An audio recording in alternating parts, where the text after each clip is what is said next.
Chapter 601, News from the Expedition. News from the expedition. When the Z tribe left, the trading point officially closed for the year. Although the warriors would still be standing guard in the area, the trading point wouldn't be open for the winter in preparation for the larger crowd during the warmer seasons.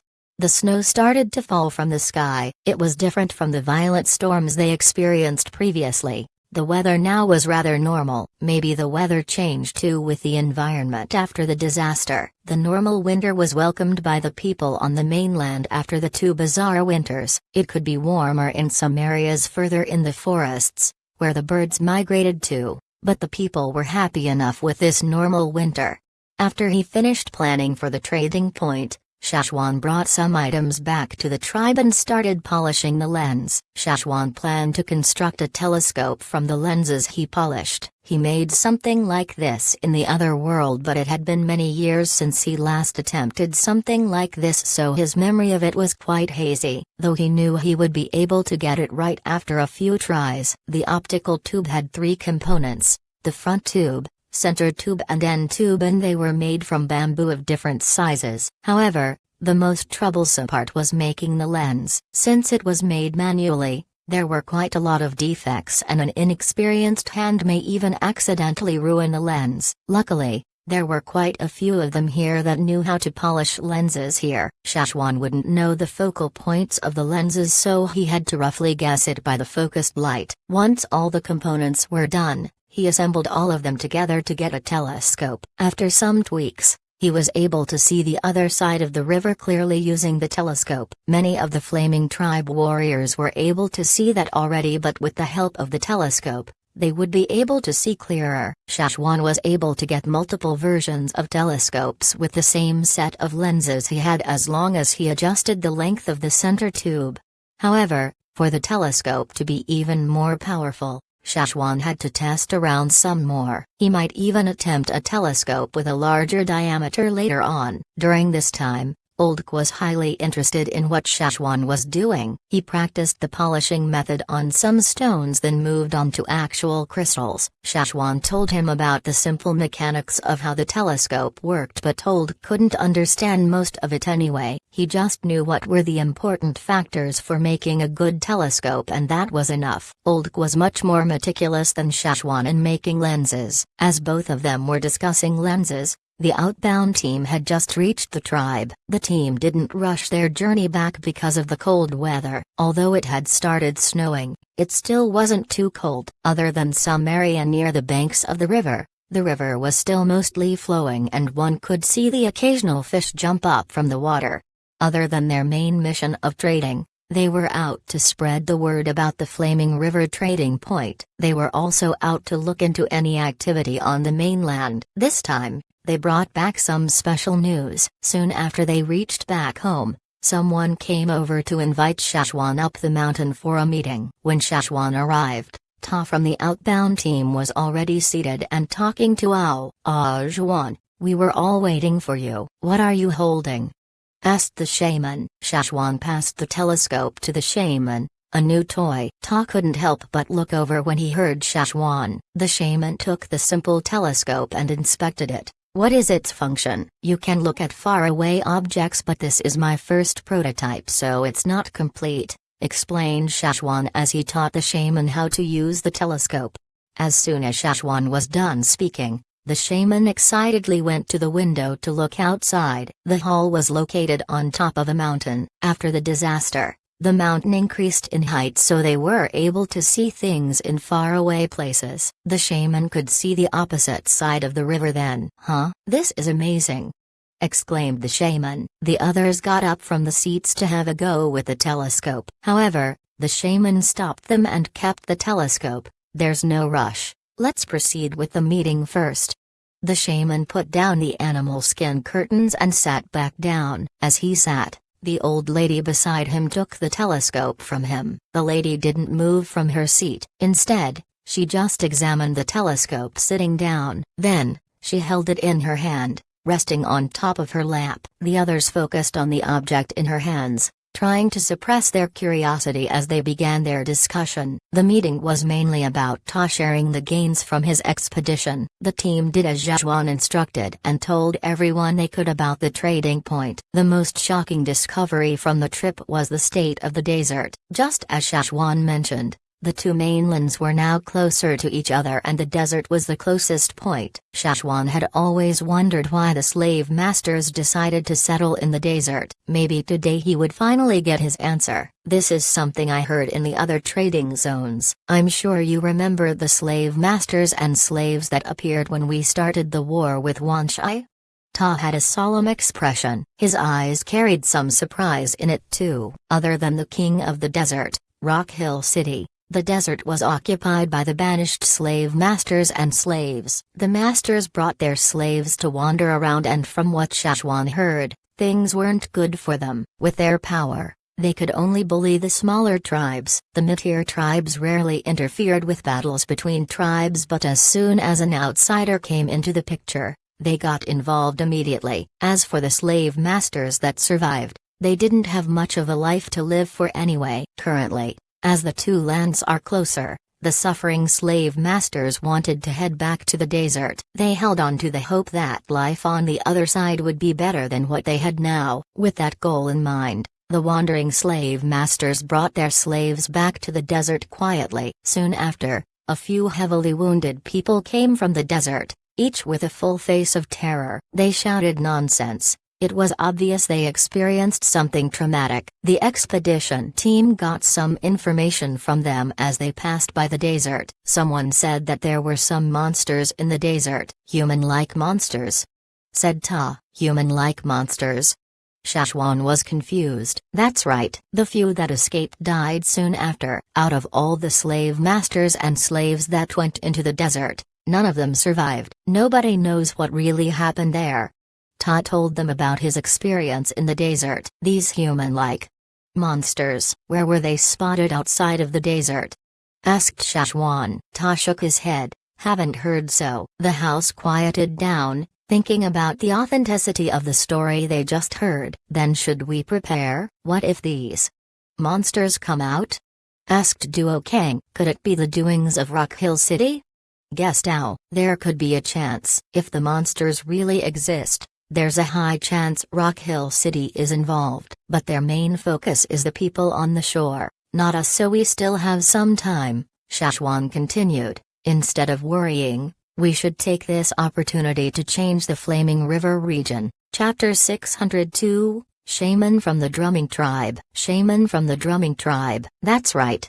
Zhang Luo nodded. We can't do anything about things happening in the desert. We are the first large tribe in the Flaming River region. We shouldn't mess around with their problems. We stay in our lane. The two shamans agreed. Another thing, the shaman continued, after this winter season, we need to make some changes. Zhazhuan knew what the shaman meant by changes. After Wanshai was destroyed, the tribe had been trying to find an opportunity to implement some changes. For the tribe to develop well, they couldn't continue on with two chiefs and two shamans. With the leadership split into two sides, the tribe's people did feel divided. It wasn't easy to make any decision under this system too. For now, the disasters had passed and they decided to settle down here. It was time for a new chief and shaman. Naturally, Guizi was the new shaman. She was already involved in many of the high-level meetings, and in these past 2 years, the two shamans had passed on most of the things they knew to her. They wanted her to experience the last few things by herself. The new chief was Guizi.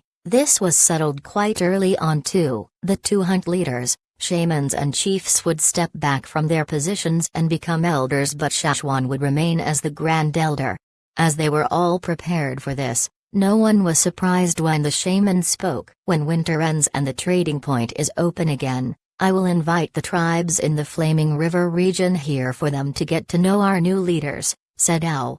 This was discussed beforehand too. At the end of the season, they would throw a big banquet and invite representatives from a few tribes. To quote Ao, let them experience our greatness. As the days got colder, The ducks stopped coming out from their sheds, the farms and beasts' enclosures were protected, and the green-faced fanged beasts once again went into hibernation. Time flew past them, and soon it was the coldest day of the season. It was still snowing. This was a rather mild winter for the Flaming Horn tribespeople. Even the children could step out of their houses without worrying too much about the cold.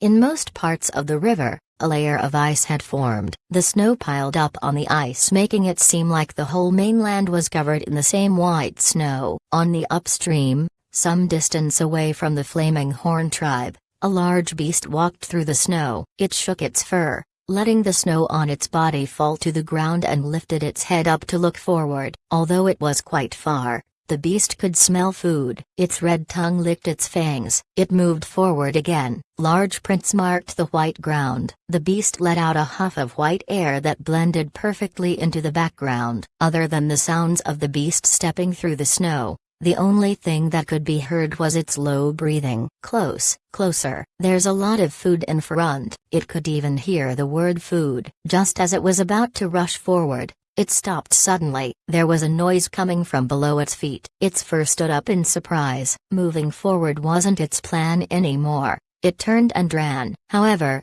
it was too slow. As it turned, it used too much power in its legs, which cracked the thin ice it was on. The cracks spread rapidly as the thin layer of ice collapsed. The beast into the river with it. Splash. Water splashed into the sky. The beast's struggles only made the ice crack even faster. Under the water, a school of hungry piranhas went over to look at the commotion and started biting anything that moved. The large beast let out a furious roar which could be heard on the other side of the river. Although the river had frozen over, the weather still wasn't cold enough to freeze a layer of ice thick enough for a human to safely pass through. A huge beast like that certainly didn't have much chance of getting through in the first place, especially since it was walking in the center of the river.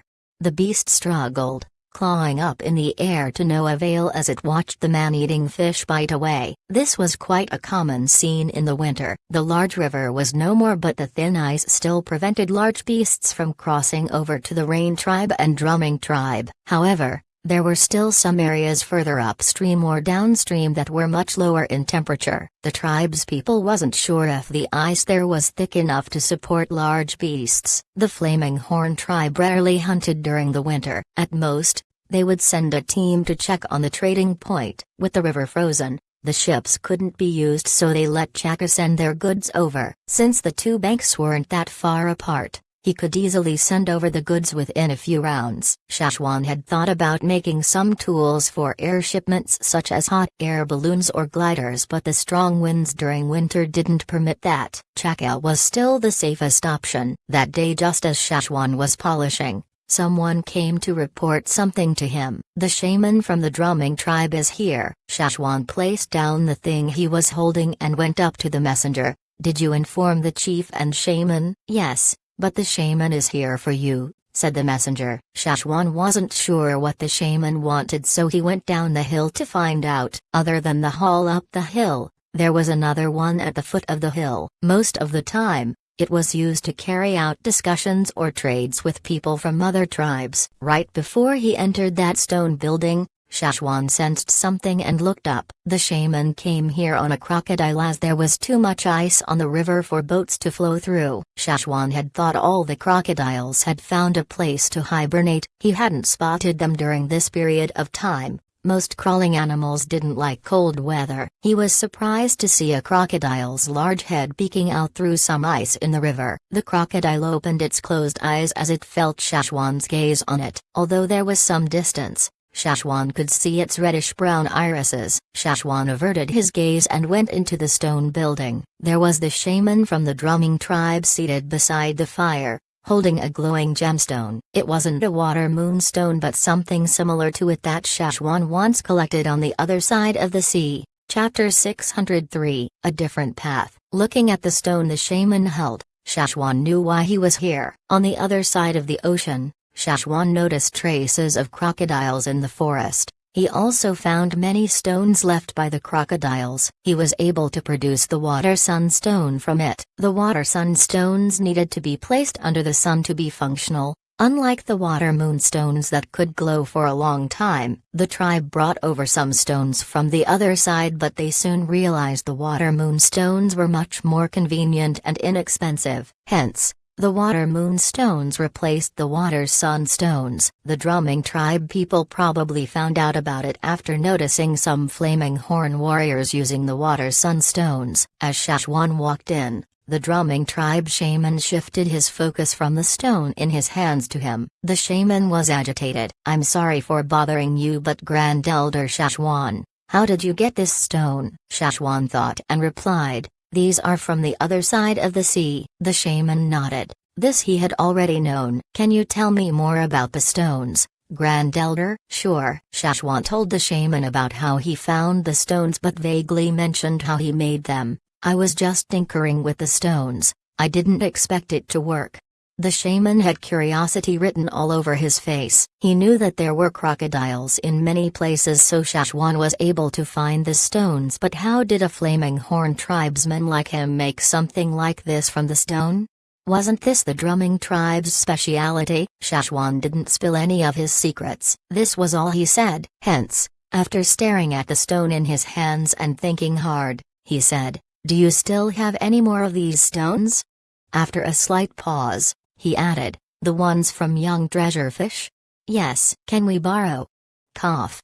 The shaman suddenly remembered his tribe had a large debt that was hanging over their heads. How could he borrow even more now? "Yes, please wait." Shashwan brought back some stones with him. When they first left to cross the sea, he took some stones with him. He didn't find any problem with giving one to the shaman. Upon closer inspection, the shaman felt that although they looked very similar, these stones were not from the crocodiles in their tribe. There was a sense of unfamiliarity to him. The tribe was very close to their crocodiles, so they could feel their auras, but this stone had none of that. "This. Can I borrow it for a few days?" asked the shaman carefully. He had to be polite in front of his creditor. "No problem." Shashwan didn't mind much. "Thank you so much," thanked the drumming tribe shaman. He carefully placed the stone into his animal skin bag. As if he suddenly remembered something, he looked towards Shashwan and said, "Grand Elder Shashwan, did you say you changed the stone yourself?" "Yes." "Without help from the fire seed?" "I mean with your own powers." "That is the case." "How is that possible?"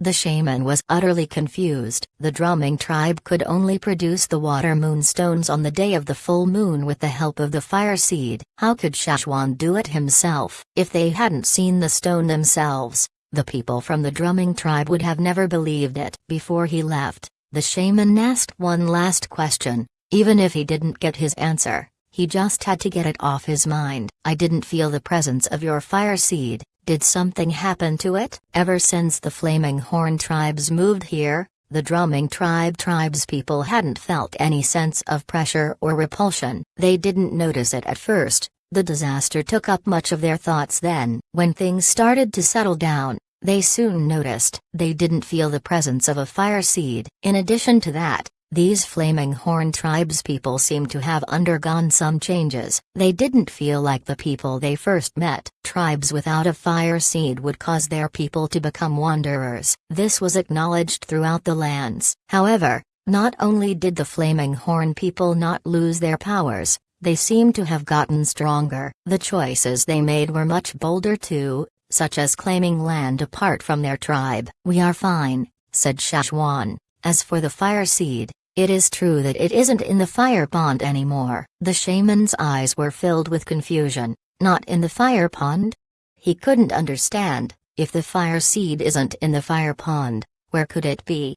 Shashwan looked at the shaman with a gaze that hid so many secrets behind it. He pointed at his eyebrow and said, "Here," and he pointed to his heart. "Here." The shaman narrowed his eyes as if he thought of something. He wasn't sure what he thought of exactly. His mind was traveling at the speed of light. Everything was mixed together. After blanking out for a while, the shaman finally snapped back to reality. Shashwan had already left. He was seated alone. He wasn't sure how long he had been there. His cup of tea had been refilled, but the tea was cold now. The firewood was replenished too. He hadn't noticed all these when he was deep in his thoughts. He stood up to loosen his stiff body. He patted the stone in his pouch and left for the river. The flaming horn guards at the river greeted the shaman. The shaman smiled as a reply and stepped onto the frozen river. The footprints he left when he came weren't very visible anymore. He walked on the layer of ice, each step making a creaking noise. He wasn't worried the ice would break. It was quite thick here near the banks. He walked towards the crocodile and turned to see the flaming horn tribe once again. As a shaman, he was more sensitive towards the fire seed energies. He could detect things others couldn't. The flaming horn fire seed was indeed not there anymore, but that was the surface level understanding. It wasn't anywhere a person could see. He could now feel the scorching hot aura of the flaming horn fire seed. It was on that mountain. Everywhere on that mountain. He thought back to the time in the stone building, what Shashwan said to him. He took a deep breath and stepped onto the crocodile. The 10-meter-long crocodile floated on the water, its moving tail sending waves down the river. Beneath the surface, piranhas circled but didn't get close. The shaman looked at the direction his tribe was located at and thought, these flaming horn tribespeople seem to have picked a different path for themselves. What about the drumming tribe? What should we do? Chapter 604, The Drumming Tribe's Decision. Shashwan knew that based on what he revealed, the drumming tribe shaman would know something had happened to their fire seed. He didn't know what the shaman would choose to do. Not every tribe had the guts or determination to change their fire seed since it was directly linked to the survival of their tribe. Compared to other places, Flaming Horn was the most active in their region. Other than occasionally visiting the chiefs and shamans to discuss matters after the winter, he spent his time dealing with matters of the trading point. If he had extra time, he would usually be found polishing lenses. In comparison to Shashwan's calm lifestyle, the shaman from the drumming tribe hadn't had a good night's sleep for 7 nights since he returned from the Flaming Horn tribe.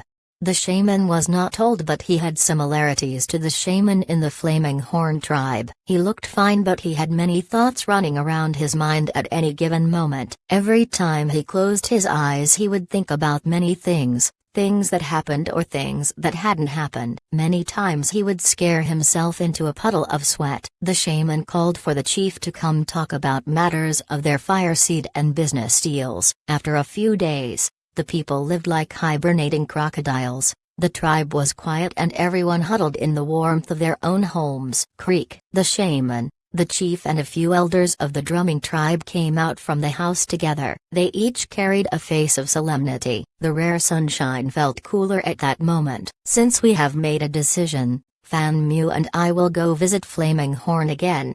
The shaman looked at the other side of the river. He let out a long sigh. The worried look in his eyes turned into determination. For thousands of years, the drumming tribe lived in relative peace, but they had many hidden worries. The shaman and the chief knew well that the biggest one started 200 years ago. The shaman then already had the idea of changing things, but he had no idea how to do so. Now, under their leadership, they had the chance. Hence, on the 15th day the shaman had left the Flaming Horn tribe, the shaman and the chief, Fan Mu, was spotted once again on the other side of the river.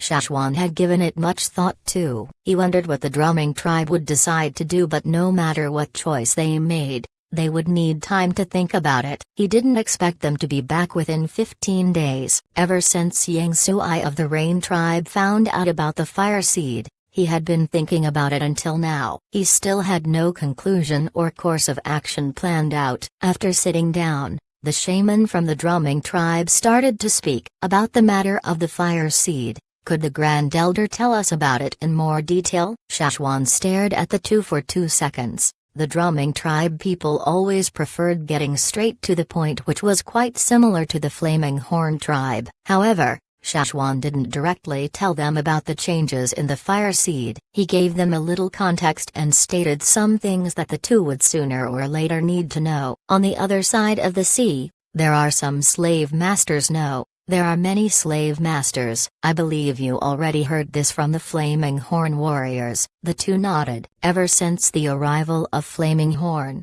the two tribes interacted quite a bit. It was hard to keep secrets like that since not everyone was as tight-lipped about matters. In addition to that, The Rain tribe was also here. Quite a few from the Drumming tribe already knew about how some of the Flaming Horn tribe came from the other side of the sea. There are a lot of tribes there, but the tribes there are different. They don't have fire seeds. Shashwan could feel the eyes of the duo seating in front of him light up. A long time ago, the tribes there had fire seeds too. They called it the ancient fire seed. After that, they decided to fuse with the fire seed, which is what we had done now. After a pause, he continued, I can mostly guess what you have decided to do, but I have to remind you, the Rain tribe had known about the fire seed for a long time. They still haven't decided on anything because there are many things to worry about. Tribe people like us gather together because of the fire seed. The fire seed is everything to us. If there is a fire seed, there is a tribe. But if the fire seed is gone, the tribe is gone. If the fire seed is extinguished, all the energy gathered from the tribe's people will disappear. On the other side of the sea, some tribes have completely disappeared. They become like our wanderers here, dispersed with no means to gather again. Even by knowing this, is your decision still the same? Asked Shashwan. Fan Mu furrowed his brows. He couldn't control his emotions as well as the shaman. It was obvious he had mixed feelings, but the determination he had just now hadn't dissipated. The shaman said, I have thought about this, but I believe we Drumming tribe people are not easily swayed. We won't disperse. No matter the state of the fire seed, we will stick together. Shashwan thought about it and agreed in his heart. Wasn't it true? The Drumming tribe didn't hesitate like the Rain tribe did. They were much more united and they had a strong sense of community. Under their tough exterior was a loyal heart to their tribe. The chances of people dispersing were much higher in the Rain tribe than the Drumming tribe. They knew the Drumming tribe for quite some time now. Although the meaningful interactions were few, they were still able to deduce some things. From Shashwan's observations, if the tribe was not short on food, the people wouldn't travel anywhere. They would much rather choose to stay at their homes and were totally content with that life. They had no urge to go out into the world to explore, even if they had an excess of water moon stones that were valuable for trade. There probably were more hidden problems in the tribe that Shashwan didn't know of, but for them to make such a large decision within a matter of 15 days really shocked Shashwan. Are you really sure? Asked Shashwan. Yes. Fan Mu slapped the table as if to cheer for himself and gather courage. He stood up and bowed to Shashwan in line with the Drumming tribe's customs. We also hope you can help us. As he spoke, Fan Mu took out an animal skin scroll from his sack. It was a pledge. Any request would have a price. Everything listed on the scroll was decided by the leadership in the Drumming tribe after their discussion. Shashwan quickly read the scroll and put it away. I have to discuss with the Flaming Horn shaman and chief. I will soon tell you the decision we make. Thank you. The shaman and the chief earnestly bowed to Shashwan. Their customs didn't have the flair of ass-kissing and nonsense that the slave masters loved. Theirs were much more direct, earnest and serious. Chapter 605. The first one. The Flaming Horn tribe had a good impression of the Drumming tribe. They didn't say it outright, but Shashwan knew that the Drumming tribe held a special place in the hearts of the Flaming Horn tribe. They were the first tribe they met after crossing the river after all. Hence, when the Flaming Horn shaman and chief read the animal scroll Fan Mu brought over, they immediately agreed. The Drumming tribe pledged to support the Flaming Horn tribe. If the two lands didn't have any changes and still had that large distance between them, the tribes could continue with the current lifestyle, but now, they weren't sure of what would happen. One side had no problems, but the other side had their hands and feet tied because of the ancient fire seed, so it was obvious how things would play out. Helping the Drumming tribe was also helping themselves, and they could even get some backup from them. But Zhengluo was worried. Didn't you mention that the water moon stones were from the water moon canal? Isn't the Drumming water moon canal formed because of their fire seed? If their fire seed is gone, then are the water moon stones from their tribe gone too? I've asked them, Shashwan said. The shaman and Fan Mu looked quite confident about it. To put it simply, the shaman and Fan Mu had thought about this problem and that this wasn't that big of a deal. If Shashwan, an outsider, was able to make the water sunstone without powers, Who's to say the drumming tribe with years of experience of making water moonstones couldn't do the same? With Shashwan as living proof, the drumming tribe thought that they wouldn't possibly fail. If this were the rain tribe, they would have taken at least half a year to make a decision. From their perspective, for the drumming tribe to make such a huge decision in such a short time was a foolish and hasty decision. However, Shashwan could tell from his conversation with them that they were serious. It could be possible that they had been waiting for this day for quite some time. Of course, each tribe had their own ways of doing things, which was how things lead to the current situation. Since they had already decided to tell the drumming tribe about the fire seed, Shashwan didn't delay any longer. He called in the drumming tribe shaman, the two shamans from Flaming Horn and Gui's, for a meeting. The two Flaming Horn shamans told them about their experience and highlighted the important parts from the ancestors' notes. Fusing the fire seed wasn't easy. There were many details to consider. The drumming tribe shaman stayed in the Flaming Horn tribe for 3 days. He didn't have a wink of sleep for 3 days and nights to finish up his plans. Then, he went back with a nervous but excited heart. The crocodile sending the shaman back was the same one as before. It was different from the others. It was obvious when the other crocodiles were active, but now this crocodile was particularly eye-catching. Every 10 years, a crocodile like this would appear in the drumming tribe. It wasn't the leader of the group of crocodiles, but it would follow the shaman around until the next special crocodile appeared. Shashwan didn't pay much attention to the special crocodile. He was curious for a while but dismissed it to focus on the fusion of the fire seed. There weren't any enemies this winter, so they didn't have to worry about anyone attacking them. It was a good opportunity. The two shamans of Flaming Horn had told the drumming tribe shaman that fusing the fire seed after winter would be safer, since many tribes would be busy with their rituals then and the fire seed would be more active then. However, the suggestion was rejected and Flaming Horn didn't insist on it. Hence, on a cold winter day, when the sun appeared then hid for the rest of the time, the drumming tribe held a very important ritual amidst the heavy snowing. For a small tribe like this, nobody paid much attention to them for their rituals, but this time was different. In the snow, a white flame stood out. An image of a brown crocodile appeared in the sky. It was just an image of the totem for the drumming tribe. The white flame wrapped the brown crocodile, adding a layer of coldness to the image. Even with a river between them, Shashwan could hear the low growls of the crocodiles that were supposed to be hibernating. The ritual wasn't as elaborate as the one Flaming Horn tribe had, but it still caused quite the commotion. The nearby tribes could feel the changes happening to the fire seed. Anyone alive could feel the fire seed when it was as active as this. What is happening? Yang Sui, who was drinking his hot soup, accidentally dropped it on the floor as he rushed to the door. The Rain Tribe's people looked out their windows in confusion. Yang Sui was in such a rush that he didn't notice he hadn't worn his shoes as he stepped on the snow. He looked in a direction and kept blinking with his mouth wide. He stared at it with his mouth agape,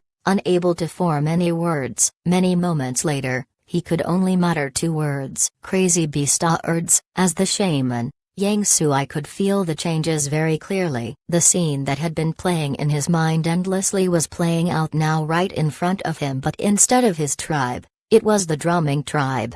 He hadn't expected them to make the decision first. The Rain Tribe was the first one to reach out to the Flaming Horn tribe, the first one to have the thoughts of fusing their fire seed, but now these crocodiles that were supposed to be hibernating were fusing their fire seed.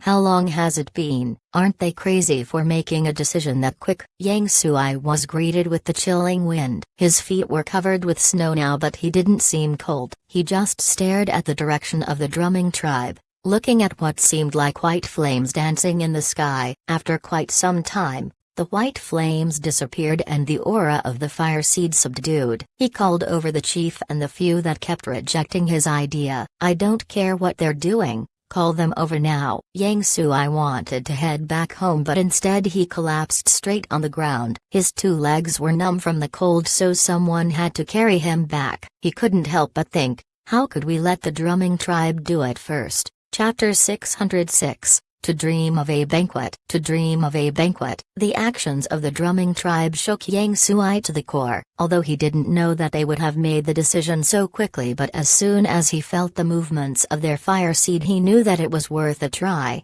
After dragging on for so long, Yang Sui had no more patience to drag it on any longer. Just as everyone was resting for the winter, it was time to solve this problem. As the leader of the Rain tribe gathered to discuss matters, the other nearby tribes felt the change too but had no idea what was going on. Some timid ones abandoned their plans for going out and hid in their houses. Too much had happened these 2 years, they didn't want to take any chances. They probably succeeded, commented Shashwan, who stood on the mountain looking at the drumming tribe. Yes. The shaman felt relieved. They were friendly with the drumming tribe as they were the best neighbors they ever had. They also produced water moonstones, so he didn't want anything to happen to them. 2 days later, Shashwan and the shaman went to visit the drumming tribe. Within 2 days, the complicated feelings the tribe's people felt from fusing their fire seed had subdued, but Shashwan could still feel agitation from the drumming tribe's people.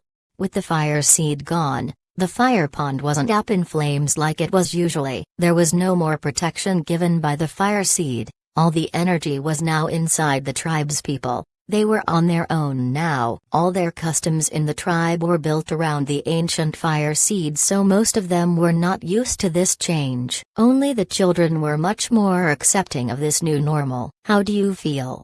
Shashwan asked Fushi, who was cutting wood. They had enough firewood for the season. They were stacked high behind the house. Fine. After a long thought, Fushi could only mutter a word and continue cutting wood. He spoke as he swung his axe. I feel so right and so wrong at the same time. That's normal, we were like that too, Shashwan said. You have to get used to it. Sure. Fushi didn't know how to verbalize his thoughts, so he chose not to say anything. Many in the drumming tribe were in the same state. They feel comfortable yet uncomfortable in their own body because of the fusion. Wait for the fusion to be complete and it'll be fine. For the drumming tribe, while the fire seed was important to them, the water moonstone was equally important too. Without the fire seed, they needed another place to get energy for the water moon canal. They had tried to make water moonstones but hadn't succeeded at all. The shaman in the drumming tribe was in no hurry. He knew that the fusion had to be completed for the 2 problems to be solved. The water moonstones were made when the moon was at its brightest, so they should try to borrow energy from moonlight too. Although most of them hadn't adapted to their new life, so far nothing bad has happened. Shashwan and the rest were quite relieved at that. They could only confirm to see whether they could make the water moonstones when the moon was out. Even if they couldn't make any more water moonstones, the drumming tribe shaman still had no regrets about this. After the fusion was done, it was still winter. The snow didn't stop curious minds going to the tribe to check out on what happened, but the drumming tribe's people chased them away. The tribe's people themselves did whatever they wanted, hoping that the fusion would be complete by the time spring rolled around, for they had many things to do. As for the Flaming Horn tribe, the people were worried. They planned to reopen the trading point when the weather warmed and invite the nearby tribes' leaders to join, but no matter how they thought about it, their plan was not good enough. In other words, they think their plan didn't showcase Flaming Horn's strength properly. The tribe's people had their own set of rules and etiquette that was different from the slave masters. Maybe it was hard for them to understand, but it was the way things were here. Hence, to start a non-violent tour was very hard. During the discussions, Shashwan rarely gave input. Although he was accustomed to the lifestyle here, his thinking and values were wildly different from the tribe's people here. The days passed quickly and the time for planning was ending soon. If winter ended early this year, the moon would be out in a few days. They had to finish everything they planned for the winter. It would be too late to make a decision after the winter was over. What should we do? Some wanted to invite tribes further out. One suggested a performance to show off their strengths, but everything was faced with mixed reactions. Seeing the people in the building argue, Shashwan thought of something and said to the shaman beside him, "Should we hold a banquet?" Although they hadn't announced the new leaders, They have already started sitting according to their new ranks. The elders sat together with the shaman beside Shashwan. The building was silent and everyone arguing looked at Shashwan. Although his voice wasn't loud, everyone looked towards him with their ears perked. He didn't expect all of them to notice him when they were so preoccupied with the debate. He wasn't sure if it was his imagination, but he felt everyone's heartbeat a little louder and faster. Everyone was looking at him. He didn't say anything but looked at the shaman and the other elders. I think Ajwan has a point. I was touching his sword's hilt as he spoke. His eyes were gleaming and he couldn't help but tap the blade with his fingernails. A banquet is a good idea. 1,000 years has passed and we never had one before. Al looked at Xingluo. He knew about the situation here but not on the other side, so his eyes turned to Xingluo. Xingluo let out a bitter smile and shook his head. It's the same for us. There were records of a banquet in the ancestral notes and there were some stories here and there, but they were all just fiction to them. Now, they could turn it into reality. It could be said that each tribe would have the dream of being capable of throwing a banquet. Up until now, no one in the Flaming Horn tribe had been capable of doing so. Really? Duo King asked quietly. It was much softer than his usual voice was. It wasn't because he was tired or had a different opinion, but he was too emotional. From the tears in his eyes, everyone knew that he fully agreed with what Shashwan said. Everyone in the room, the elders and the current leaders, all had that spark of excitement in their eyes. A banquet. If Shashwan hadn't mentioned it, everyone would have forgotten about that word. Right now their blood was pumping through their bodies with their excitement through the roof. Was it finally the time for one? Can Flaming Horn really hold a banquet? It wasn't one person, it was the whole tribe doing it together. No one for just the tribe but one for the whole region to witness. Before this, Shashwan thought banquets were too crazy, arrogant. But now, he could feel what the other tribes felt then. To garner support from other tribes, they don't necessarily need to use their force to push them to the ground literally. They would get their support by using soft power. Holding a banquet was exactly that. After seeing their tribe,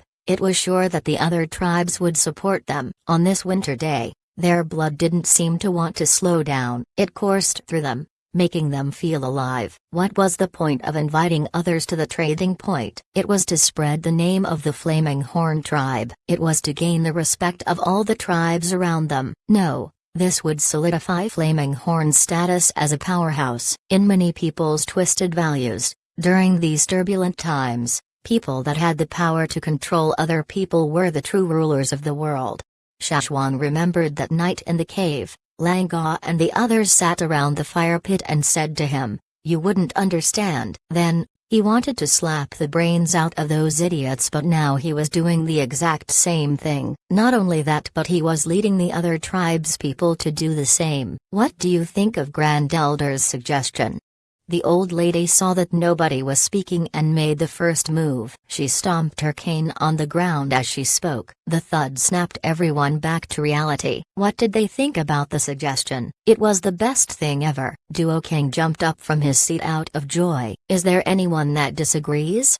Said Gui He. Everyone that was about to reply, the old lady immediately zipped their mouths. Only heavy breathing could be heard in the room. Seeing that no one reacted, the shaman let out a small smile and nodded at Gui He. Gui He looked around the room to make nonverbal confirmations with everyone. After seeing Shashwan nod, Gui He and Gui Zi softly discussed between themselves and said, "If that is the case, we will follow the Grand Elder's suggestion. Since it is currently the winter and not the best time for hunting, we will start preparation work as soon as winter ends." No one rejected the decision. Winter was ending soon anyways. They just needed to wait a bit and hunting could begin. Duo King couldn't wait to hunt the fiercest beasts he could find to show off his skills. When the meeting ended, everyone rushed back to gather their own people. They all had plans in their minds already. It was once a dream to not go to bed hungry. Now, it was reality. It was once a dream for the tribe to be strong and have things others didn't. Now,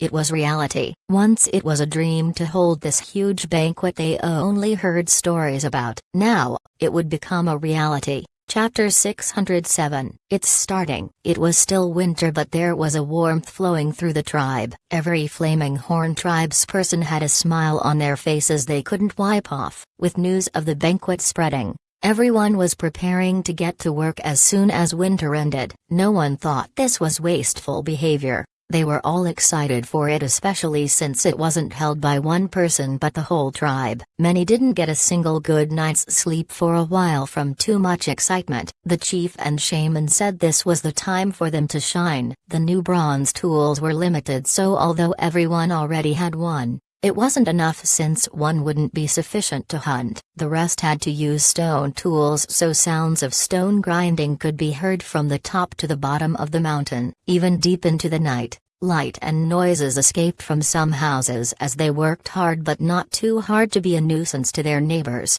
The bats that once appeared at night disappeared for some time. No one had spotted them recently. Some speculated that they moved away with the migratory birds. Some said Chaka scared them away, but no matter what the true reason was, this was safer for the tribe without the protection from the fire seed. Even if they came back, the tribe's people would just get rid of their nests. From Shashwan's rough estimations, the banquet would be held around 100 days after winter ended. They would have to delay the reopening of the trading point, but it was fine as they needed to prioritize the preparation work. Opening it after the invitations were out wasn't too late anyway. Yang Sui was the first to know about the banquet because he went to the tribe to discuss the fire seed with Shashwan. He didn't expect to hear such shocking news. It was a banquet, held by a whole tribe. That was crazy. The actions of the Flaming Horn tribe were shocking to some, and heartfelt to others. "Have you decided?" asked Shashwan. "Yes." Yang Sui drew his attention back to Shashwan from the busy Flaming Horn tribespeople working in the snow. The actions of the drumming tribe made him more determined and convenienced a lot more Rain tribespeople. There were some that still rejected the idea, but the majority supported Yang Sui now. "For our tribe, it isn't the best time to merge with the fire seed yet, but I'll make necessary preparations first." Shashwan told him exactly what he told the shaman from the drumming tribe. He believed that after this, Yang Sui would head to the drumming tribe for their advice too. Yang Sui was still in a trance as he went back to his tribe. When he finally came to his senses, he was seated at the shaman's house surrounded by a group of people. Most of them had a look of disapproval on their faces, as if Yang Sui had committed some evil crime. They only held back because of Yang Sui's influence in the tribe, and they had already agreed to fuse the fire seed. They had no smiles for Yang Sui as he returned home from the Flaming Horn tribe. Only blank expressions. "I know how to fuse the fire seed now. I went to the drumming tribe to ask too, but let me think about the details first before I come up with a plan," said Yang Sui. Many only took a glance at Yang Sui before settling their eyes to the ground to prevent him seeing the anger and disapproval in their eyes. Even if Yang Sui didn't see them, he knew what they were all thinking about, but he didn't say anything except for a heavy sigh. "I've got some news from the Flaming Horn tribe." Some eyes perked up. They were curious about the mixed emotions that Sai carried. One of his supporters asked, "What did you hear, shaman?" "The Flaming Horn tribe is holding a banquet." "What?" Those that seemed disinterested immediately looked at Yang Sui. "Is it a true banquet, not just some gathering?" "Yes." Yang Sui looked very serious. He emphasized each word he said. "It's on the day the Flaming River trading point opens." Everyone took a sharp inhale. They were now carefully calculating and rationing their food so they had enough for the winter, but the Flaming Horn tribe was already planning a banquet. How wealthy were they to be able to do that? After the initial shock, the house exploded. They had only heard about banquets and never experienced one themselves. Even if the larger tribes had had them before, they were too far from the central region to attend one. Now, Yang Sui was telling them they get to do that. Everyone started discussing, but Yang Sui ignored that and said, "When Flaming Horn tells me the exact date, I will bring some of you to attend it." The discussion stopped for a moment. "Some of you" was too vague. Then, "Can I go?"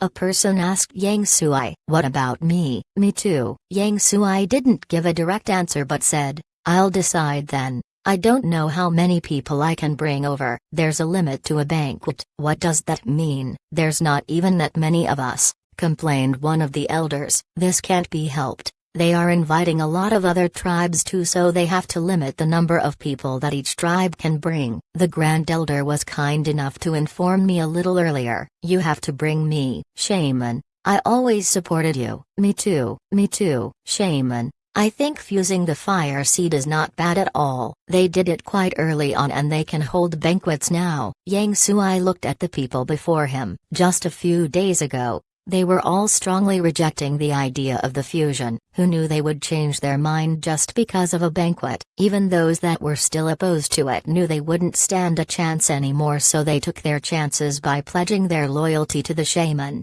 To be honest, banquets were just events for leaders of each tribe to show off their skills. When the larger tribes had banquets, they would only invite the influential people in each tribe. The Flaming Horn banquet would probably do the same. How could they miss this opportunity? Yang Sui smiled. This was the reason he mentioned the banquet in the first place. He could increase his supporters by using the banquet invitation as leverage. With the Flaming Horn tribe as a successful example of the fusion, people would also think twice about their initial opposition. The impact of the banquet on the tribe's people was much larger than Shashwan expected. Shashwan wasn't aware of Yang Sui using the banquet to attract people to agree with him. He was busy preparing for the hunts. There was also the sacrifice going on. As soon as winter ended, the yearly sacrifice ritual would begin. Their numbers were much bigger now, so the mountaintop would be quite crowded. When the snow stopped and the cold wind was gone,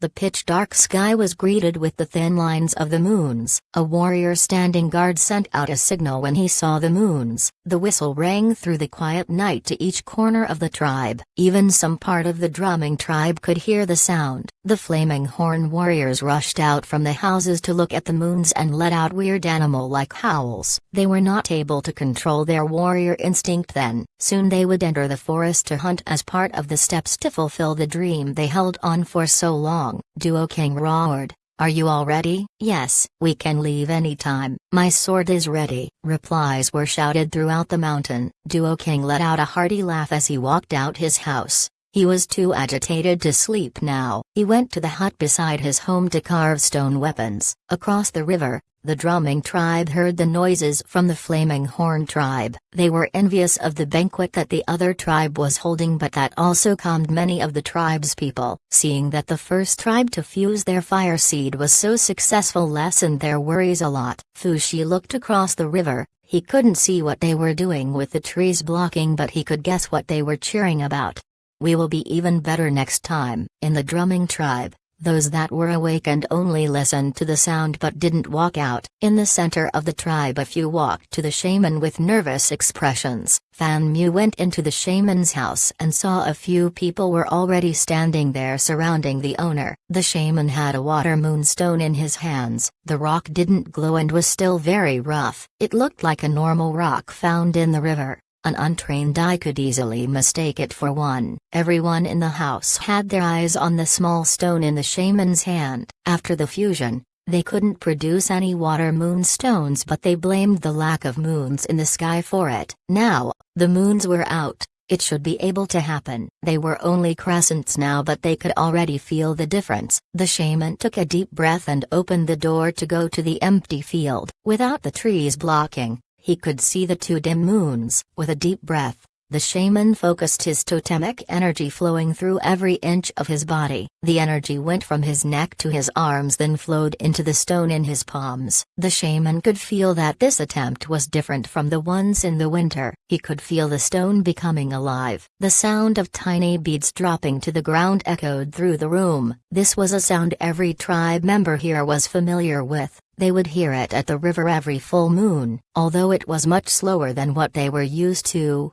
this was already a win for them. They were already confident about succeeding, but doubts still hovered over their minds. They prepared for the worst in case they wouldn't be able to make the water moonstones anymore, but now they were all pleased. The faint glow from the stone wasn't enough to light up the room, but this already caused the tribe's people to dance around the room in joy. "Yes, we did it." That Grand Elder was right. "We can make our own water moonstones." The drumming tribe erupted in laughter. Adding to the excitement from the Flaming Horn tribe, figures emerged into the darkness from the caves. A crocodile lifted its head to look at the sky and let out a low growl. Winter was over, the ice had melted and the hunting would soon begin. Chapter 608, Invitation. Invitation. After the sacrifice ritual and another 30 more days, Shashwan came back from his hunting trip in the forest. The team headed back together and followed the usual rules of sorting out the game at the bottom of the mountain. When everything was done, Guizi told Shashwan that while they were out hunting, the shaman from the drumming tribe had come by 3 times, but it didn't seem urgent. It wasn't like anything very serious had happened. The shaman from the drumming tribe? Shashwan knew that if the shaman was so insistent, it would only be 2 things: the fire seed or the water moon stones. He didn't look for anyone else?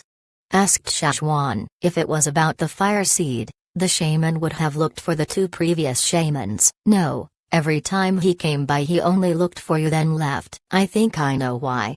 Shashwan passed the game he was holding to a warrior and pointed to the 2 fangs on the beast and said, "I want the fangs, but sort out the rest of it with the others." The warrior in charge nervously nodded. They had way too much game this time, and usually the experienced hunters would prepare them together, then chill the meat or ferment the other items while the others went back to rest. However, everyone was worked to the bone this time because of the banquet. They gathered quite a bit of game this time. Maybe it was because of the merged fire seeds in everyone with the help of the bronze tools and the thrill of preparing for the banquet. The warriors worked like machines to bring a pile home.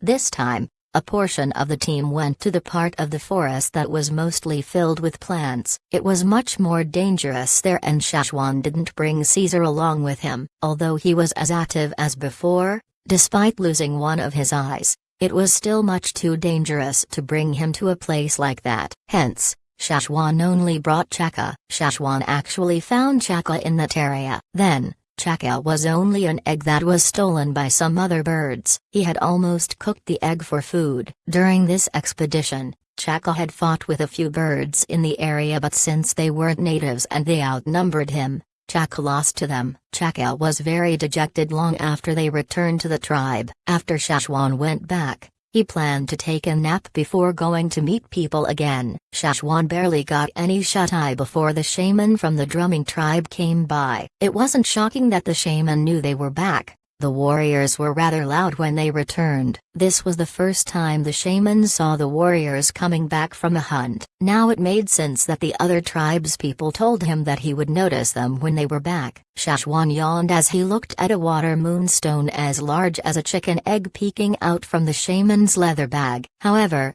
compared to the previous water moonstones they used before, this one was much dimmer. The previous stones were smooth like an eggshell and had a cooling feel to them, but this stone didn't have any of those. It was dim and rough. "This is a water moonstone?" asked Shashwan. "That's right." The shaman smiled. "This water moonstone was made entirely by me. It took me 8 days to make it. During those 8 days, other than taking breaks for food when he was too hungry, the shaman spent all his energy creating this water moonstone.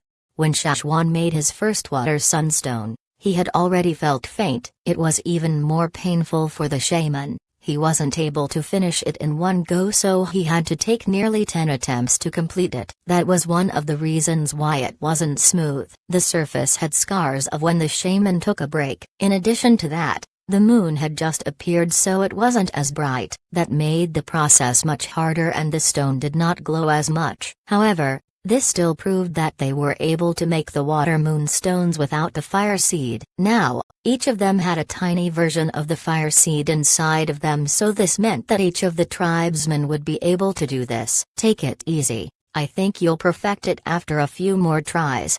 Shashwan passed the stone back to the shaman while thinking of ways to comfort the shaman, but he actually didn't look defeated at all. "I think so too." The shaman had just wanted to share his experience in making the water moonstones with Shashwan since he was the only one in Flaming Horn that had this special ability. After a short chat, the shaman rushed back to make the second water moonstone. He was already halfway through. It would take him another 2 days to complete it. It was an improvement from the first one since it would take him one less day to finish it. He wasn't sure how much of a factor the brightness of the moon played in this process. He might even be able to speed up the process since the moons were getting brighter. Now, the other tribes' people were working on this technique too. This would be a shortcut to their survival. It always had been. They had all collected the original stones from the rivers, but this year they didn't need to wait for the full moon to start the process. The drumming tribe members' anxieties were finally calmed down by the water moon stones. Just as they settled down, the rain tribe who had just started their fusion grew more anxious. Shashwan didn't learn more about the situation there. He still had other tasks. Although they said they would only invite the neighboring tribes to the banquet, they still had to invite the other tribes that were closer to them. They would also inform the other larger tribes. Hence, Shashwan brought along invitations handwritten by the shaman and headed towards the fields. On Chaka, some others headed out along with Shashwan, but they were all going in different directions. Shashwan went to the grass fields, also visiting the Tanshan tribe along the way while others visited the large tribes. The Flaming Horn tribe members didn't care much if the large tribes attended, but they still had to tell them about the banquet to show off their abilities. Shashwan followed the path he took when he first led the team to the fields. Although the disaster impacted the mainlands, comparatively the grass fields didn't have that big of a difference. It was still similar to Shashwan's memory of it. The Hua tribe had a map of the grass fields, but Shashwan took the shortest route a few years back. The fields were painted green with the grass waves adding texture to the painting. On a hill far away, a group of patrolling warriors on horses passed by. Not only did they need to beware of people trying to steal their livestock, they had to look out for beasts in the sky. When they said Chaka, they were on high alert. "It's an eagle!" shouted someone. "Careful, archers, shoot when it gets lower." The patrolling officer, Yib, signaled for the people to shoot at the eagle. Even if they couldn't kill it, it would be enough to scare it away. However, the eagle was too high up, and whenever they looked up the sun shined directly into their eyes. They weren't able to see anything clearly. "It's headed towards our tribe," someone shouted. They were patrolling the border of the Fing tribe. If they walked a bit more, there would be herds of cows and sheep and the herdsmen. They might not make it in time to stop the predator in the sky. "Send the signal." Yib ordered his people to warn the tribe about the intruder. However, just as they took their whistle out, a sound came from the sky. "Is that a wooden whistle?" Yib stopped the person about to send the signal. He looked up into the sky with his hand blocking the sun. The figure was a landing itself. This wasn't any eagle that lived in the forest, it belonged to a tribe. After observing for a while, Yib said, "Keep the bows." Although he wasn't sure who was in the sky, the person didn't seem to have any plans to attack or hide. If that was the case, aiming arrows at them wouldn't be too good. Yib didn't want to offend anyone he hadn't met. The tribes in the grasslands frequently came in contact with expedition teams, so they had better foreign policies than other tribes. Of course, they were still on high alert. Without the bows, the warriors were still holding on to their swords. As the eagle descended, Yib got even more shocked. "That big? It's gigantic." They didn't notice it when it was far, but now they could clearly see the size of the eagle. This was much larger than the ones they saw before. He knew that the Hua tribe and the Tanshan tribe at the edge of the fields had eagles, but he didn't know much about them, so he wasn't sure which tribe this one belonged to. As the eagle zoomed past them, a figure jumped off its back and landed in front of them perfectly balanced. Yib looked over with the hands hovering over their swords, carefully eyeing the young man that carried a sack. "Long time to see." Shashwan greeted them with a smile. "Huh?" Yib felt that the man before him was quite familiar, but he wasn't sure who it was. "Ah, it's you, Shashwan." A few of the warriors jumped off their horses and ran towards Shashwan. Gwa'er was the only that reached him first. When old he was still a wanderer. He was the one that took care of the sheep at Gwa'er's house. Shashwan even saved Gwa'er's life before. Gwa'er was a child when it happened, and now he was a young man. The children he met then were all grown too. They were all warriors now. Yib suddenly remembered who Shashwan was with Gwa'er's help. His defenses dropped into a friendly smile. The Flaming Horn tribe was much larger than their tribe. They were much friendlier to people more powerful than them, and they knew Shashwan. Yeeb didn't know they had such a large eagle. The eagle they saw last time was much smaller. Did they get another one? Are you here on business? Asked Yeeb. I need to go to the Hua tribe. Shashwan didn't hide it. The Hua tribe? To invite the tribesmen to the banquet my tribe is having at the Flaming River Trading Point. A banquet? Non-powerful tribes were never able to hold a banquet, especially one that invited other tribes. Ah, right. This is for you.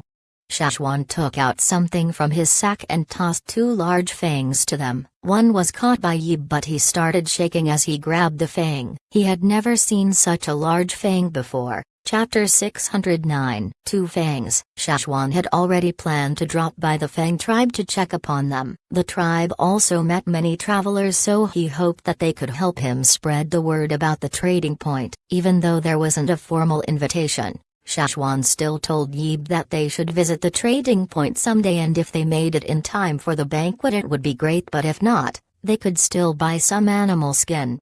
Not every tribe could afford to send out an expedition team, and Fang tribe was one of them. They usually just stayed around the grass fields. They were shocked to hear what Shashwan had to say. Building a trading point wasn't something new. There were places like that already, but what Shashwan said left them all speechless. Not just a trading point but a banquet. It wasn't an easy task to hold one. Their food stocks were just enough to feed everyone in the tribe, so they were envious to hear that another tribe had enough food to spare to hold a banquet.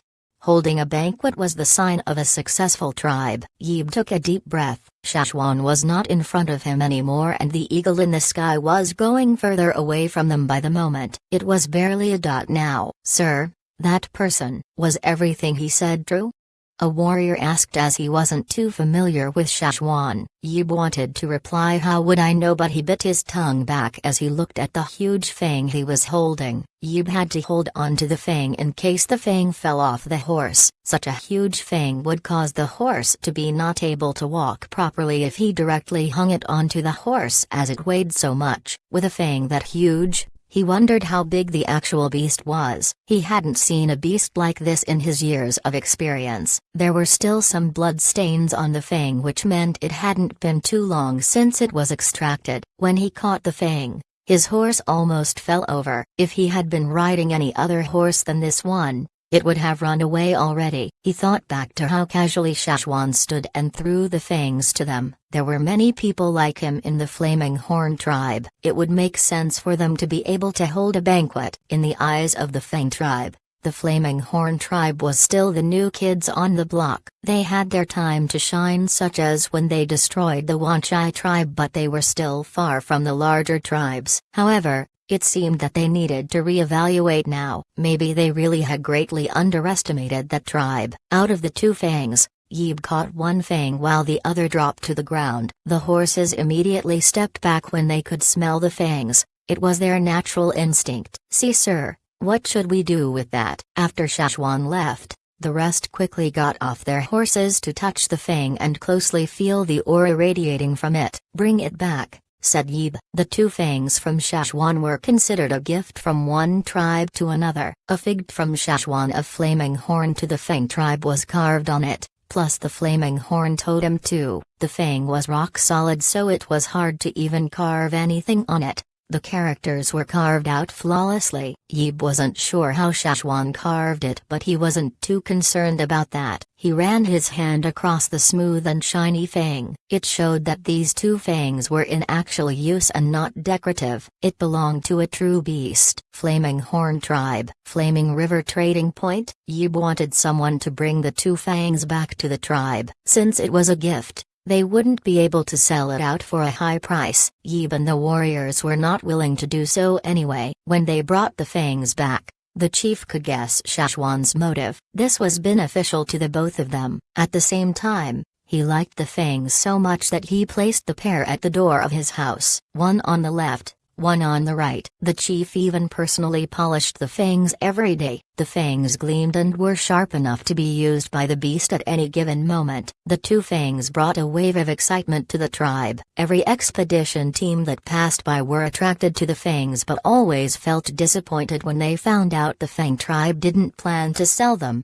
A beast of such stature was hard to find in most of the mainland. One had to go to the fearsome beast forest to get one, but people rarely did as it was very dangerous. The words on the fangs made people more aware of the Flaming Horn tribe. As long as someone mentioned the Flaming Horn tribe, travelers would link it to the huge fangs at the Fang tribe. As word of the Flaming Horn tribe spread, news of the Flaming River trading point did too. Shashwan carved out a simple map from the fields to the Flaming River trading point on the other Fang. Many expedition teams copied the map down, some brave ones even headed towards it. This was all planned out by Shashwan. When the Fang tribe and expedition teams talked about the tribe and the trading point, Shashwan had already reached the Hua tribe. The Hua tribe had a large grass field and endless connections of mountains within their territory. When he was near the border of the Hua tribe, Shashwan had noticed some eagles flying around guarding the area. An eagle screeched at Chaka without recognizing him. They knew each other from the trip to the Eagle Mountain, but Chaka had changed so much that the eagle hadn't recognized him. Chaka ignored the warning and replied with a loud and sharp cry. However,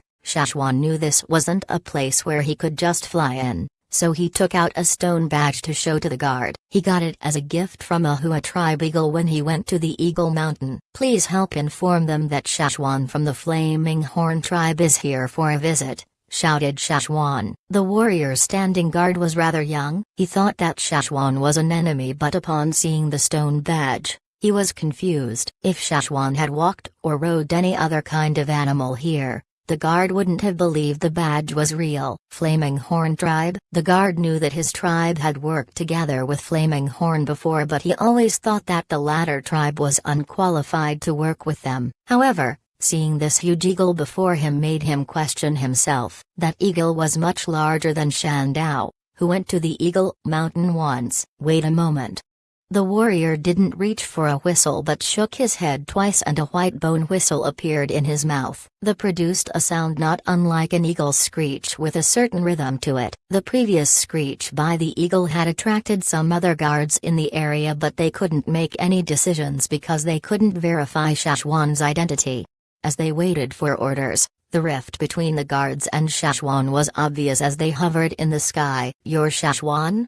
asked a Hua tribe warrior. Shashwan was a well-known name in the Hua tribe. Many expedition teams brought back a story, and the most frequently mentioned name was Shashwan from the Flaming Horn tribe. The eagles flew back to increase the distance between them and the other eagle as if they didn't feel safe around Chaka. This wasn't a common sight for the eagles here. Great mountain eagles got into fights easily when they were in a good mood, but even more when they were in a bad mood. The eagle before them didn't seem to be having a good time.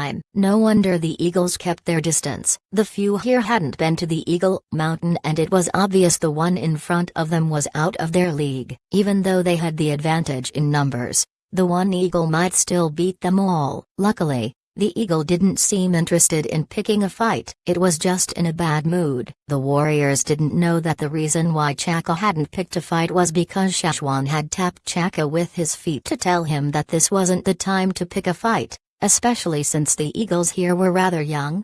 An eagle's caw came from afar, followed by a few more coming from different directions. They were people from other areas that heard the commotion and came to check it out. Two of the eagles didn't have people riding them. They probably heard the screech and came without being told. The first call was from Shandao and the person on top was Gula. "Haha, Shashwan, I didn't expect it to be you." Gula didn't recognize Chaka at first. He only knew that the person riding it was Shashwan. "I am here to pass you an invitation."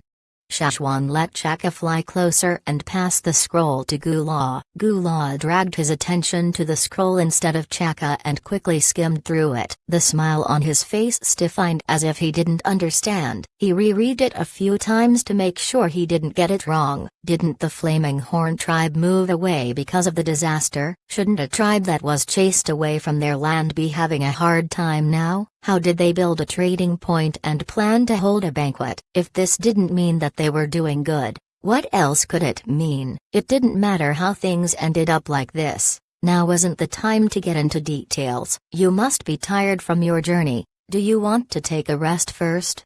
Asked Gula. Yes please, said Shashwan. Gula patted Shandao. Let's go home. Chaka followed suit. Chapter 610. Top-tier eagle. The totem of the Hua tribe was an abstract whirlwind. The tribe itself was located on the highlands. Horses ran freely across the highlands. Shashwan could spot them from the sky and even without close inspection knew that the horses here were stronger than those of the Feng tribe.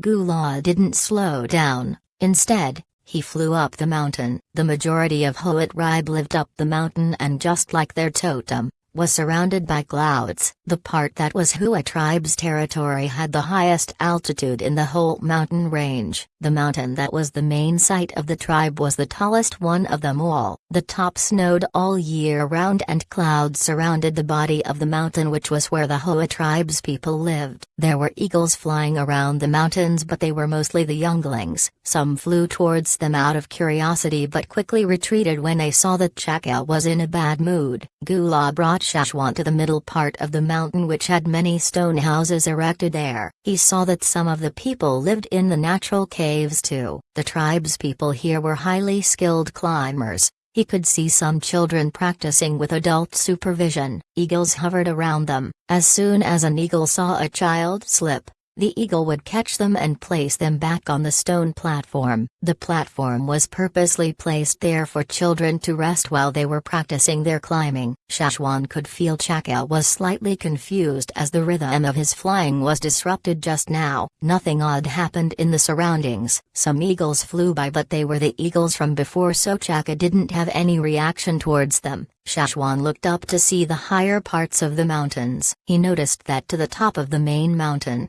close to where the snow cap started, there was something faint. Its white body blended into the background well. If it hadn't moved, Shashwan wouldn't have noticed it. Was that an eagle? It looked different from the rest. It looked more like a ball than anything. The mountain's surfaces weren't flat and the slopes were dangerous. It was rare for something so huge to be able to cling on top like that. We're here. Gula stopped Shandao on a path made by the Hua tribe. This was the only way one could walk up the mountain, or else they had to climb. The road wasn't exactly flat, but it was wide enough for Chaka to rest on. This is it.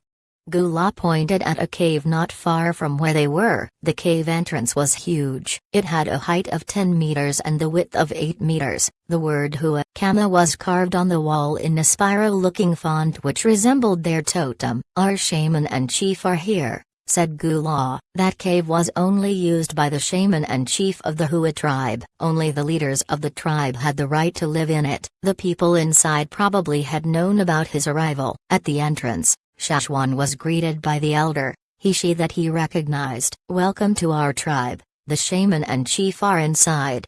She smiled. Shashwan turned back to say to Chaka, go on and play now, go make friends with the other eagles. This is. She looked at the eagle behind Shashwan. It's Chaka. It's him? He's back? She and Gula were very shocked, but that cleared some things up for them. Surviving Eagle Mountain again explained how he got so big and he would still continue to grow. Congratulations.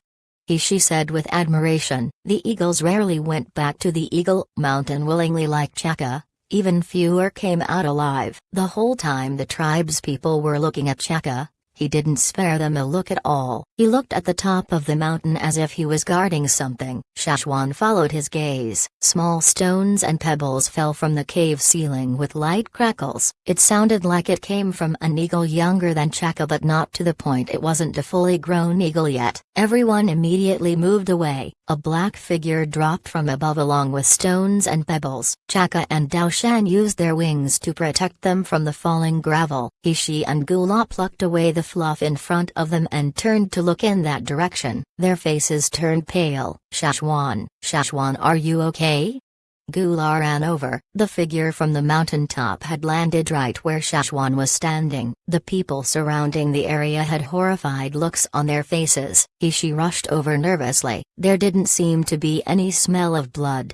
He isn't dead, right? The shaman and the chief were able to catch the incident happening before their eyes. It shocked the shaman so much that he dropped his cane. If Shashwan died here, how would they be able to break the news to the Flaming Horn tribe? Luckily, they soon heard Shashwan's voice. Damn, he's heavy. Following the sound, the fallen gravel all were lifted up. Shashwan looked at what he was grabbing onto. It was claws. This pair of claws belonged to some bird. A beast bird. With closer look, the fluff that was flying around probably had fallen from some young bird. Young bird? Shashwan thought of the thing he saw on the mountain when he came here. He lifted it up to measure its weight. It really was quite heavy. How could it fly like this? Also, why was the young bird so big? The Hua tribe's people around him looked shocked. He lifted it up. He even did it twice. Are all Flaming Horn tribesmen like this? For people who didn't go out on expeditions,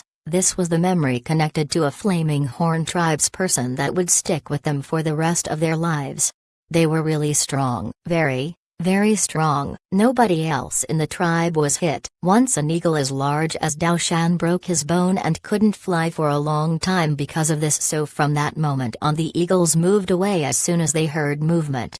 Nobody could imagine that the Flaming Horn tribesman who was smashed to the ground came out unscratched and even lifted the fellow up twice. The young eagle felt that something was not right and turned to look, but it was too round, so it just rolled off. The young eagle was around the same size as Chaka. Daoshan looked skinny beside it. Its eyes seemed to be drawn over with ink. It was surrounded by a circle of black feathers which was different from Chaka. It rolled a full circle before it could stand up again and look at Shashwan. It didn't notice the glare from Chaka and ignored everyone else that looked at it. Its big eyes looked at the cave walls, then walked towards it step by step. It was still a youngling, but it hadn't learned how to fly yet. It couldn't hunt on its own but had a pair of sharp claws. Right at the cave walls, it jumped up and flapped its wings while scratching the walls. Down came all the stones with its movements. "What is it doing?" asked Shashwan. "Practicing."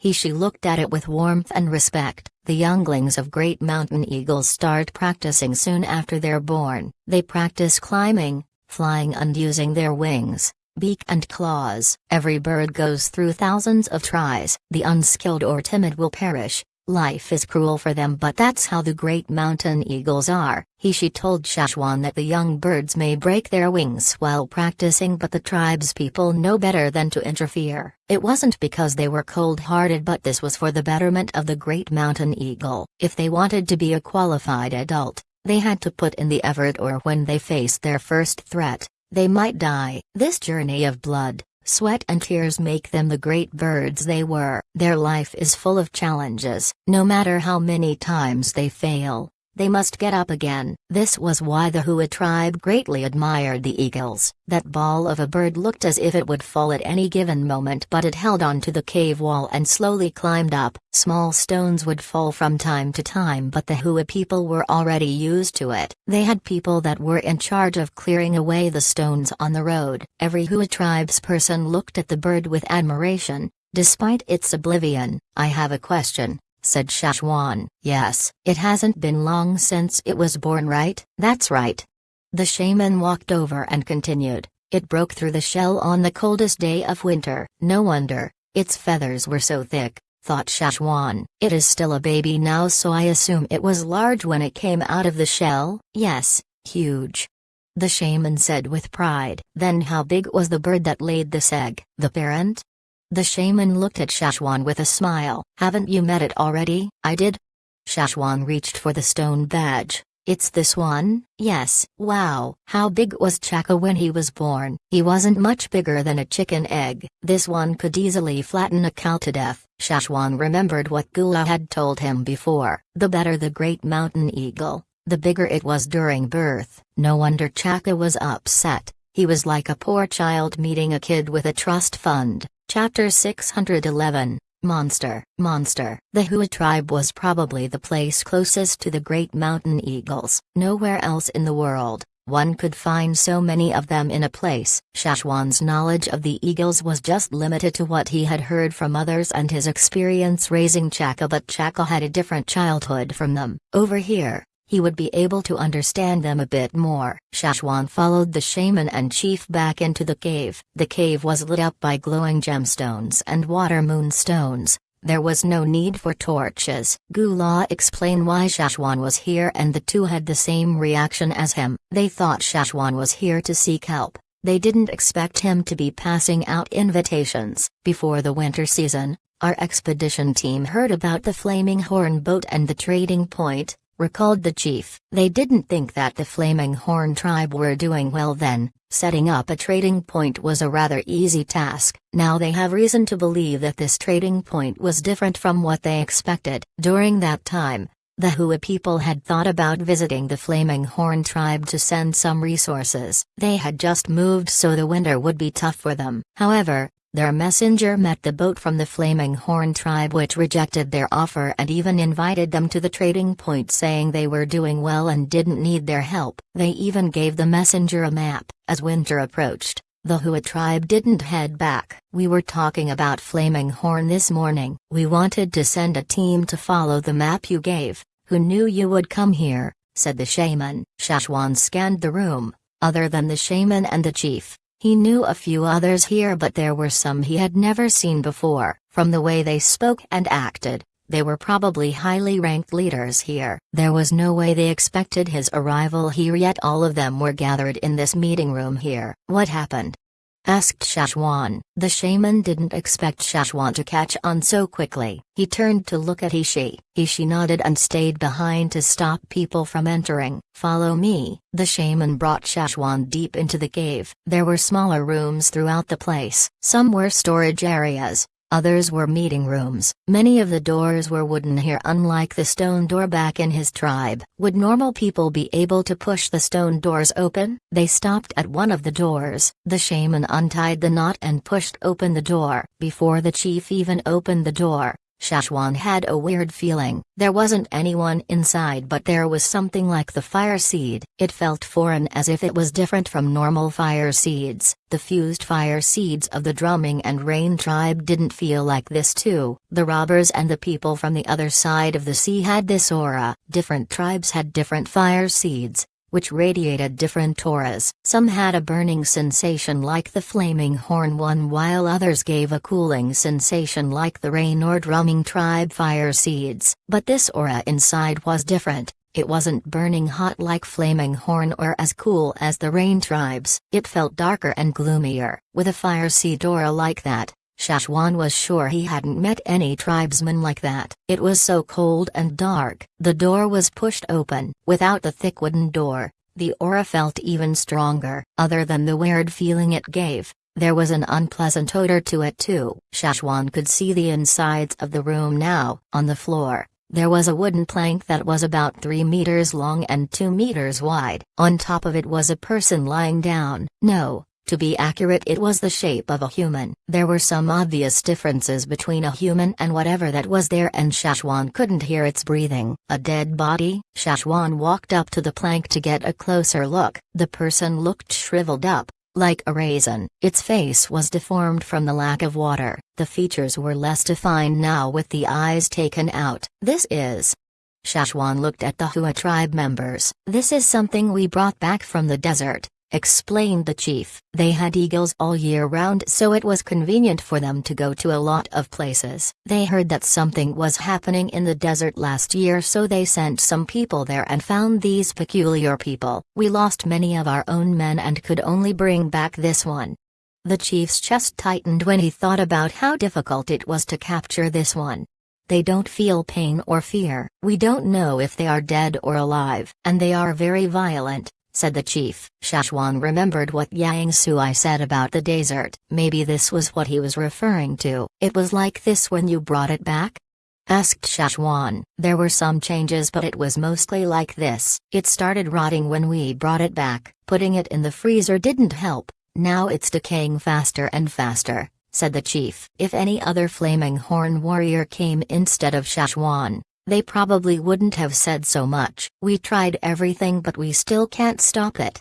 Every tribe had their ways to preserve meat, but it was no use. The person continued to rot at an even faster speed. At this rate, soon enough, it would just be a pile of rotten meat. The reason why Shashwan thought this person's features were blurry was because it had started to rot. The shaman sighed. Not only that, but I also keep feeling a weird fire. See Dora, it's quite faint but it is there. It has gotten even fainter since it came here. Are they created by the Rock Hill City people?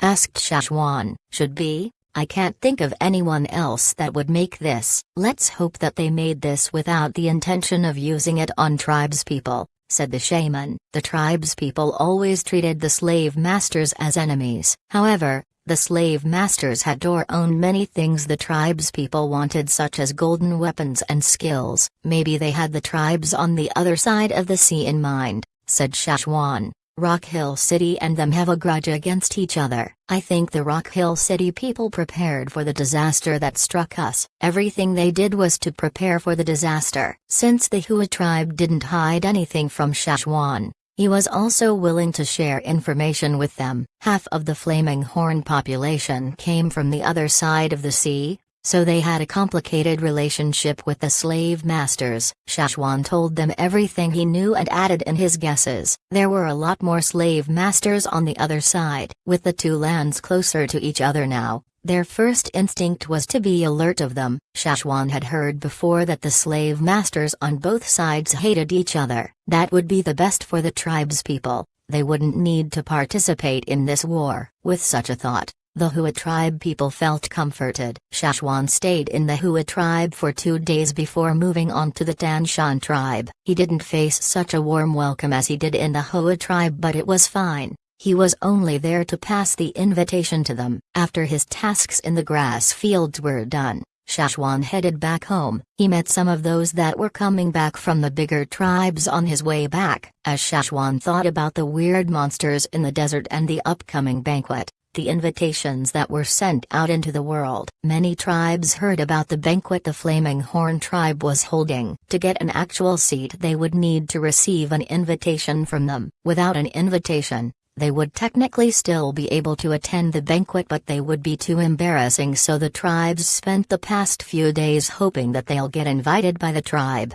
In the Flaming River region, in a small gap between the trees on a rather plain mountain, someone poked their head out from time to time to look at the sky. That was where the Zit tribe was located. Other than the warriors standing guard and some that headed to search for food, most of the tribe members stayed in the tribe. They were a small tribe with not even 100 members, so they had to be careful. The number of times they showed themselves to the world was far lesser than the number of times they washed their faces. Previously, they would have skipped every event possible, but now they were looking forward to an invitation. The trade before winter gave them a taste of how great life could be, and they wanted more. The chief, Abulai, went on the 20th circle around his house for the day. He sat impatiently at the door and split open a dried fruit as long as half of his arm. As it was dry, it split open rather easily. There was a dry white cotton-like thing inside. He took the white fluff out and rolled them together, then he rubbed it on the crystal. Some rough edges on the crystal became smooth after some rubbing. This was a technique found by the ancestors of the Zit tribe. Only the Zit tribe knew about this technique. As he rubbed, Abulai heard something. Ahow! The surrounding mountains made it hard to differentiate where the sound was coming from. Yodeling made it easier to listen through the echoes of the mountains. Abulai stopped rubbing the crystal and went towards the source. So did a few other tribe members too. Soon enough, Abulai came back smiling with an animal skin scroll in this hand. This is it. It's animal skin, real animal skin. He took a whiff of the scroll and said, "Yes, this part must be near its rear." Chapter 612, Forward.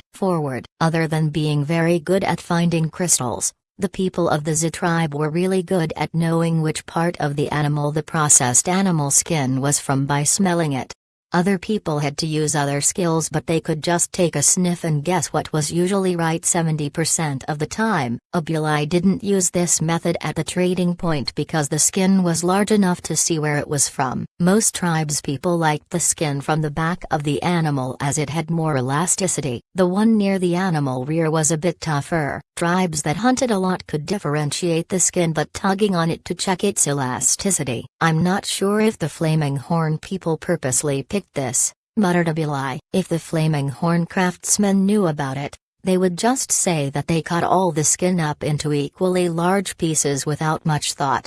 Although it was the skin of the animal's rear, Abulai still rolled the scroll carefully. This was the pass to head towards the Flaming Horn trading point for the big banquet. They wouldn't be able to join without this. Abulai swatted away the hands that reached for the scroll, yearning to take a better look. He knew that they were definitely not the only tribe that was invited. In this case, they would need to bring a gift. That was what he read in the ancestral records. When Abulai came back from the trading point, he had deliberately studied all of them. What gift would he bring? He had made his decision. He thought of gifting the glowing crystal in the former chief's cave. Soon after, Abulai brought some men over to the cave to extract the glowing column of a crystal that was as tall as a human. Of course, he kept the most beautiful things within his collection for themselves. He already felt the pain of giving away the crystal for free when it could have been traded for so many things. Although it pained him, he knew this was for the best. Their tribe was small and they interacted with a limited set of people, but they still knew how they needed to act in a public setting. They could embarrass themselves, but they shouldn't embarrass the tribe. With the invitation and gift ready to go,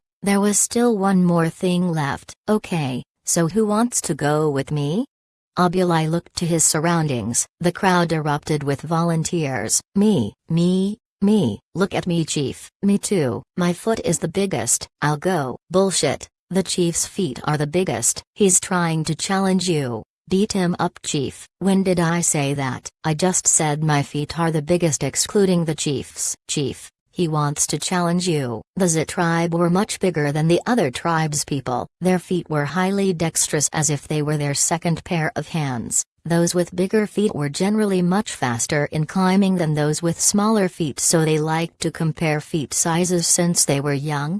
They didn't like to fight, but they liked to compare foot sizes. They were now showing off their foot size to get the chief's attention. These people don't like interacting with strangers or leaving the mountain, but now they were highly interested in going to the banquet as there was a lot of food to eat there. They could eat until their stomachs split open. Why wouldn't they not want to go? Abulai was placed in a tough position now. He thought he should bring some people other than those he usually brought along on trading expeditions. Abulai states on the half-polished crystal and ruffles his hair. What about this? Everyone suddenly quieted down to listen to him. You all fight each other. The one who wins can come with me, said Abulai as he circled them with his finger. The warriors that were too weak would be embarrassing for the tribe, so he had to bring the strongest ones that could eat a lot. That would be how they would make the trip worth it. What kind of selection method is that?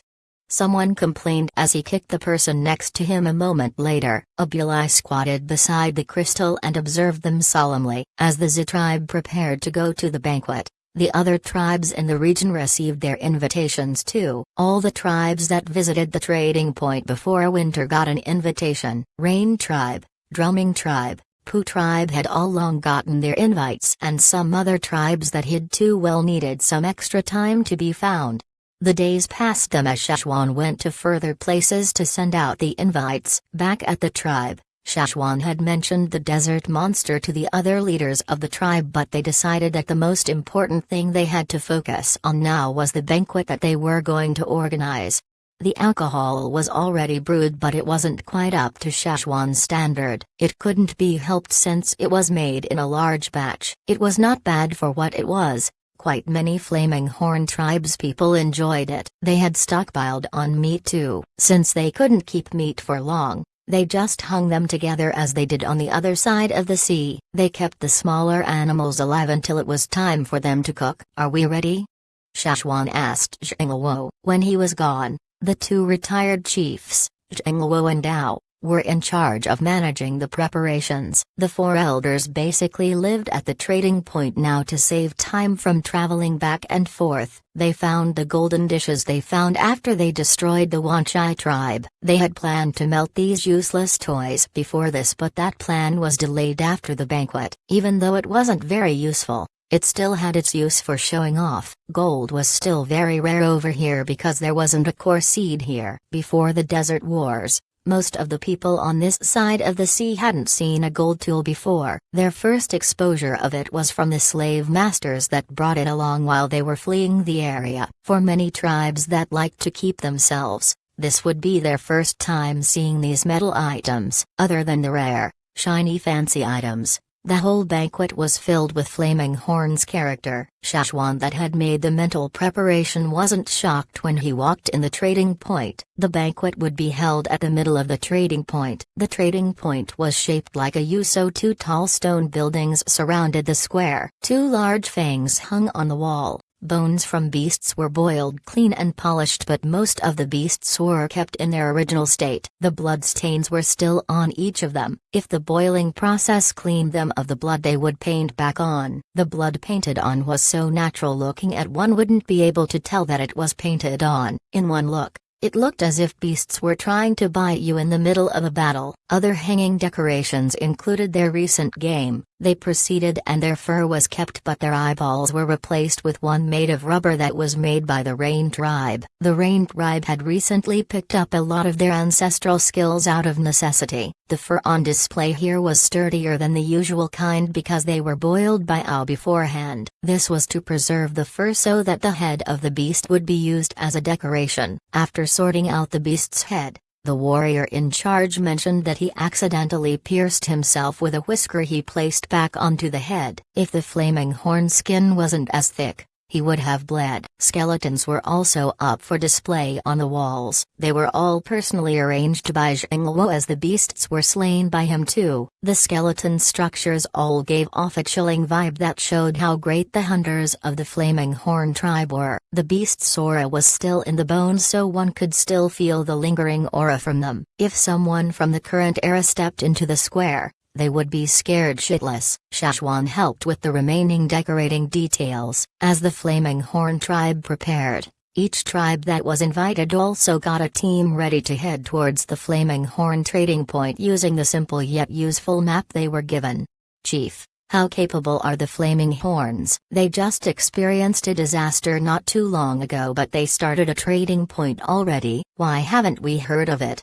Asked Kus as he held the invitation scroll. The leader of the Ming tribe spared him a glance but didn't say anything. He was curious as to how Flaming Horn settled down so quickly. It's probably nothing, definitely not as grand as our trading point, said someone from the Eight Limbs tribe. The Ming tribe and Eight Limbs tribe were traveling together after receiving the invitation. Flaming River trading point? Flaming River? Where was that? Chapter 613. They are bitter when Flaming Horn is doing well. Other than the Ming and Eight Limbs tribe, the other tribes on the mainland had departed on their journey too. The experienced tribes knew that banquets existed just to compare and show off with other tribes. No conversation without competition didn't exist. Physical strength wasn't the only topic. Their clothes, accessories and tools were all items of comparison. Each tribe had its own distinguishing feature, so animal skins and soft silks weren't the only types of cloth there. For example, the Meng tribe preferred clothes made from plants that had a similar color to bamboo. Their accessories were either made from bamboo or jade that distinguished their social status. Seeing that the Meng warriors all had jade pendants at their waists meant that all of them here were high or mid-tier totemic warriors. The Meng tribe was famous for producing a lot of jade. Outsiders liked to make accessories with intricate patterns on their jade, but the Meng tribe's people kept it simple. The jade they wore had stripes like bamboo and were very clear. This kind of jade was called Meng jade as it was something only owned by the people of the Meng tribe. Even if someone from another tribe got the jade somehow, they wouldn't dare wear it out as the Meng tribe would never allow it. The Eight Limbs tribe wore their famous silk. For this occasion specifically, they took out the clothes they usually kept for special events so they looked extra dashing. The Meng traveled on horses, but they had some weirder beasts traveling with them that had fully brown, black or white coats of fur. If Shashwan had seen them, he would be shocked to see the few leaders of the Meng tribes traveling on something like a panda. The Eight Limbs tribe mostly rode on spiders. They came in all shapes and sizes. Some had long fur, some short, some had thick legs, some had thinner ones. Even the number of eyes on each spider was different. These two tribes were already eye-catching by themselves, but as they traveled together they got the attention of everyone they passed by. Everyone was curious as to where they were headed. They don't seem like they're about to join a fight. So where are they going? Some couldn't hold back their curiosity and tailed them to find some answers. They kept their distance as they were afraid of getting caught by the two tribes. It was quite a journey from the central region to the Flaming River. More and more people got curious about the team, so more people started to follow them. The two tribes were well aware of that, but they didn't want to waste their energy on them. They also wanted more people to go take a look at the Flaming Horn tribe, as it would help them spread the word if the tribe really wasn't up to their expectations.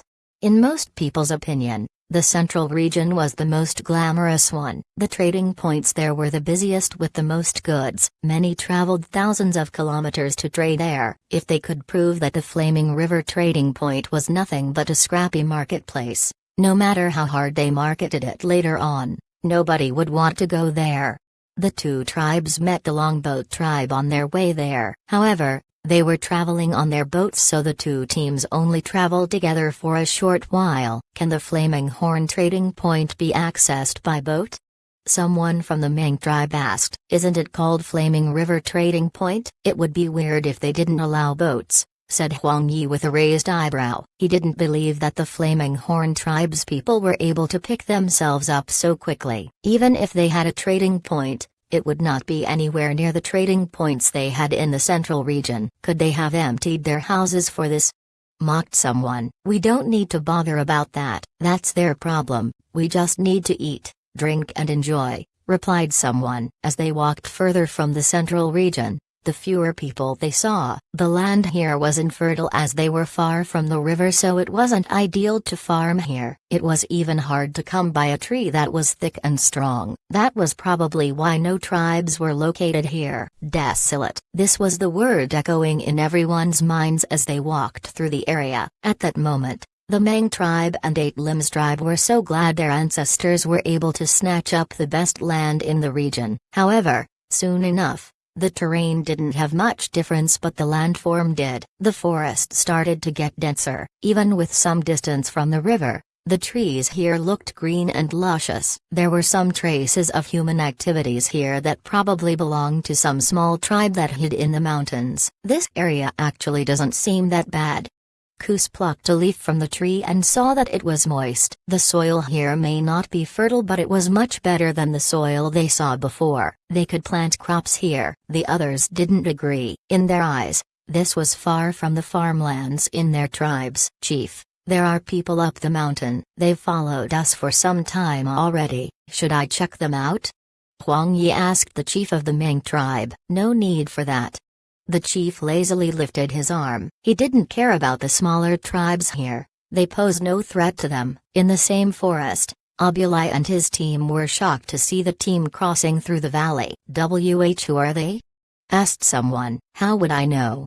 Abulai crankily tugged his animal skin shirt and wiped the sweat of his forehead. Abulai had spent 2 days picking clothes to wear for the occasion. In the end, he picked the beast skin he had traded with the Flaming Horn tribe's people and asked his wife to make it into clothes for him. This was the best material they had in the Z tribe. The sewing process was rather tough, so his wife had asked some friends to help with the task. The group from the Z tribe consisted of Abulai and his wife, the shaman and 3 others who also wore beast skin clothes. However, he was wearing beast fur, instead of just shiny or short-haired leather. This made it very hot in the current weather, but Abulai thought this was the only attire appropriate for the occasion. At first, Abulai wanted to wear beast skin to the banquet, as he was sure many tribes had never seen fearsome beast hide before. Who would have guessed that they would meet that expensive-looking team of warriors headed in the same direction? Their aura and equipment were in a different league compared to the Z tribe. Were these the legendary people from powerful tribes within the central region? The Z tribe really hadn't seen much of the world. After feeling somewhat defeated, Abulai took out some crystal necklaces and wore it all around his neck. He'd prepared these as gifts, but right now, he needed to look like a rich man. Ah, this is much better. Abulai felt a confidence boost with the necklaces. The Mang tribe and Eight Limb tribe had their suspicions grow towards the people following them as time passed. As night fell, the group found a place to rest. Beside the fire, the chief of the Mang tribe drew out the map again and drew the shape of the two moons. He compared the two moons he drew to the two up in the sky. It was nearly the same. We should make it on time. That was the conclusion he made. Yes, we should arrive tomorrow, said Huang Yi. The place terrain they were at showed that they were very close to the trading point. What food do you think they prepared? Did they just prepare a bunch of meat? Kus looked at the meat roasting on the fire and was feeling hungry. Who knows? An eight-limb warrior yawned. He was starting to regret coming here. The journey was long and who knows what kind of weird food those savages would serve. Don't think so much. You'll find out tomorrow. Makes sense. Soon, the only sounds heard were the fire crackling and the snores of the beasts. The next day, just as they predicted, they reached a road with a sign that said Flaming River Trading Point on it by noon. Ah, we're here, said Kus. Continue forward. The chief pointed in a direction. The people around the area were probably Flaming Horn Tribe's people. The road here was made well. It was stable even when the beasts walked on it. Suddenly one of the warriors shouted, "Look, what is that?" The group looked at where he was pointing. There stood a tall stone building that exceeded the height of the forest. Soon they saw the large wall surrounding the area. They saw a fair share of great walls, but this one was filled with paintings which surprised the group. It wasn't because the paintings were horrific. The art style was just visually stimulating. It was an explosion of colors in the middle of the green forest. The wall here was smooth unlike the other walls in other parts of the world, making it the perfect canvas for paintings. The painting depicted many people, preserving the values of the people living here. Most of the tribes had a similar characteristic, drawing humans in an abstract manner. This was very prominent here. As people of larger tribes with larger world views, the Mang and Eight Limb tribes weren't easily impressed by artwork, yet this painting surprised them.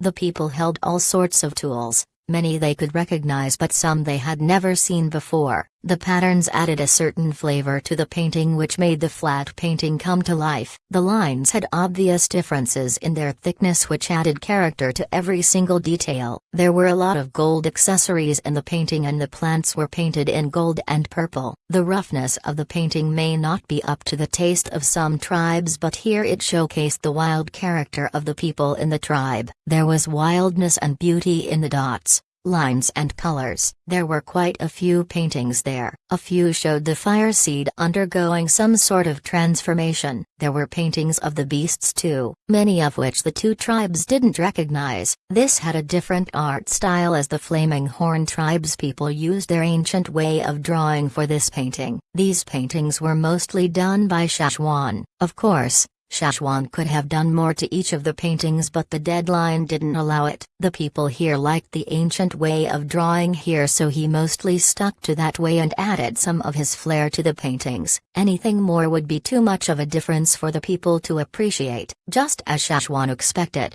the Flaming Horn tribe's people were very pleased with his drawing. The tribes that arrived these few days all stopped to look at the paintings when they passed by. This included the Mang and Eight Limbs tribe. What tree is that? I don't know. What about this one? I've never seen it before. That one. Wait, I know that one. They found that crop. What is it called? Cabbage? Yes, that's it. Cabbage. We saw Flaming Horn planting them when we went into the forest last winter. The group pointed and discussed the painting. As the group moved forward, they were greeted with the huge stone buildings which left them with mixed feelings. This is the new land Flaming Horn found to live on? This is the Flaming River Trading Point? This was way out of their expectations. What was that saying again? I'm most at ease when you're struggling. By the same logic, they were bitter when Flaming Horn was doing well. If they could build something like this, how bad could their life be? Chapter 614,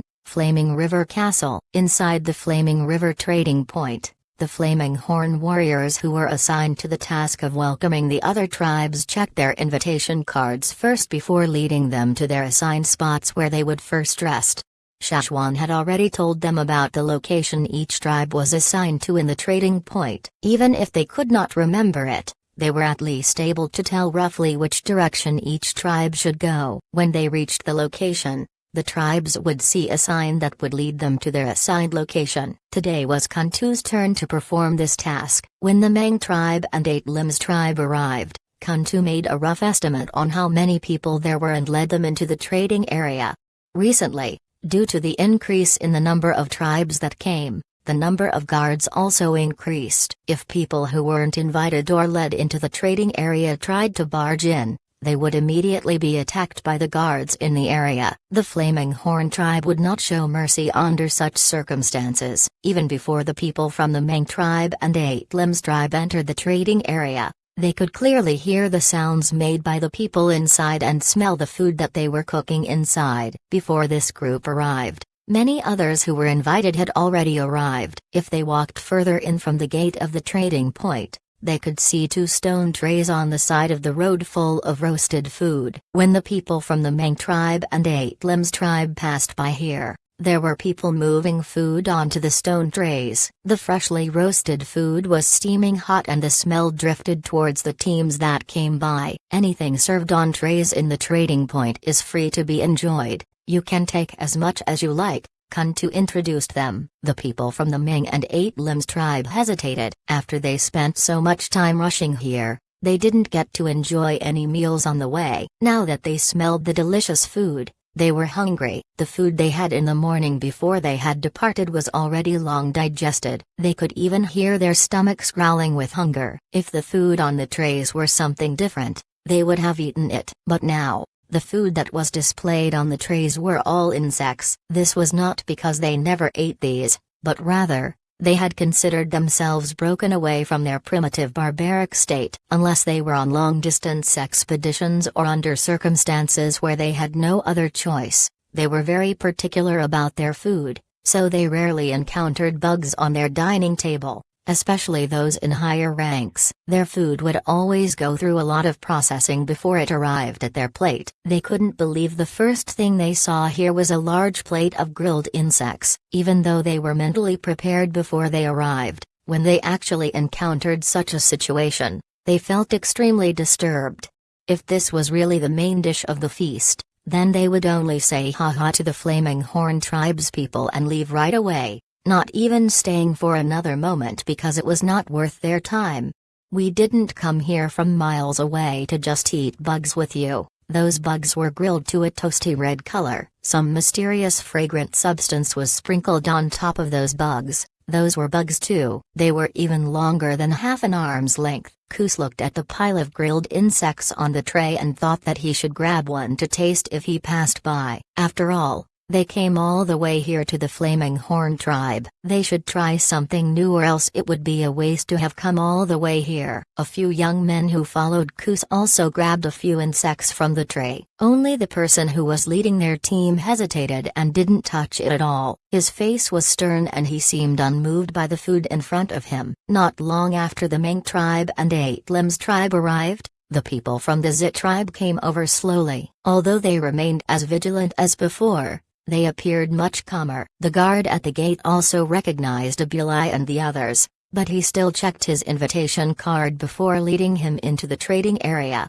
The sparkling crystal necklaces displayed on Abulai's neck were indeed very eye-catching. People who saw it looked over a couple more times, feeling the gaze from all around him. Abulai moved his neck unnaturally and straightened his back. So this is what it feels like to be the center of everyone's attention. It feels pretty cool. As they passed by the 2 large trays, the people from the Zit tribe who were still restrained looked over as if their eyes were glued onto the trays. What more should they care about if there was stuff to eat? Food was the most important matter to them. Having food to eat was a good thing. It didn't matter whether the food was of a different type or taste. Those came after. For people who are hungry most of the year, how could they care more about these particulars? They belonged to a tribe that always lacked food, and hunger was already a norm in their tribe. The people from the Zit tribe didn't feel at all disturbed by the insects. In their tribe, it was common for them to eat insects raw. Of course they'd be fine with eating these roasted ones. Time to eat. Abulai was the first to grab a handful of those insects from the tray. Those who followed behind him also rushed over and their hands all reached for the tray. In addition to their food craving, the Zit tribe was also very curious about those roasted insects on the large tray. They had never seen those insects. Not even one. The one that Abulai was holding in his hands was as long as his arm, with spiky limbs and a hideous face. Although its sharp open jaws were burned, it did not appear any less terrifying as when it was alive. But this did not affect Abulai's appetite. After the insect's strong hind legs were pulled apart, its juicy flesh could be sucked out. Abulai was not sure whether he was overthinking, but he felt that the meat from these insects tasted a lot better than any insects they caught in the mountains and forests before. A wave of warmth flowed within him, relieving all the tiredness he felt. This was better than what they usually had, but still could not compare to the meat of fearsome beasts. Delicious.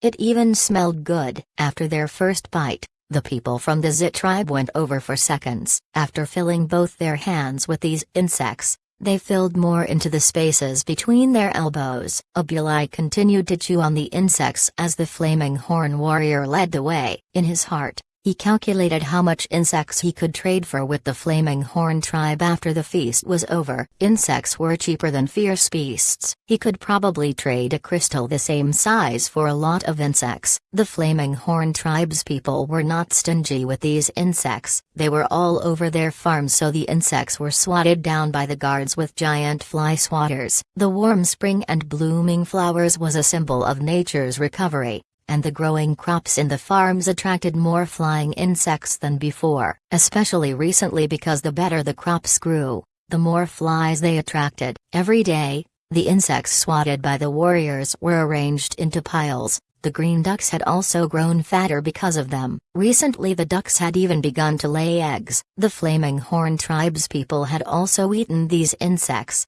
and they felt that these insects could be easily obtained. So having a large supply of these insects wouldn't make them lose any face. This was how these insects came to be here. Shashwan also joked about it, saying, "This can also be considered a seasonal dish." After he finished eating an insect, Abulai looked around and noticed that there was a huge difference in the trading point compared to the last time he came. Most of the wooden architecture had been replaced with stone ones. They looked sturdier and taller, and many houses were even painted with color. The stone plate beside the road was even carved into the shape of a ferocious beast. Just by being there, it added a little more fierceness to the entire place. The spot the Zit tribe was assigned to was close to other smaller tribes in the Flaming River region. They were farther away from the center of the trading point. Even if they were assigned to a spot closer to the center of the trading point, they wouldn't be willing to go there. All the tribes there were powerful and large. Just sitting there would make them feel uncomfortable. The aura there would make them feel suppressed, as if by the power of a fire seed. It would make them unable to sit peacefully. The Flaming Horn tribe's arrangement was just what they wanted. When can we start the feast? No. When does the banquet start? It's already time. Abulai pointed at the two crescents drawn on his invitation card and asked the flaming horn warrior who led them to where they were. Either tomorrow or the day after, because some teams from other tribes are not here yet. Our shaman and the chief said to wait. We will notify everyone when the time comes, the flaming horn warrior said. That's a long time more. Abulai resented those tribes that were not punctual, but after realizing that he did not need to worry about food here, his unhappiness disappeared. After he thought for a while, he pointed around him and asked, "Is this where the banquet is going to be held?" "Of course not." The flaming horn warrior smirked and pointed to the center of the trading point. "The banquet is going to be held at the Flaming River Castle." Abuli looked over where the warrior pointed from the depths of the window. The tall stone building they saw outside the trading point should be the so-called Flaming River Castle. Last winter, the building was still under construction, but now, it stood there in its complete form. After estimating the size of the Flaming River Castle, Abulai noticed that it was about the size of the entire Zit tribe's grounds. He was too nervous the last time they came, so he didn't bother to take a closer look. He only realized now after he looked closer. On the highest floor of the Flaming River Castle, a giant flag with the totem sign of two fiery horns waved in the wind. Chapter 615, Beast Fang Gate. The banquet did not keep its guests waiting for too long, because they could not communicate with those who were invited but still absent. There was no way they could know if those people were reluctant to come or if something had happened to them on their way here. The banquet would not be delayed because of these issues. It wasn't because the Flaming Horn tribe cared about other people's complaints, but they were also not willing to take all the blame. So many people came for this occasion, and in order to organize a successful banquet, a lot of food in the trading point was made free. Thus, the amount of food consumed each day was huge. The Flaming Horns wanted to hold a banquet similar to a grand feast just to show off their wealth. They weren't like those overconfident people who didn't even have the wealth but still desperately wanted to hold a grand feast. Those people would only end up impoverished. Therefore, they notified everyone about the specific time and location for the banquet the next day. The boat team from the Longboat tribe finally arrived on the day before the banquet. They had encountered some problems on their way. There were some obstructions in the river, so they arrived later than expected. The good thing was they made it in time. The 5 major tribes from the central region as well as the Lu tribe that had a decent relationship with them before were all here. Because the Longboat tribe arrived late at night, they could not see many things in the trading point clearly. It was not until the next day when they walked out of the houses the Flaming Horn tribe had prepared for them that they saw their surroundings and took a deep breath.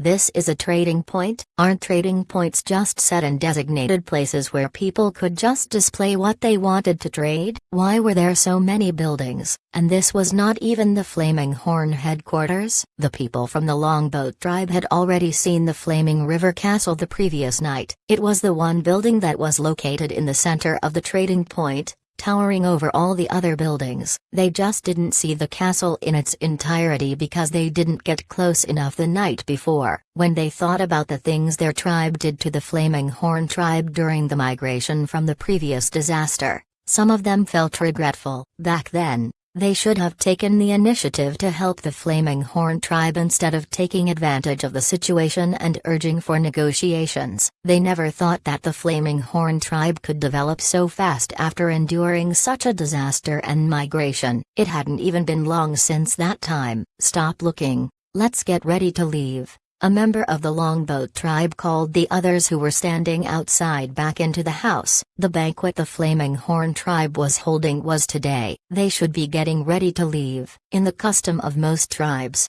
banquets were usually held in broad daylight and not at night. There were too many uncertain factors they had to consider at night, so they would prefer to avoid the night time. The Flaming Horn tribe's banquet this time also took into consideration the customs of most tribes. So it began in the morning, when they received a signal from the Flaming Horn tribe telling them it was okay to move forward. They packed their things and headed for the Flaming River Castle in the center of the trading point.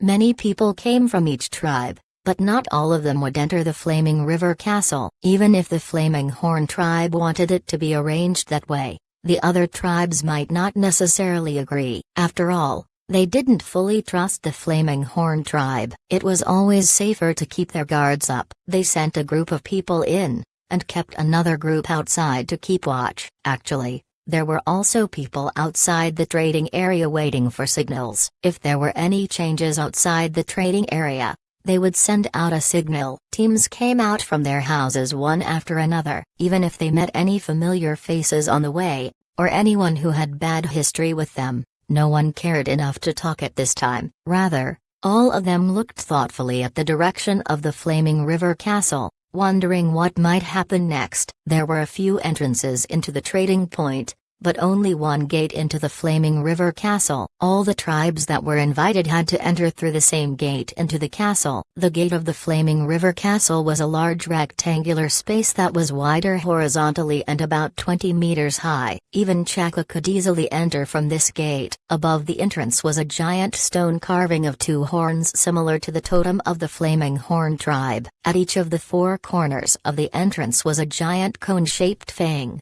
far bigger than the ones Szechuan had gifted the Fang tribe. If all the fangs were aligned, their lengths combined would far exceed the height of the gate. The pair of fangs at the bottom slightly protruded outwards, so the fangs from the top and bottom didn't come into contact. This solved the problem of the beast fang being too long, and combined it made the design more three-dimensional than before. This entrance was like the mouth of a giant beast, waiting for the guests to walk in. As the sunlight shone down on this entrance, the dazzling reflection from these four sharp fangs struck terror to the hearts of those who saw it. It made them feel as if the four fangs would snap shut any time, biting and crushing down on them. Although a few of the people who belonged to the major tribes were shocked, they had seen enough of the world and encountered giant beasts. Even though the beasts they had seen before could not compare at all to the four fangs laid in front of them, their past experience enabled them to maintain their composure,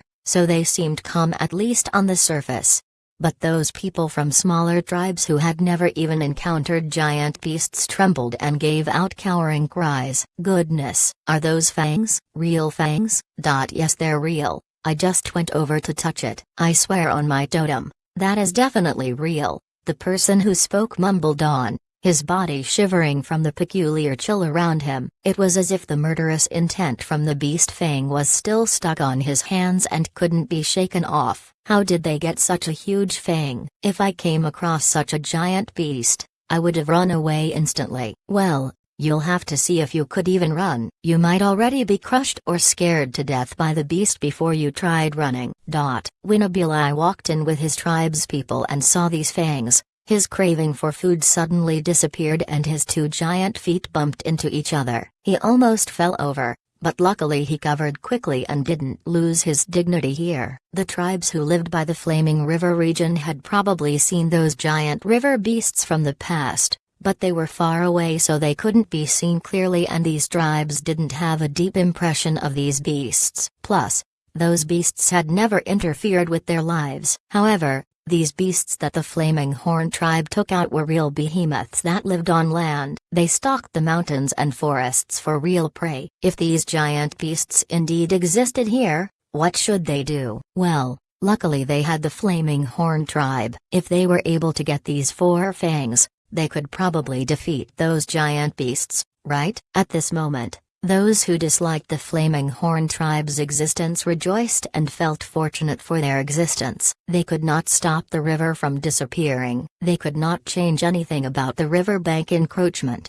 and the fierce beasts from the forest opposite of them could attack any time. They were afraid, but they had no intention to wage war. But with the Flaming Horn tribe here, perhaps they were safer. The Flaming Horn tribe's headquarters was even located on the other side of the river, closely in contact with the forest where the fierce beasts resided. As the saying went, if the sky falls, there is a taller person holding it up. If the fierce beasts were to cross the river and charge at them, with the Flaming Horn tribe here, why should they still worry? Although in shock, they let out a long sigh of relief. Small tribes who lived in the cracks of the world could always find a reason to comfort themselves. The Flaming Horn warriors who guarded the gate of the Flaming River Castle observed every person who walked by and saw their reactions. Even the people from the major tribes, no matter how hard they tried to act strong, the guards could feel their unstable emotions even if it was just an instant. As they thought about these, the corners of their mouth arched upward uncontrollably. But they still had to keep guard, so they had to maintain their stern posture, or else they would have laughed out loud. These four large fangs were the success of the Flaming Horn tribe's hunting team. There was no way one or two people or even a few could hunt down such a giant beast. In order to find these fangs to decorate their facade, even Szechuan, Ao, and Shengluo, who had already stepped down from their leadership position, joined the hunt. And now it seemed, It made quite an impression. It was worth all the time and effort they spent waiting, laying traps, surrounding the beast, and finally hunting it down. In the Flaming River Castle, besides the most attractive fangs at the giant beast fang gate, some people also noticed the surrounding walls.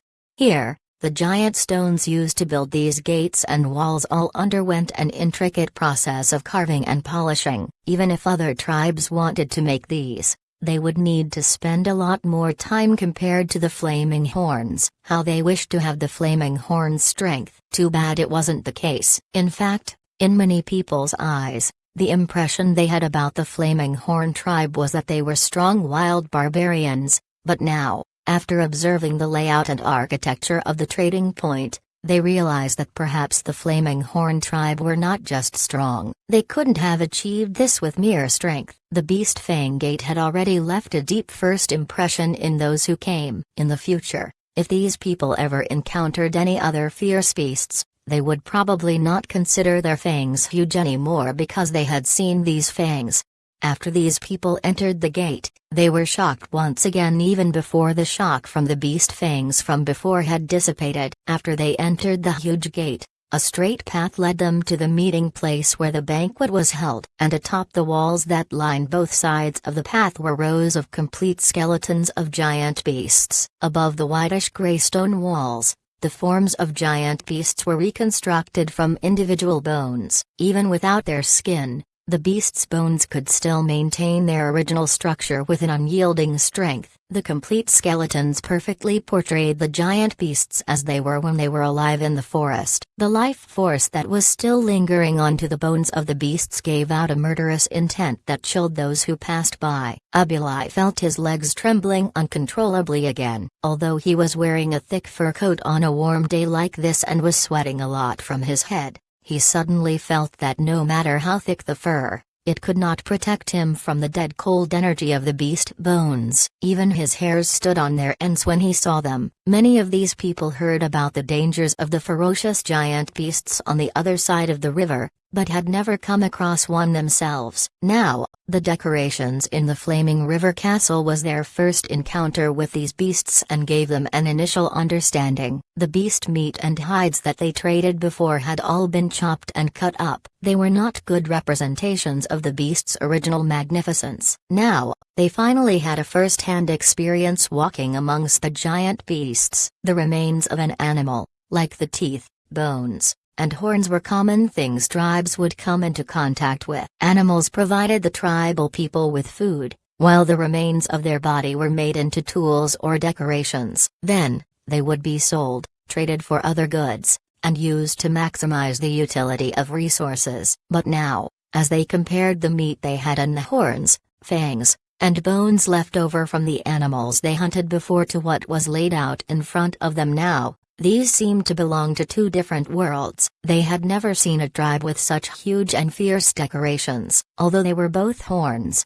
one belonged to a typical wild cow, and the other belonged to a giant forest beast a few times bigger than normal humans. How could these two be compared? Many tribes in the Flaming River region that were invited initially didn't care much about these decorations and wanted to leave as soon as the banquet was over. But now they couldn't help but stay vigilant because if a tribe like this were to go crazy, they couldn't be sure they wouldn't be used as practice targets. In the future, they'd better not provoke the Flaming Horn tribe. Although the gray architecture, white beast bones, dark beast horns, and the beast fang gate and walls lacked the exquisite elegance of the slave masters on the other side of the sea, it expressed an open wildness unique to the tribal people of this continent. Chapter 616, Let the Banquet Begin. The straight path led the crowd to a wide open-air venue. There were 24 tribes that came that day, and each tribe brought around 50 to 100 people. The total number of people was around 1,008, including the people from the Flaming Horn tribe.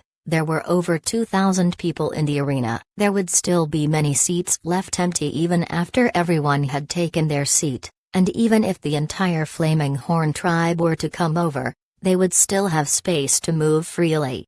A circle of tall stone houses were built around the venue, and above the walls of those houses were the same skeletal structures they had seen outside, displaying the forms of various beasts. These structures, intimidating aura filled the entire atmosphere. The structure that was directly facing the direction of the Beast Gate of the Flaming River Castle was the highest building in the entire castle, the Flaming River Tower. 7 massive chairs made from beast bones were laid out on the empty land in front of the Flaming River Tower. The bones that were used to make these chairs came from the same beast that provided the fangs for the gate. The white beast bones underwent a carving process that transformed it into chairs with stylistic lines. Thick layers of beast hides acted as cushions for the chairs. V-shaped lines were marked on the beast hide, and the people who sat on the chairs would fit perfectly in the center of the V-shape. These seats belonged to the chiefs, shamans, and elders of the Flaming Horn tribe. The 7 chairs were lined up in a row, and the centermost seat belonged to the current chief, Gui He. As the Grand Elder, Shashwan's seat was placed right beside Gui He, and on Gui He's other side was Gui Zi. It was the first time such a grand feast was held, and it was inevitable for Guizi to feel a little nervous in front of so many other tribespeople, but in order to keep his dignity,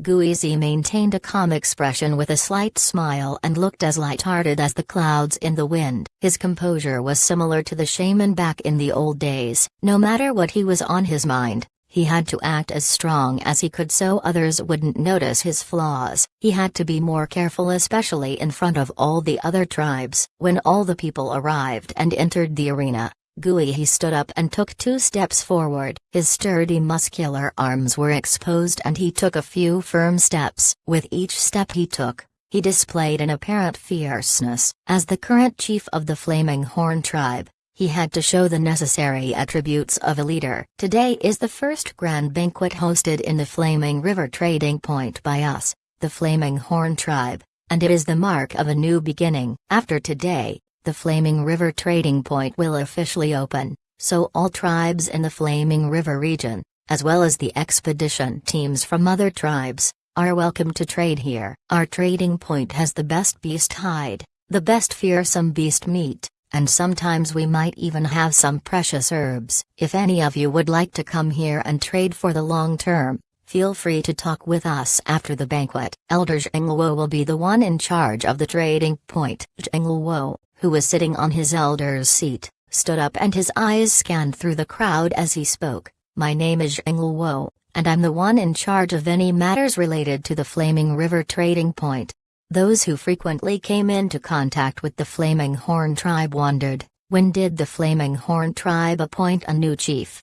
And those people from smaller tribes who lived in the Flaming River region only looked briefly at Zhengluo, and continued to look around them again, wondering when the banquet would start. They had already noticed the delicious smell of food. Zhengluo didn't mind their attitude. He knew that not all matters could be achieved merely by talking alone. He had to take action. Even if they did not care now, he knew that they would rush over to look for him after. After he showed his face to the crowd, Zhengluo returned to his seat. The impression he wanted to leave in those people's hearts was still yet to come. He didn't say much. He knew that these people came just to watch the excitement. Some came merely to enjoy the food and drinks. They cared none about what he said, but it was okay because there were definitely times when they actually paid attention. He continued with a few more words introducing the Flaming River Trading Point, and when he received a glance from Shashwan, he raised his hands and clapped. The Flaming River Grand Feast begins now. Boom, boom boom, boom boom. The drums were sounded with thunderous rhythms, and the sound waves attacked the crowds, making them feel like their brains were about to explode.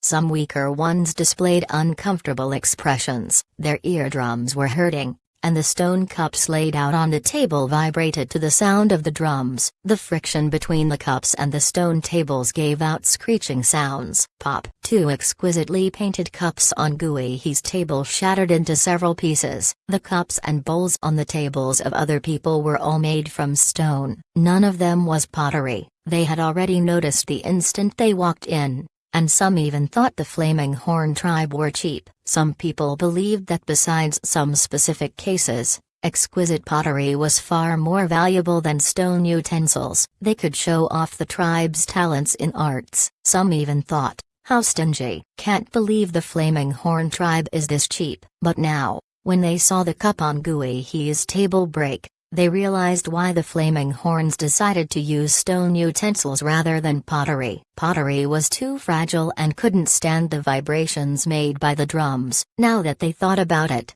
the crowd realized that it was not because the Flaming Horn tribe couldn't afford pottery. Rather, stone utensils were much sturdier. And if they looked closer, they could notice that the material used to make the wine vessels belonged to a middle-upper grade. Of course it didn't crack easily. Those with experience dealing with stone wine vessels could tell right away what grade the stones were. It was reasonable if they used stones like these to make wine cups, but the Flaming Horn tribe were using such a high-grade stone to make wine jugs. Besides the major tribes that everyone acknowledged, other tribes probably couldn't afford to show off like this. Right? Guihi looked as if he didn't care at all when he waved his hands and swept away the broken pieces of the pottery. With his other hand, he set down another golden wine vessel on the table. Under the bright sunlight, the entire wine vessel gleamed as if surrounded by a golden halo. The material used to make these wine vessels came from the desert slave masters,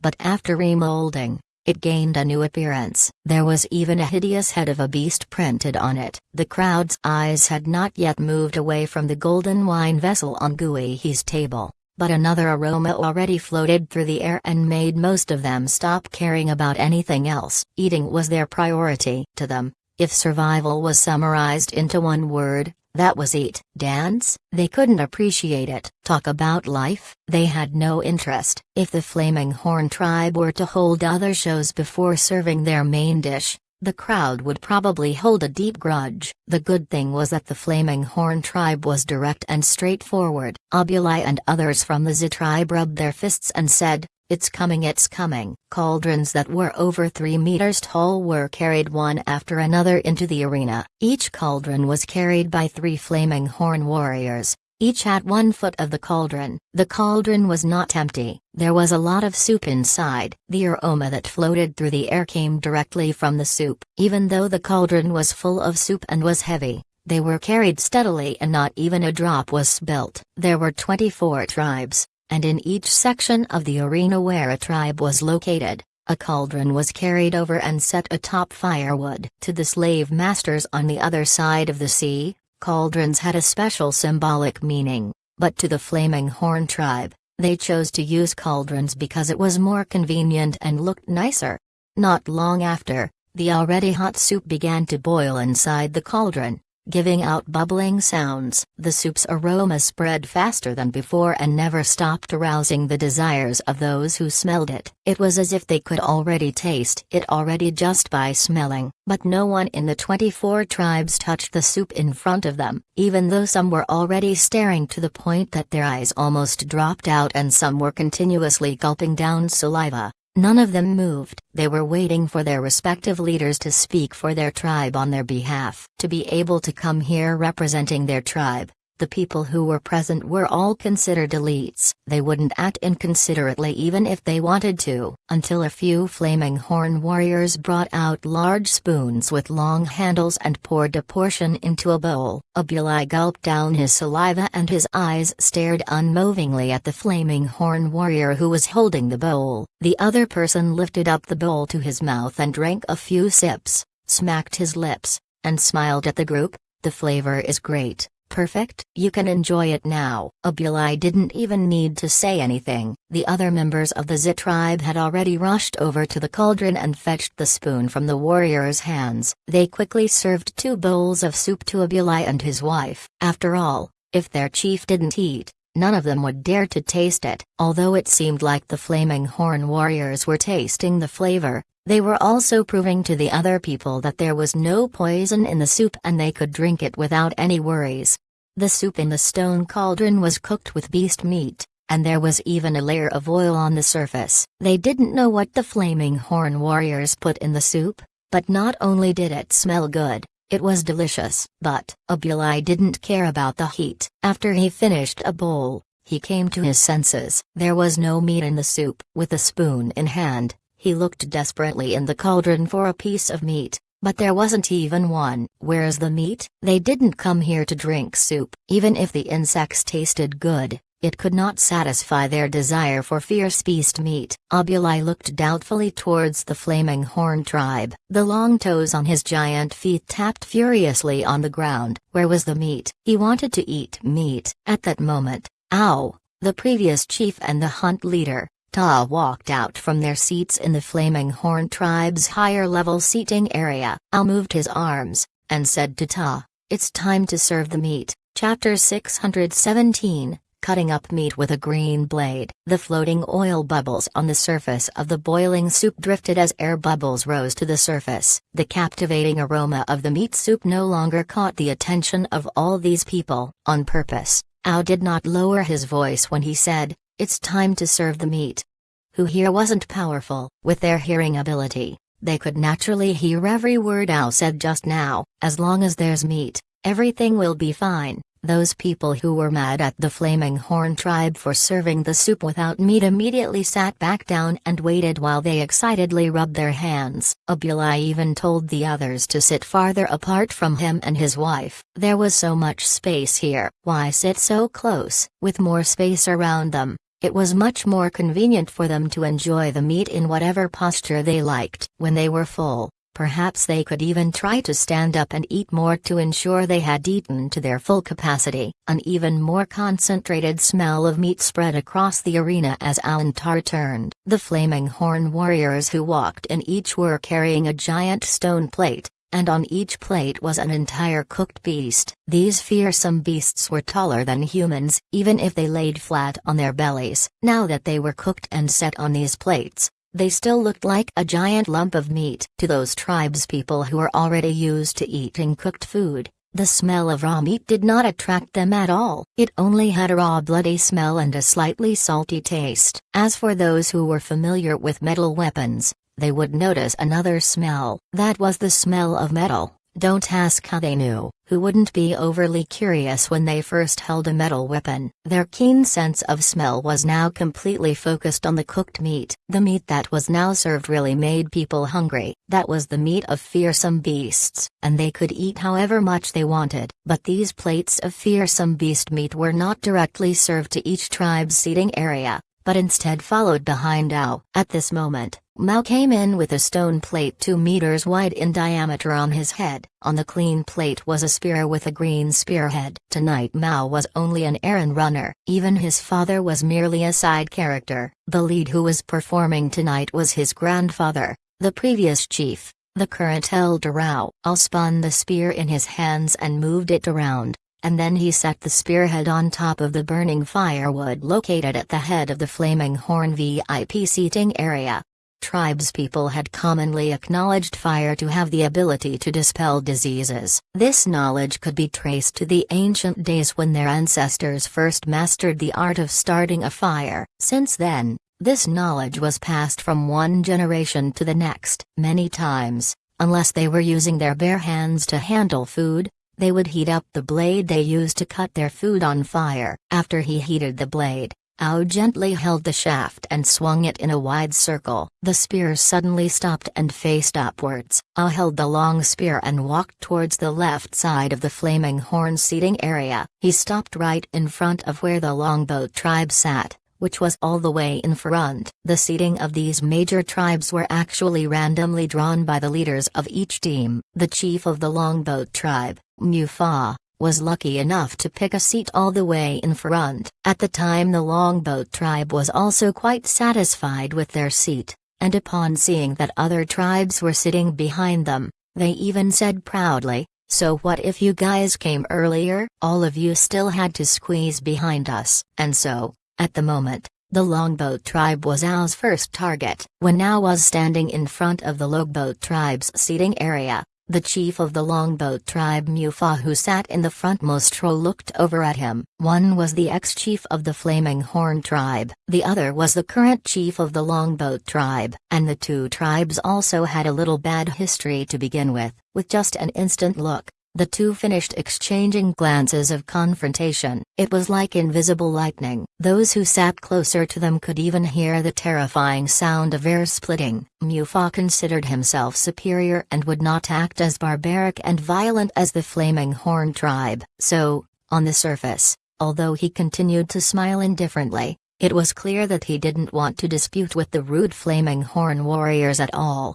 But Ao also kept quiet. His hand waved, and the people who were carrying the plates all came over to him. Whoosh! Ao's hand that was holding the spear jerked. The spear in his hand was ready to attack. His murderous energy flushed out and spread out around him like a cold winter frost. It was not aimed directly at anyone in the arena, but those who had keen senses could feel it clearly and immediately, especially Mufa, who was sitting closest to Ao. Trying to scare me? HMPH. Mufa was shocked at that instant, but he quickly calmed down and was no longer in fright. He was sitting as still as a mountain, and at that moment, it seemed as if everything in front of him were merely floating clouds. The Flaming Horn tribe definitely did not intend to host this banquet to kill. So Mufa believed that Ao's intention was merely to scare them. Ao probably wanted to see how much of a scaredy cat they could be under the eyes of so many tribes. How cunning. Actually, Mufa had seriously misunderstood Ao. Ao only intended to show off his might. He was not picking on the Longboat tribe. The murderous intent that flowed out from within him just now was merely habitual. He couldn't possibly hold back his excitement at a time like that. Ta knew that his father was already in the zone. He only held on to the stone plate on his head,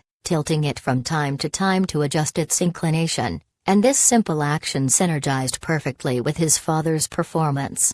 As an ex-chief, Ao's aura was undoubtedly far more powerful than most people. His spear was like the sharp claws of a hunting beast. The sharpened spearhead carried a sharp whistling sound as if it was ready to break apart any other force that stood in its way. It attacked directly at the cooked beast on the stone plate. Whoosh! The impact gave out a gentle sound. Too gentle. It did not sound at all like a spear piercing through thick beast meat. Following this sound, Ao lifted his foot and took a big step forward. His hands held the shaft with much control and swept to the side. A chunk of meat the size of a grinding disc flew out from the stone plate. The oily piece of meat gave out a glimmer of golden light as sunlight reflected off from it. It then landed on another plate that was placed earlier on the other side. Poof, poof, poof. The unresting spear continued to pierce in and out of the meat, and it continued to move faster than before. Ao's figure had also become more subtle. He was there in one moment,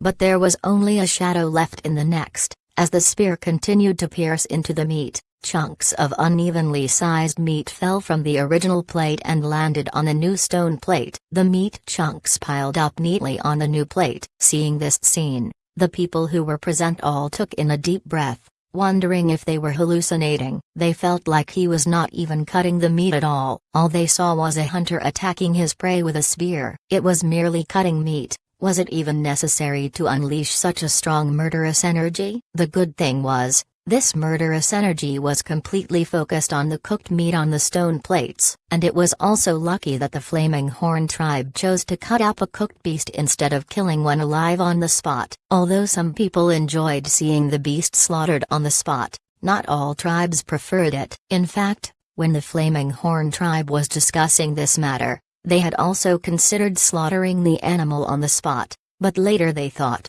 why reveal our killing technique to everyone? We just need to show off our skills. It was unnecessary for us to reveal our secrets. Yes, indeed, the Flaming Horn tribe were merely showing off their skills. This was not the technique they used to hunt. They would only reveal all their hunting techniques if they were out of their minds. There were many tribes present who were also skilled. If they end up learning all of their techniques, it would be too late even if they wanted to cry. All of those techniques were accumulated from generations of experience. They mastered their techniques through uncountable hunts and real battles with fierce beasts. Why show it to other people? Tribespeople were extremely sensitive to protecting the secrets to their techniques. If the beast in front of them was still alive, they would definitely not be able to kill it without using their usual techniques. But cooked meat was different. They didn't need to show their true techniques. All they needed to do was show off fancy moves. These were merely games they had played before.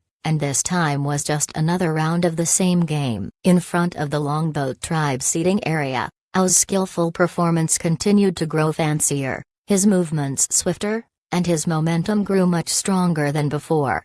Even those who were farther away felt his murderous intent, not to mention the people of the Longboat tribe who were sitting that close. The faces of the Longboat tribesmen couldn't stop twitching, even if Ao's murderous energy was not targeted at them. The momentum coming from him could not prevent any murderous energy from spreading. They felt shivers go down their spine, and goosebumps began to spread across their skin. Some people wanted to avert their attention and not be affected by Ao's movements, but when they set their eyes on the other plate, they realized that the chunks of meat that were sliced out from the other plate were all complete chunks of muscle. Broad and complete muscles of the animal were sliced out one after another. Even the tightest type of muscles and the circular types of muscles that were the hardest to cut out were sliced out clean off the bones. He ensured that each muscle was cut out as a complete piece. Seeing this, the people's faces twitched even more severely than before. It was true that the Flaming Horn tribe were showing off their skills, but they were not just cutting meat. They were making sure not even a single piece of flesh stayed on the bones. Cutting the exterior of the meat was a simple task, but making sure it was clean off the bones was not easy. If he didn't have any knowledge about the fierce beast, how could he perfectly cut it up? When everyone's attention was focused on the meat that was perfectly cut clean off the bones, a thought came into Mufa's mind. The chief of the Longboat tribe was closest to Ao at the time. There's something strange about the spearhead. Pieces of meat continued to fall incessantly on the stone plate, creating a sound similar to rainfall. It finally came to a halt. At this moment, the dead beast that was on the plate before was now only a clean skeleton, and the chopped pieces of meat were piled onto the other stone plate. Every muscle of the beast was cut up perfectly. Ta and others who were holding their plates set their plates on beside where the Longboat tribe sat. That space was purposely left unoccupied for the stone plates. It was finally over. They could hear the sound of the entire group's exhale in relief. Bro, you're just cutting meat. Did you have to make it so scary? I've got freaking goosebumps now. You think I don't know you're enjoying yourself underneath that poker face? This group of Flaming Horn people are just trying to show off, right? They're just trying to brag about how familiar they were with each piece of meat, right? Or were they just showing off their spearing skills? Alright, while the guests were upset,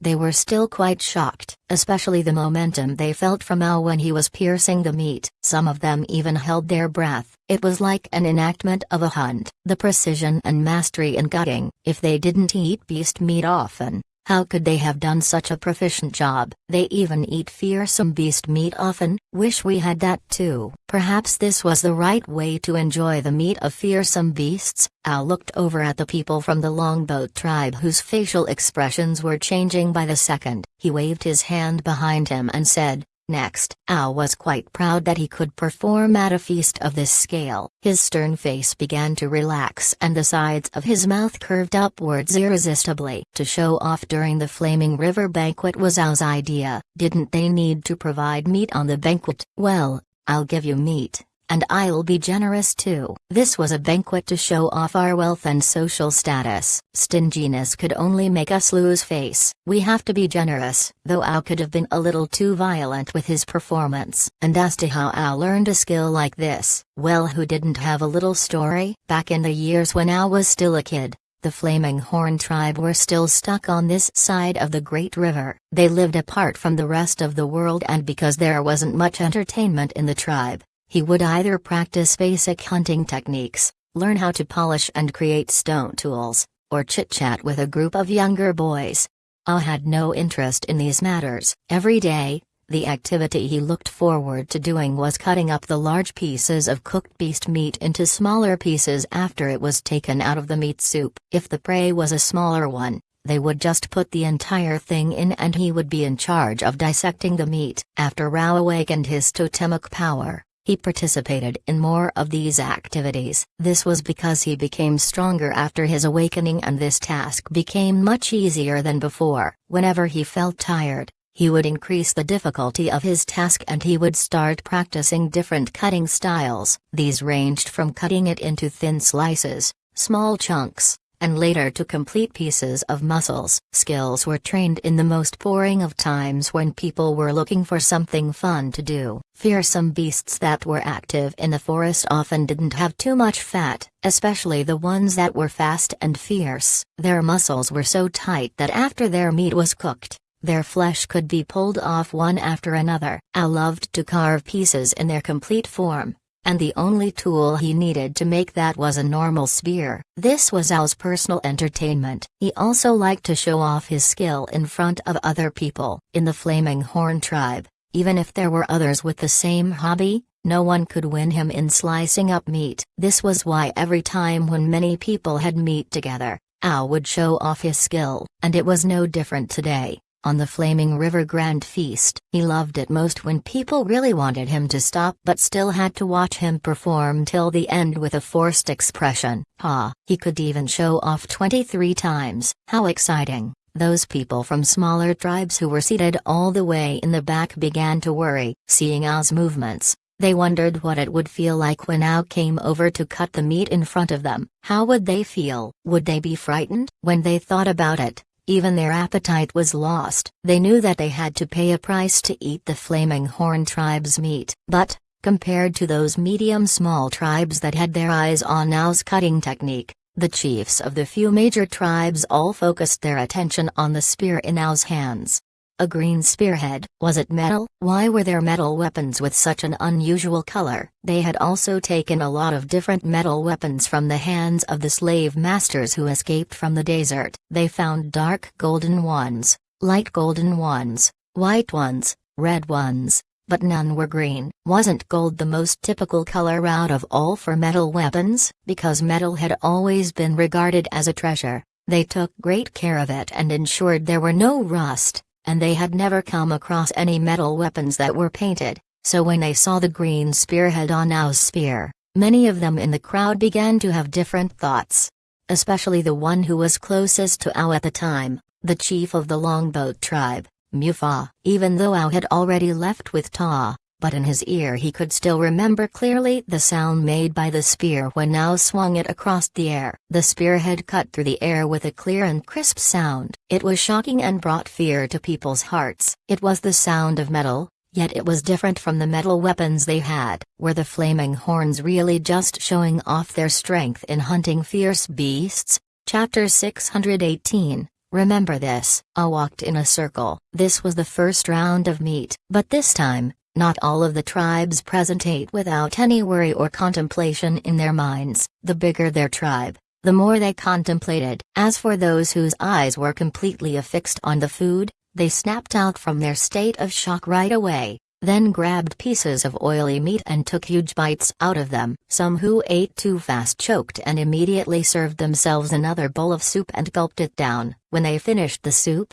they continued to eat again. So this was the entire picture. Some people were eating but their minds were absent. No one knew what was on their minds. They were stabbing at the meat served to them with their stone forks. Another group of people had already returned to their eating mode. They were completely focused on the task of eating. Eating was the main reason they came here, and it was also a major desire in life. Compared to normal wild beast meat, fearsome beast meat had a more chewy texture, but to those who had not awakened their totem power, it was too difficult to chew. As for the stronger totemic warriors, it was the perfect texture. They even felt that normal wild beast meat was too soft to eat and didn't feel as chewy. Of course, the reason why everyone loved fearsome beast meat was that it could provide them with more energy and it could replenish their drained energy faster. It helped them recover faster and their bodies could regulate itself to its peak performance sooner. To the tribes who have never even tried fierce beast meat for the past thousands or hundreds of years,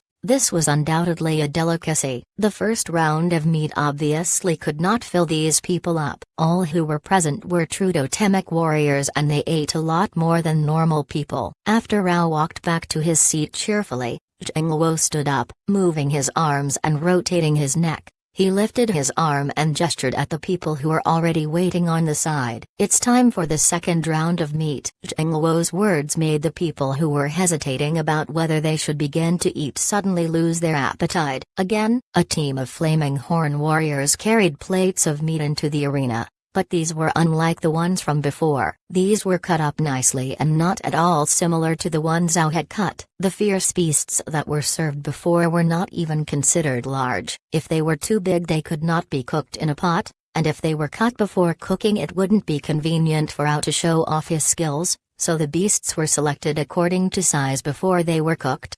And now, the second round of meat was roasted meat. This was the most common preparation method every tribe used to prepare their meat. Because these beasts were larger in size, they were cut up before roasting. Coarse salt was sprinkled on the meat before roasting. After the surface of the meat was cooked, and the salt had dissolved and seeped through the layers, the person who was in charge of the roasting process would pat away the excessive salt particles on the surface of the meat and put it aside to be used later. The finished product would then be served immediately in the banquet hall. They didn't use any spices or other seasonings at all. All they used was salt. The roasted meat appeared fresh and rough, infused with the flavors of the ancient forest trees. Its pure aroma brought out its most original taste. Meat was usually prepared this way in the Flaming Horn tribe. Because it came fresh from the fire rack, it was still sizzling when it was brought into the hall. The fragrance of roasted meat drifted in the hall. Many people couldn't help but take in deep breaths. "Smells so good." Zheng Luo took out a giant blade,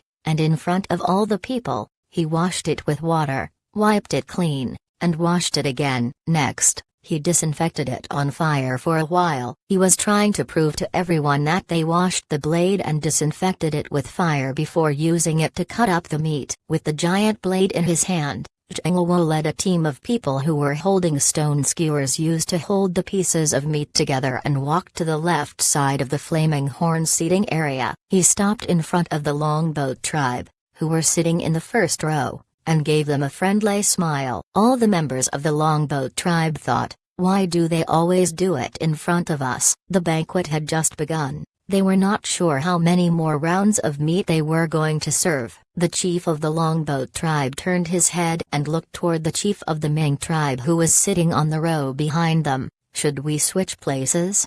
The chief of the Ming tribe looked up at the sky and thought to himself, "The moon seems pretty nice today." Mu Fa looked once again to the opposite side of the room, to the Hua tribe who was sitting on the right of the Flaming Horn seating area. The people of the Hua tribe lowered their heads and served the meat to each other. They looked fully focused on their task and did not look at Mu Fa at all. How unlucky. What kind of bad luck is this? They initially were happy about being able to sit in the first row, but they never anticipated such a situation. The people of the Longboat tribe were all unhappy. Two warriors carrying giant skewers with pieces of meat in between followed tightly behind Zheng Luo. Seeing the skewers with meat and another person with a blade, the people of the Longboat tribe somewhat understood what was about to happen.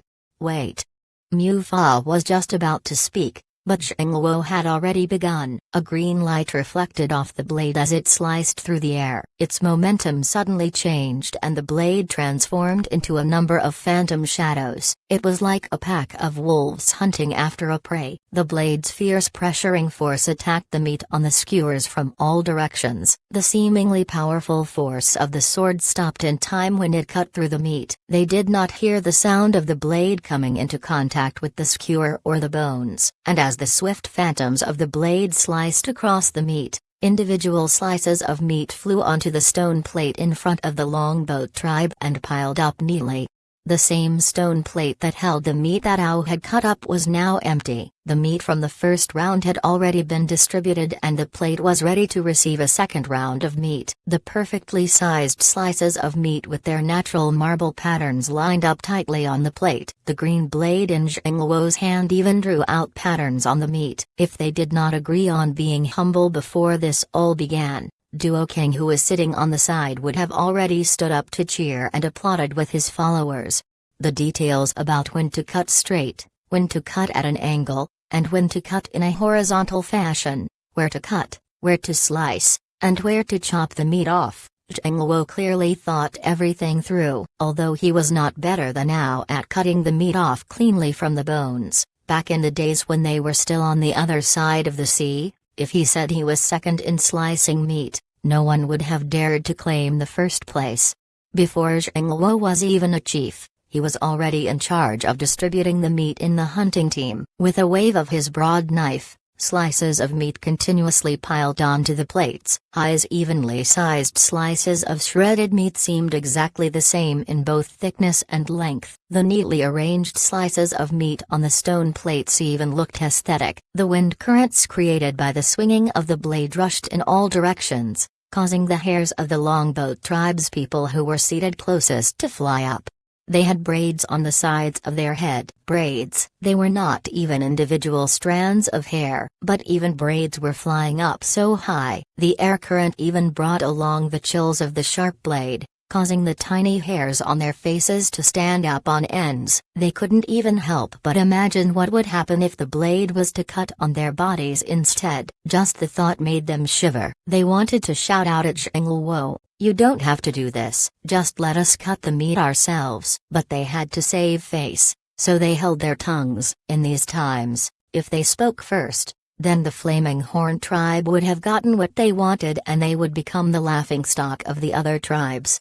"I'll hold my tongue." Zheng Luo, who was still brandishing his giant blade, had no intention to stop at all. Excitement burned within him. "Didn't you all have a hard time remembering us? Didn't you all miss the meat? Sure, I'll give you your meat, and at the same time, I'll make sure you never forget about us. I'll make sure you remember who cut your meat, how it was cut, and what the entire situation was like." The people who were there couldn't help but think to themselves, to eat the Flaming Horn tribe's meat, you really have to pay a price first. Chapter 619, Poison. Poison. Inside the Flaming River trading point, there were many others who were observing from the outside who didn't follow the people into the castle to attend the feast. Although they also had food given to them, it was obvious that the food they ate were definitely different from the food the people were having on the inside, and the difference was clearly not a small one.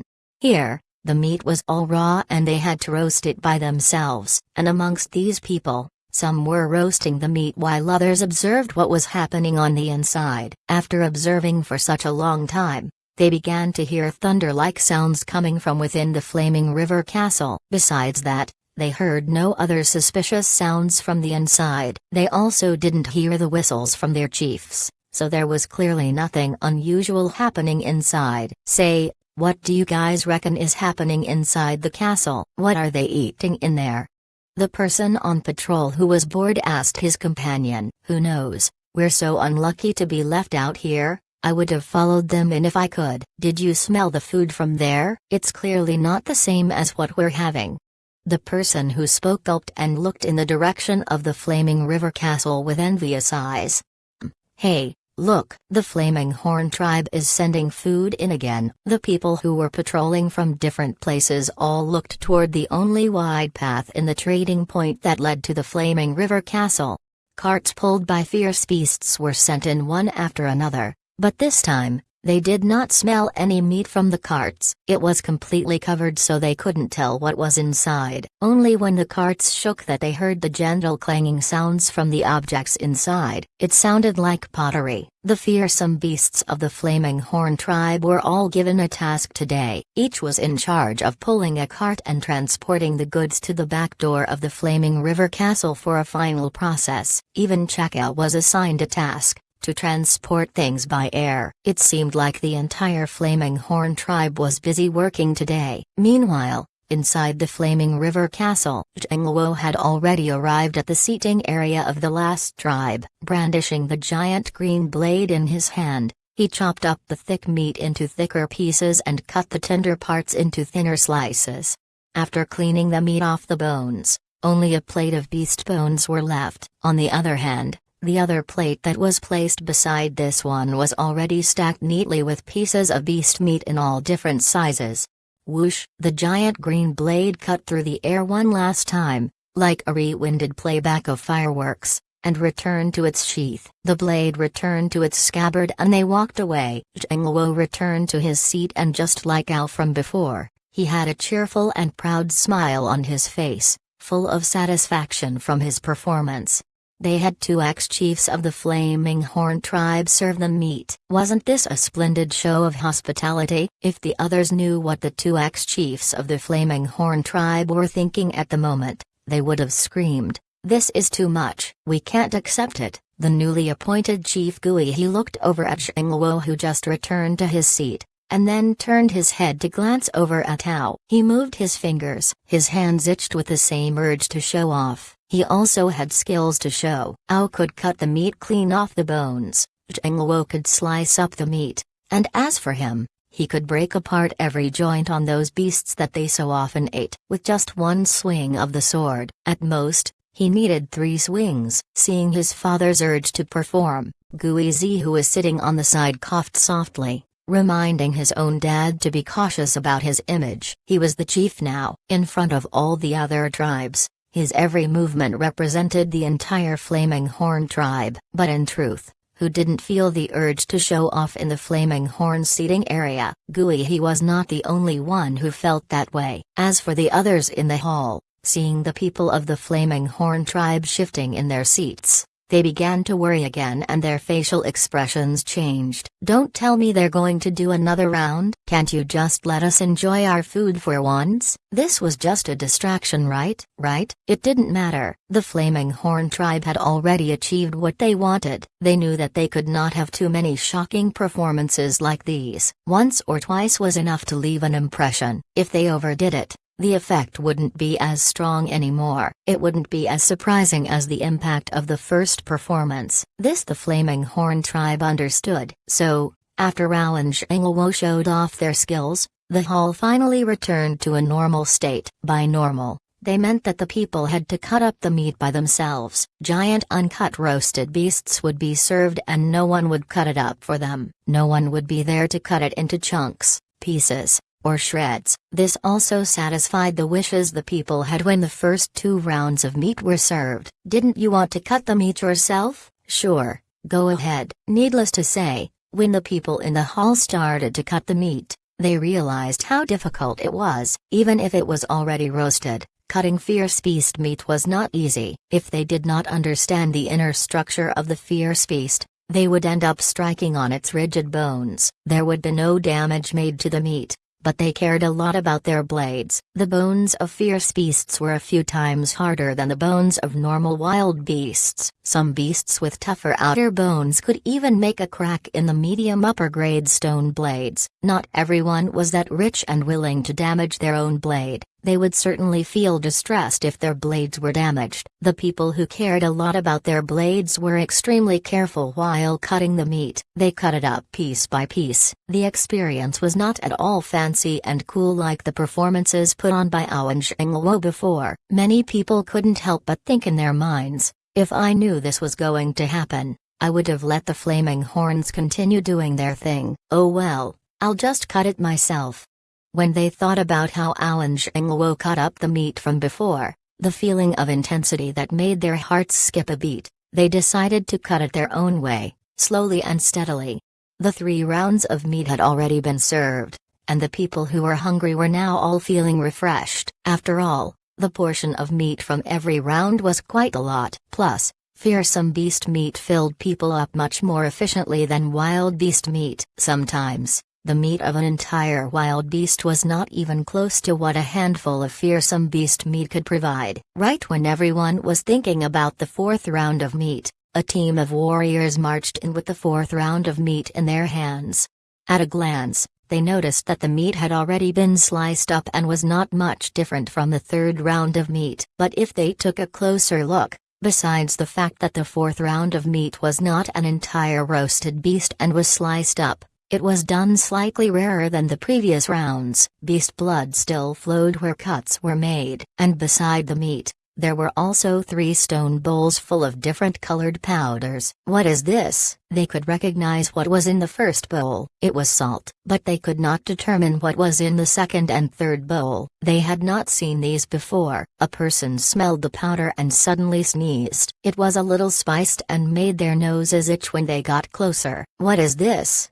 Someone asked with suspicion. The flaming horns made it. It's probably edible, who cares? Just eat. A chief of a tribe that was sitting on the far end immediately used a knife that he carried and cut out a piece of roasted meat. Scanning the bowls, he dipped the meat into the bowl with the red powder and put it in his mouth. Gooey, he who was seated in the flaming horn seating area, didn't even speak yet, but the ignorant man had already acted before instructions were given. And everyone present also saw the person who went ahead and ate it first. It was perfect because they also didn't want to eat before others ate. They wanted to see how others reacted before deciding to eat. Very soon, the person who ate first suddenly stopped chewing. His face twitched uncontrollably and his expression was twisted. He turned his head and spit out the meat from his mouth. He hopped up from his seat, ran around in the space beside him, and didn't know what to do. He opened his mouth wide and let out his tongue. He fanned his giant hands at his mouth, and his rough face had already turned bright red. His nostrils flared wildly, like a furious bull about to explode. Strange sounds came from within his throat, and even tears came out of his bloodshot eyes. He couldn't stop his nose from running. Everyone present looked over and focused completely on the person. They only saw the chief rolling on the ground with wet eyes and a runny nose. His face was furious. He pointed at the flaming horn seating area and shouted, "There's poison." Even the people from the Zit tribe who was sitting next to them dropped the meat in their hands when they heard it. "There's poison?" The people in the hall were at first shocked, and all of them looked over to the flaming horn seating area. So the flaming horns finally made a move? Did they call all of them over so they could destroy them all at once? Suddenly, everyone's minds were like wild sacred beasts unleashed into the boundless desert. No force could pull them back now. Hearing the sudden exclamation, even Shashwan almost spit out the wine from his mouth. Shashwan looked toward Guihi, hinting at him to explain the situation. Guihi had also intended to do so. He wanted to speak before they started eating, but he didn't expect the person to be that excited for the food. Seeing an unknown substance, it was clear that something smelled strange, yet this person ate it right away without hesitation. Just look at the other tribes. They were all vigilant and just watched before taking any action. When he noticed that everyone from the 24 tribes were looking at him,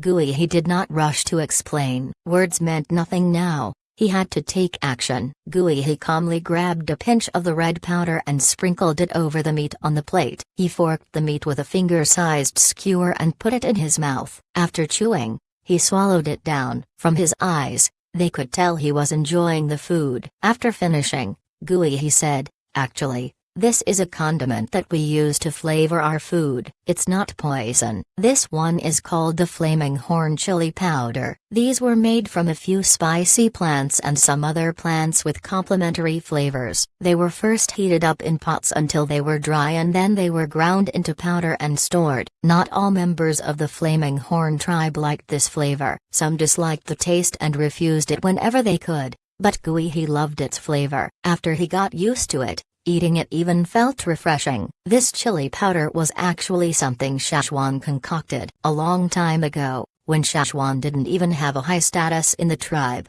he had been looking for plants with this type of flavor. Back then, he didn't have many people's support. Instead, many people thought that Shashwan was up to no good because he didn't do proper work like the rest of them did. But now, with his superiority in the tribe, even if he was picking some leaves because he was bored, people would think that he had a specific purpose in mind. Not only would they not prevent him, they would even take the initiative to help him. This was the difference. With helpers, it was much easier to search for plants because they were a huge group with a common goal. The spices served on the banquet, besides the salt and chili powder, was another flavoring element that was only made after they came here and found a plant.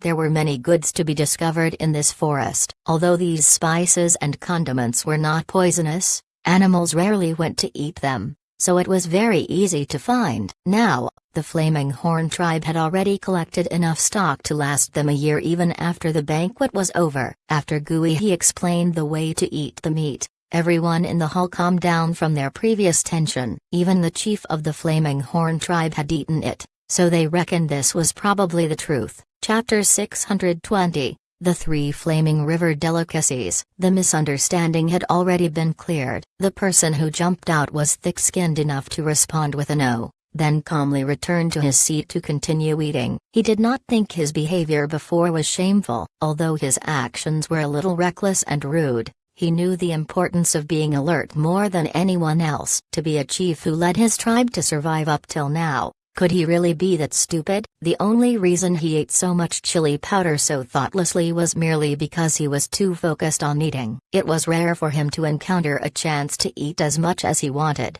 so he didn't stop eating. He did not at all hesitate and think whether the powder in the 3 bowls were poison. In his opinion, the Flaming Horn tribe didn't need to do anything like that here. But he never expected the chili powder to have such a strong taste. It was so pungent that he couldn't help jumping around with tears in his eyes and a runny nose. It was like his mouth was on fire, and even after downing a bowl of soup, he could not remove the spiciness in his mouth. But the truth was, he put way too much chili powder on his meat. When he found out that the spice was not poisonous and relieved the burning sensation in his mouth with more soup, although there was still some spicy flavor left in his mouth, it no longer felt as bad as before. Instead, he felt a sense of craving. After trying out the chili powder, he went to try another condiment. This time he was careful not to put too much. This one wasn't spicy at all. It wasn't clear whether he was excited by the chili powder or what,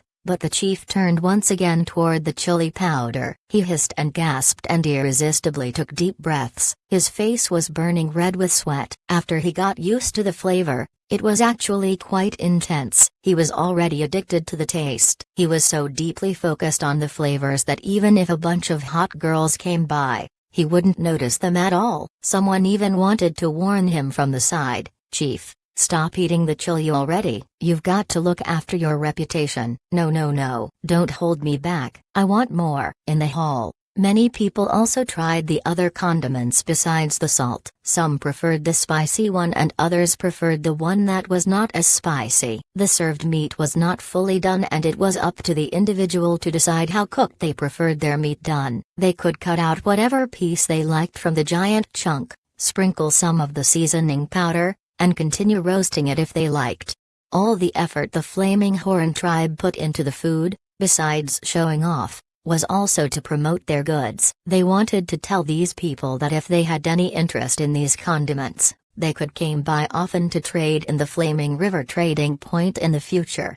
But the Flaming Horns didn't need to tell them that. Those who were smart were already thinking ahead. For example, the Pooh tribe, who was a lot more sensitive to these goods, had already caught on with excitement in their eyes. After they tasted it carefully, some of them had even gathered together to discuss their future trades. They still needed some time to roast the rest of the meat that wasn't done, so it would still take some time before they finished. And during this time, another dish entered the hall. It was no longer meat, but a cleanly washed giant white cabbage. The emerald green cabbage leaves were wrapped tightly around the core, and the leaves below the cabbage were lush and rich with hydration. A single cabbage ball was set in front of each tribe, and even though it was just one, it was gigantic. Standing, it could be taller than a man. That was why everyone would be able to eat at least half a leaf, maybe even one whole leaf for himself. These white cabbages could be eaten raw or cooked. If they preferred it cooked, they could set it inside the soup for a while. "This is the new crop that you guys discovered from before?" the Hua chief asked the people of the Flaming Horn tribe. "That's right." The group of Flaming Horns were quite proud about it. The banquet was held to show off. This was a unique crop that their tribe had discovered and cultivated. No other tribes had this giant white cabbage, so of course it had to be served on a banquet like this. The giant white cabbage was also a huge asset and wealth that the Flaming Horn tribe could show off. The refreshing taste of the cabbage cleared up the greasy aftertaste of the meat. After 4 rounds of meat, the cabbage came at the perfect time. Even those who didn't like vegetables had to admit that it came right on time. Some people admired the Flaming Horn tribe for having their own unique crop, but to the few tribes that sat in the front rows, this was nothing. Each of them had more than one unique crop that belonged to their tribe. Even if other tribes wanted to trade with them, They could only get the ripened and harvested ones that were either seedless or could not be planted again. This prevented them from losing their specialty product. Therefore, they didn't really care much about the Flaming Horn's white cabbage. Are these all they have to show us? Some people wondered in their minds, but the next item that was served once again surprised those who had just calmed down. After the white cabbage was served, what came next were tall thin clay vases with small openings that were half the height of a normal human. Each tribe had one vase set in front of them. As soon as the beast hide was taken off the top of the vase and the cork was removed, a sweet and rich smell spread throughout the room. This is, some people suspected, this is some wine we made.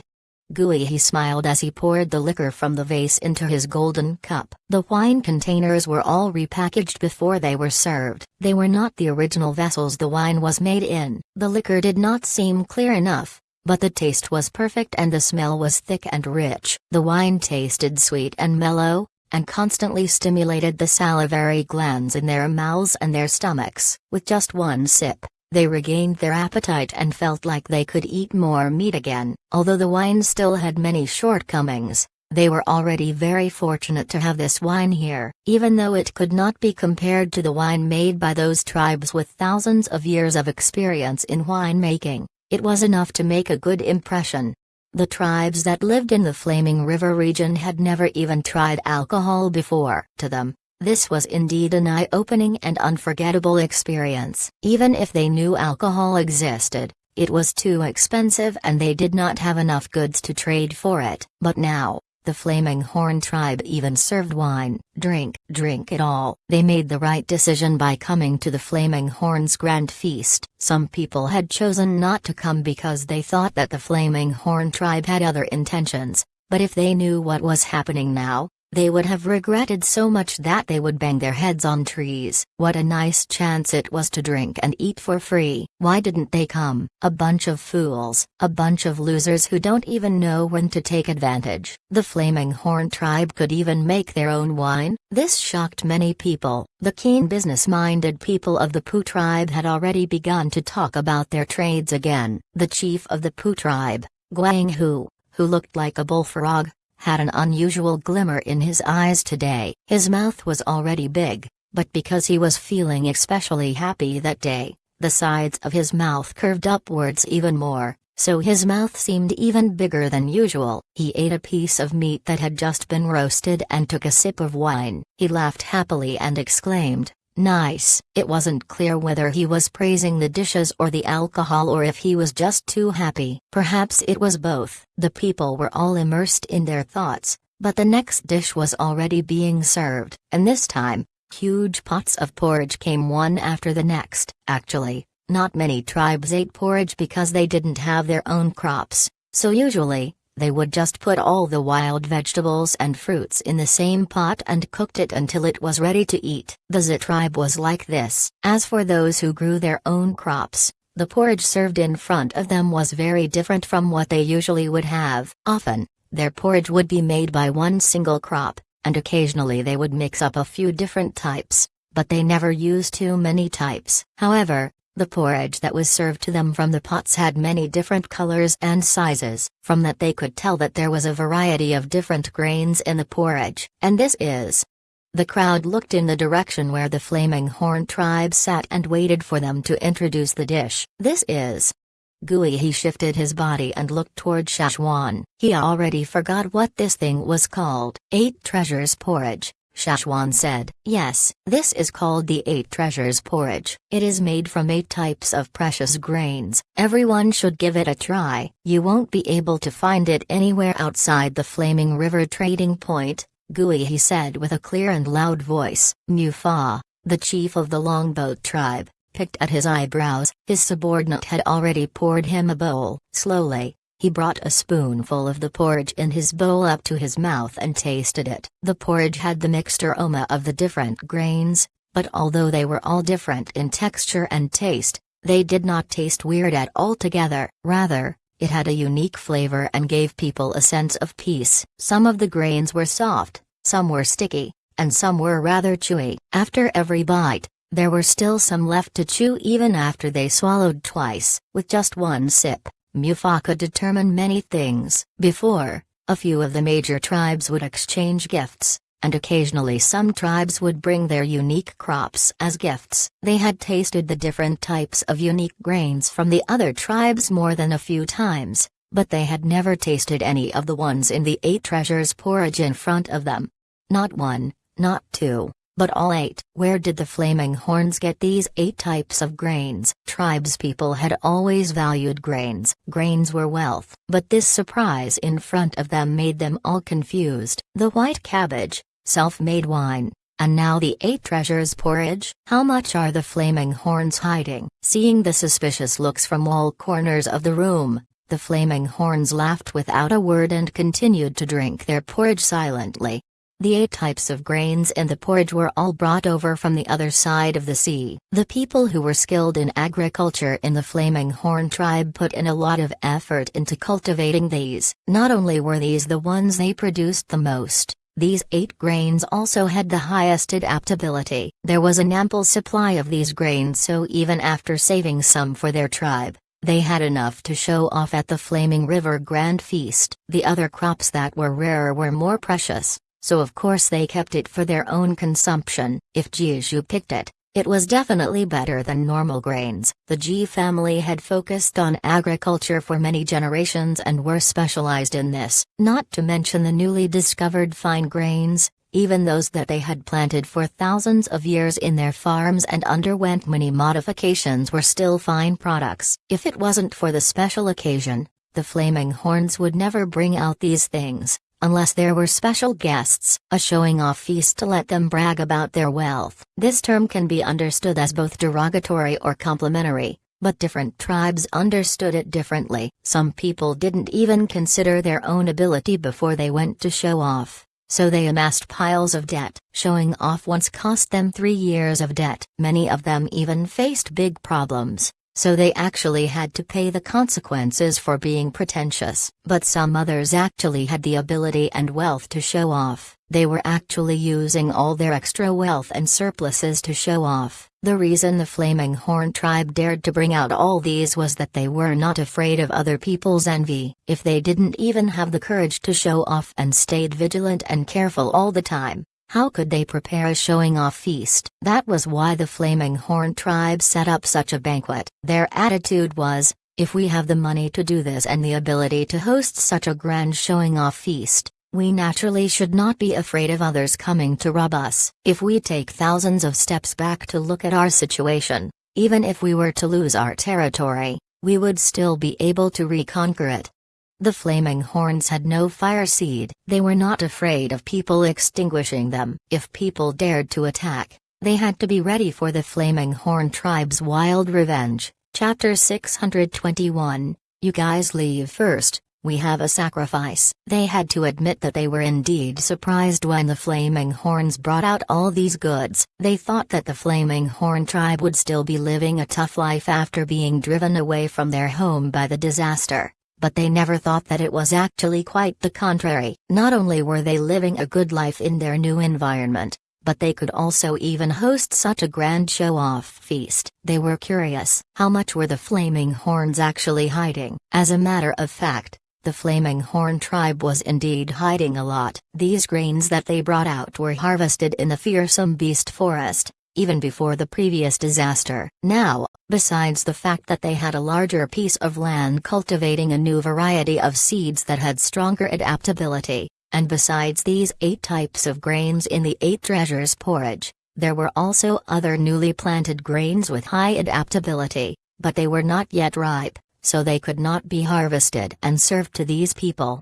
And as for the 1,000-grain gold, you wish. Those were specially kept for the Flaming Horn tribe. Those grains were even more precious than the grain seeds Jiju had gifted them. They didn't even have enough of this for their own tribe. How could they serve it to these food-craving bastards? Even if they were still hiding more things, the Flaming Horn tribe had already brought out enough to give them the confidence they needed. It did not make them lose any face. Besides the fierce beast hide and meat that everyone already knew about, The vegetables and porridge served today told everyone that they had their own agriculture and seeds. With seeds, they could plant many good crops. The Flaming Horn tribe didn't need to say much about the quality of their crops. As long as these people were not idiots, they could tell. They didn't need to prove it. They also had seasoning powder and their self-made wine. Now, these people could no longer say that the Flaming Horn tribe knew nothing, and the Flaming River Trading Point will have plenty of these goods in the future. Since the Flaming River Trading Point could provide so many goods,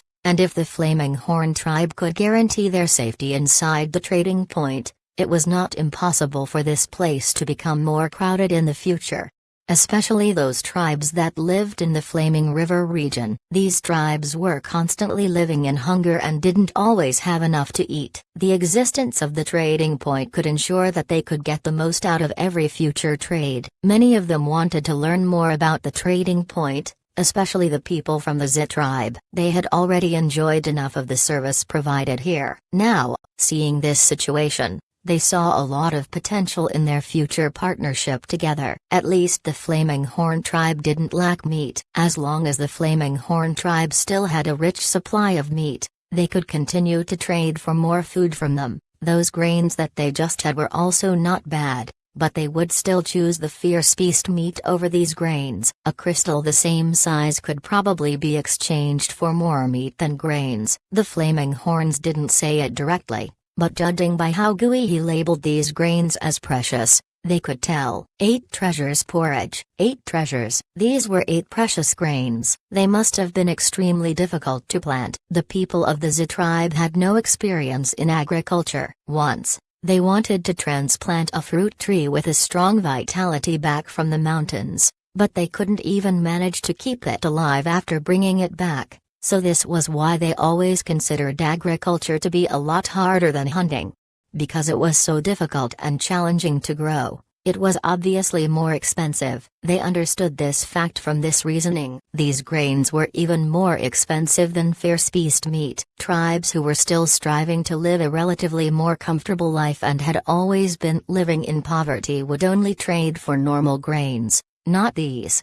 After the white cabbage and 8 treasures porridge soothed their insides, more meat and vegetables were served. A plate full of giant roasted beast paws and claws were set in front of each tribe. The sharp claws were still connected to the beast's phalanges. They had to tear the claws apart and hold the paws while they ate. Following this, a plate of dumb bird eggs was served to each tribe. Many tribes that came from the central region were all familiar with this dish. Even the tribes that lived by the edge might have tried it when they went on expedition trips to other trading points. After all, the Lut tribe was known for their bred beasts and dumb bird eggs. The Lut tribe themselves, who were also present, were the most familiar with this dish. But usually, these dumb bird eggs were either boiled or just eaten raw. Rarely did they use any seasoning to cook it, especially for those people who often went on expedition trips. They would already be grateful if they had something to eat outside. How would they have the time to arrange for such bothersome things? However, the dumb bird egg that was served on this feast was cooked. They removed the eggshell and cooked it with spices and seasoning,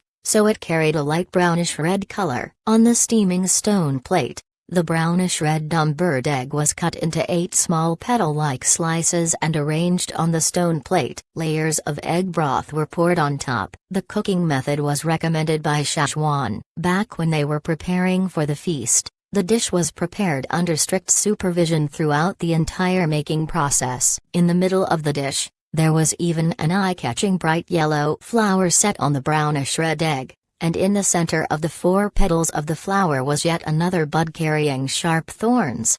Shashwan said nothing. This he did not recommend. He wondered who came up with the genius idea and even knew how to plate a dish. Although the flower smelled sweet, it was actually a wild carnivorous plant that could swallow an entire adult man. Speaking of which, even though more than 10 years had passed since he came to this world, he still had memories from before that he didn't forget. Shashwan could still give them more instructions to make the plating even more exquisite, but regardless of the taste, the plating itself was enough to surprise their audience.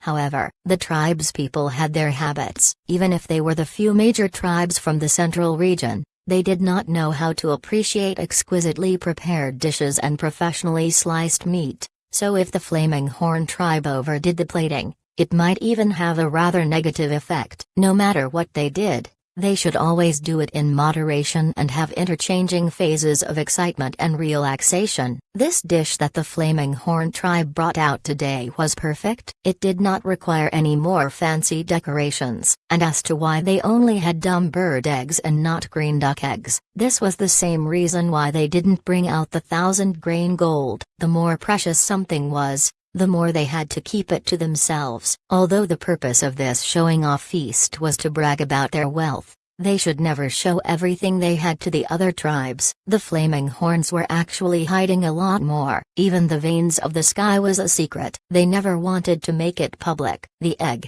wine, meat, cabbage, and grains, a mixture of both vegetables and meat. These were more than enough to fill their tummies. Rounds of dishes were served one after the next. The people who were hungry before the feast were now struggling to stand up. They were so tired from eating that even another bite was laborious. They wanted to change their posture and continue eating again after resting for a while. The tribes that were sitting in the front rows did not lack food in their tribes. Compared to the other tribes, they did not eat as much. Food was merely an eye-opening experience for them. Their main purpose here was not to eat. Instead, they wanted to know the Flaming Horn's true strength. But after they came here, they had been surprised and shocked by the Flaming Horn tribe's actions that they lost their appetite. But for those who came here merely to eat, they had already begun to roll their eyes. The standard of success for a grand feast was the amount of food left over after the end of the feast. This was a rule acknowledged by all on this continent. Now,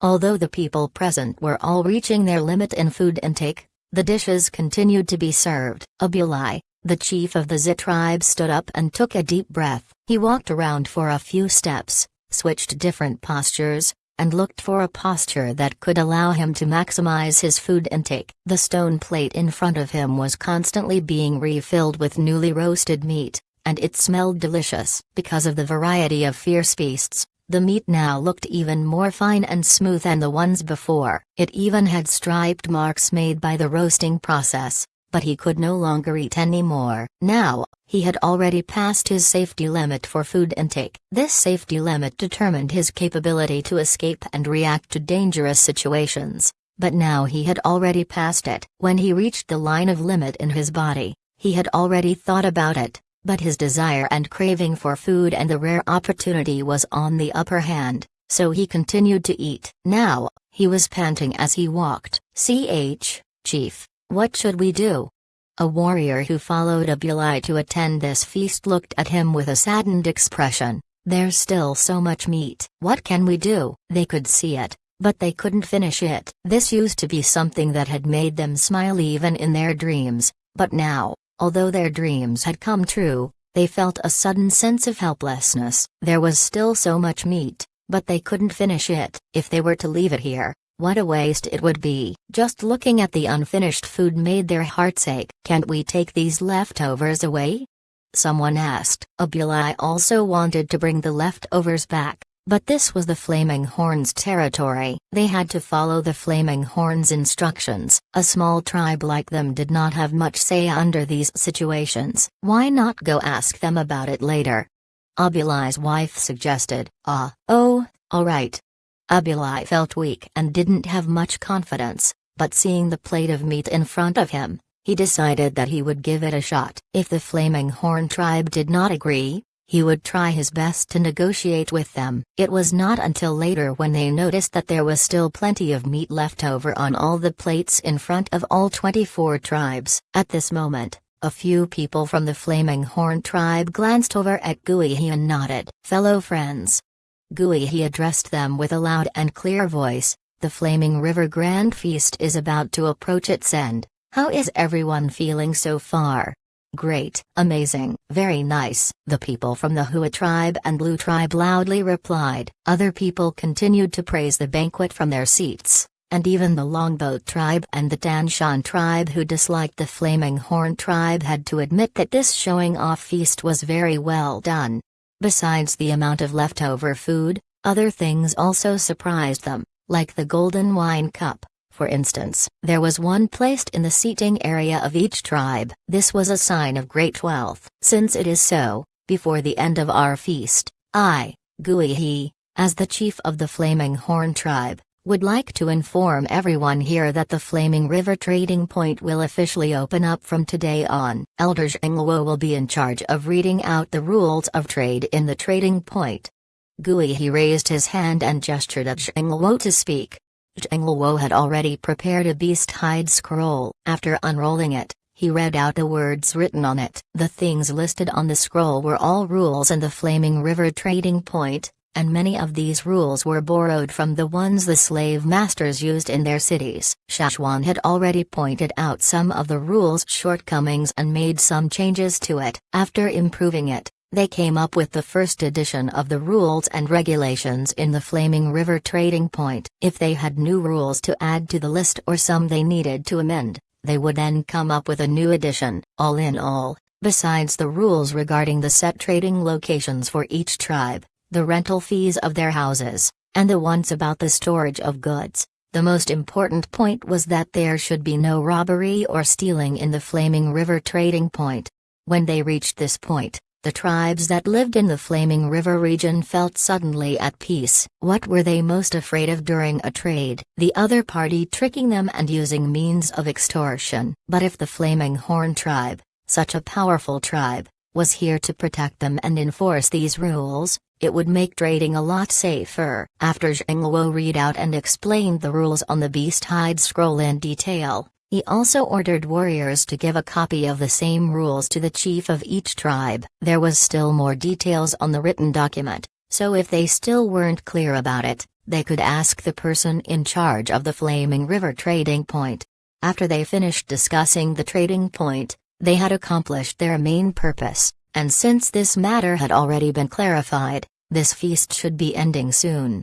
But right when everyone thought that the grand feast was about to end, the people of the Flaming Horn tribe said another two things. First, every tribe was allowed to take away the unfinished food from the Flaming River Castle and let those who didn't get the chance to join them also enjoy the same food. Of course, if they didn't want to, the Flaming Horns would not force them. This made Abulai and his people so excited that they almost jumped up. We can pack it all up. It won't be wasted. Even if they couldn't finish these today, they could continue to eat tomorrow. They would finish all the food before leaving the trading point. They were so relieved to hear this. This did not surprise many people who were present, because the tribes that had also hosted showing-off feasts before had also said similar things, so they weren't at all surprised when they heard this first point. As for the second point, many people were confused and had doubts. After addressing the problem about the leftover food,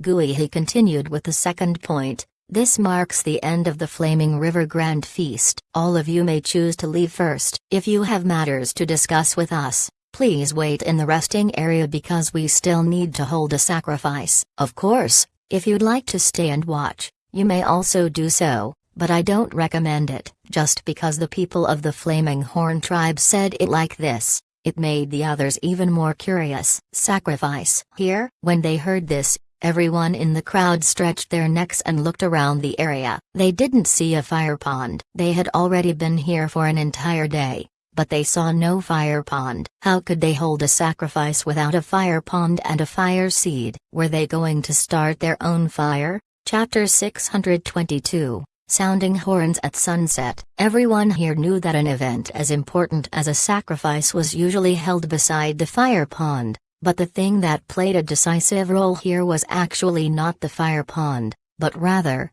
the fire seed within it. Wherever the fire seed was, the tribe's people would gather around it. The size and location of the fire pond didn't matter. The tribe's people only recognized the fire seed. But it was at this time, after successfully holding a banquet, that the Flaming Horn tribe announced that they were going to hold a sacrifice. This was not even their headquarters. It was really hard for them to understand. Guihi's sentence seemed like a warning. In their opinion, the Flaming Horn tribe was trying to hide something from them. There were obviously secrets here, but they didn't want other tribes to see it. Some people felt that they were going to find out the secrets here and suddenly changed their minds. Their eyes lit up with curiosity. Initially, they were already devising ways to find out more about the Flaming Horn's secrets, especially those related to their fire seed. The Mang tribe and other well-known tribes of the central region already heard a thing or two about the Flaming Horn tribe,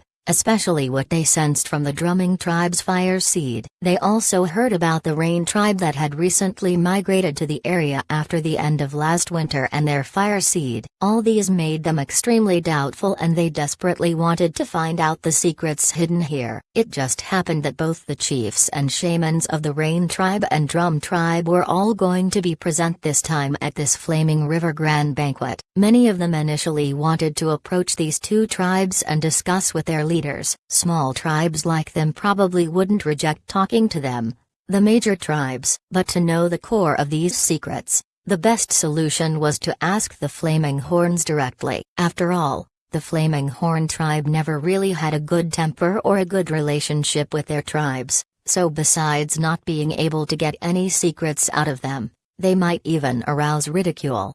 They never thought they were suddenly given such an opportunity. An event like a sacrifice was definitely related to the fire seed. This was their perfect chance. How could they bear to miss it? They had to see it for themselves and get a direct answer from the Flaming Horn tribe. It was definitely the right thing to do. Leave? Of course not. The Flaming Horns want them to leave, but instead of leaving, they chose to stay and watch them. They wanted to see what the people of the Flaming Horn tribe were about to do. So, the people who were already walking towards the Beast Fang gate turned around and stopped. They stayed there and did not return to their original seating area. Since they were standing near the gate, if something happened, it was also convenient for them to leave. Scanning around, it was obvious everyone was thinking the same way and stood close to the Beast Fang gate. The Zit tribe and other tribes that were less superior had already walked out of the Beast Fang gate. They couldn't find a place to stay and watch in the castle. They were timid but curious,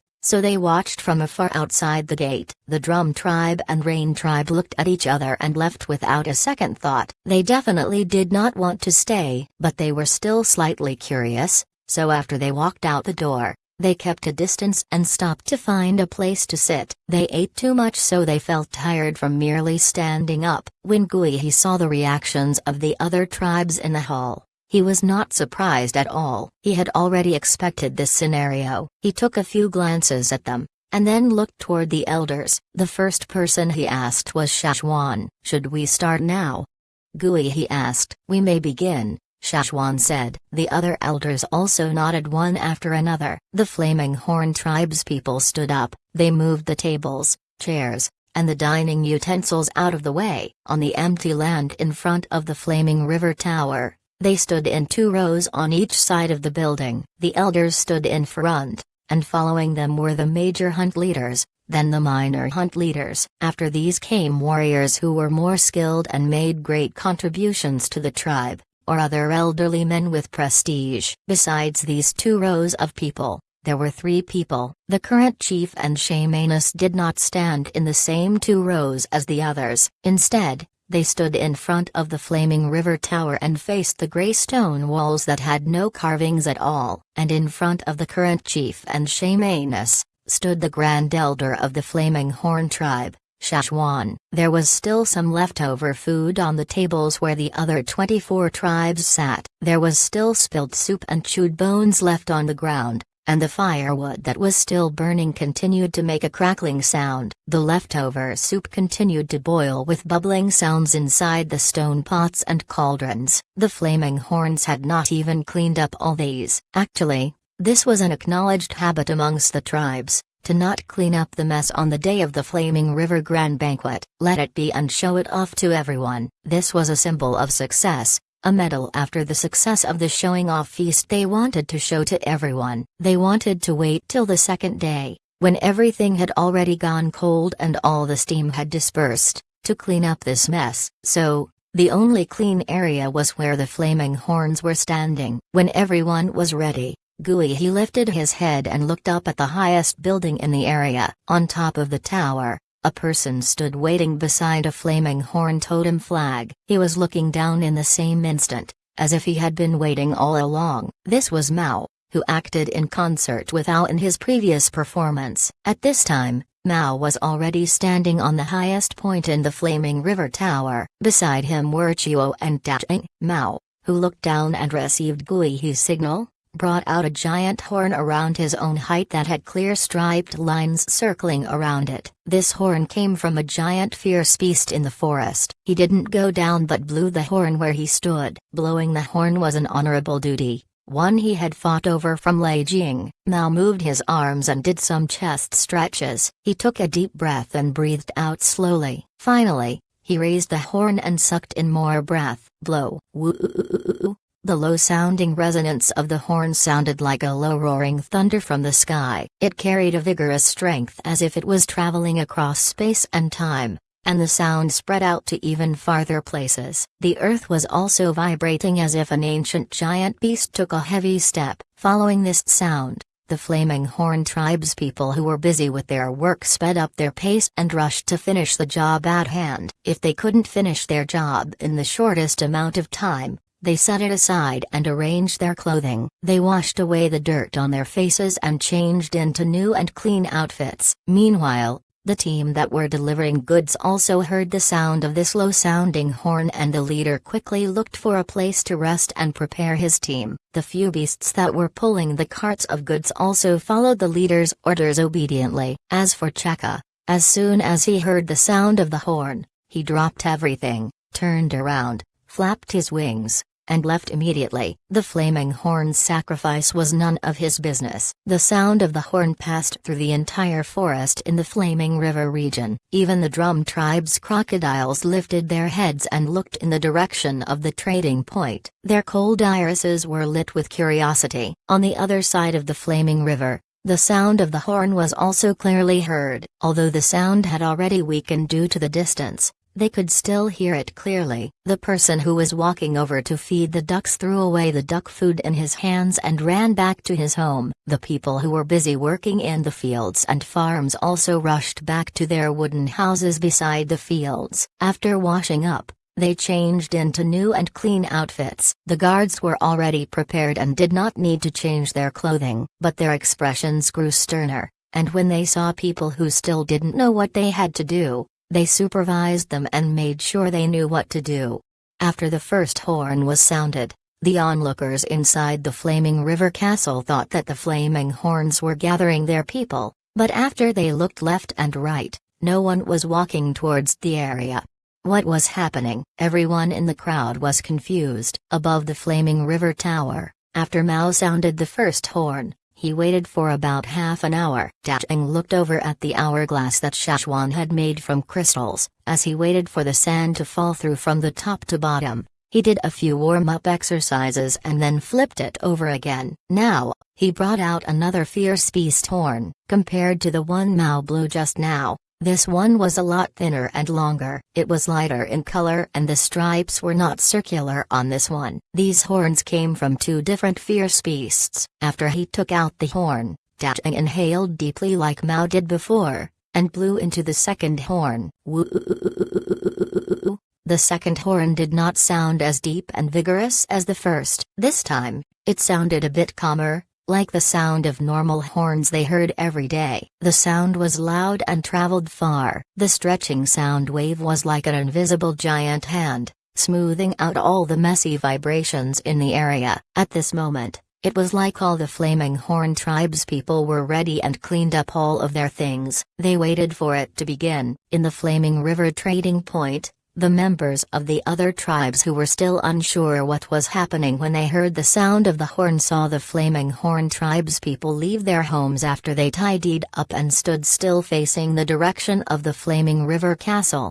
All the patrolling warriors also stood where they were in lines after they heard the sound of the second horn. They were all facing the direction of the Flaming River Castle. The team of warriors who were traveling from the headquarters to the trading point all stood up and held stern expressions. They stood up straight and faced the direction of the trading point. Even the beasts that were resting on the ground straightened up and held a firm stance. Everyone in the Flaming Horn headquarters, No matter where they were, on the mountain or below the mountain, all of them came out from their houses and faced the direction the sound came from. After Taching sounded the horn for a second time, the amount of time between the two horns were slightly shorter. Only half the amount of sand in the hourglass spilled to the bottom, but Chio, who was waiting on the side, had already brought out a third horn. This horn was also the thinnest and longest amongst all the three horns. Taking a deep breath, Chio blew into the third horn. Woo!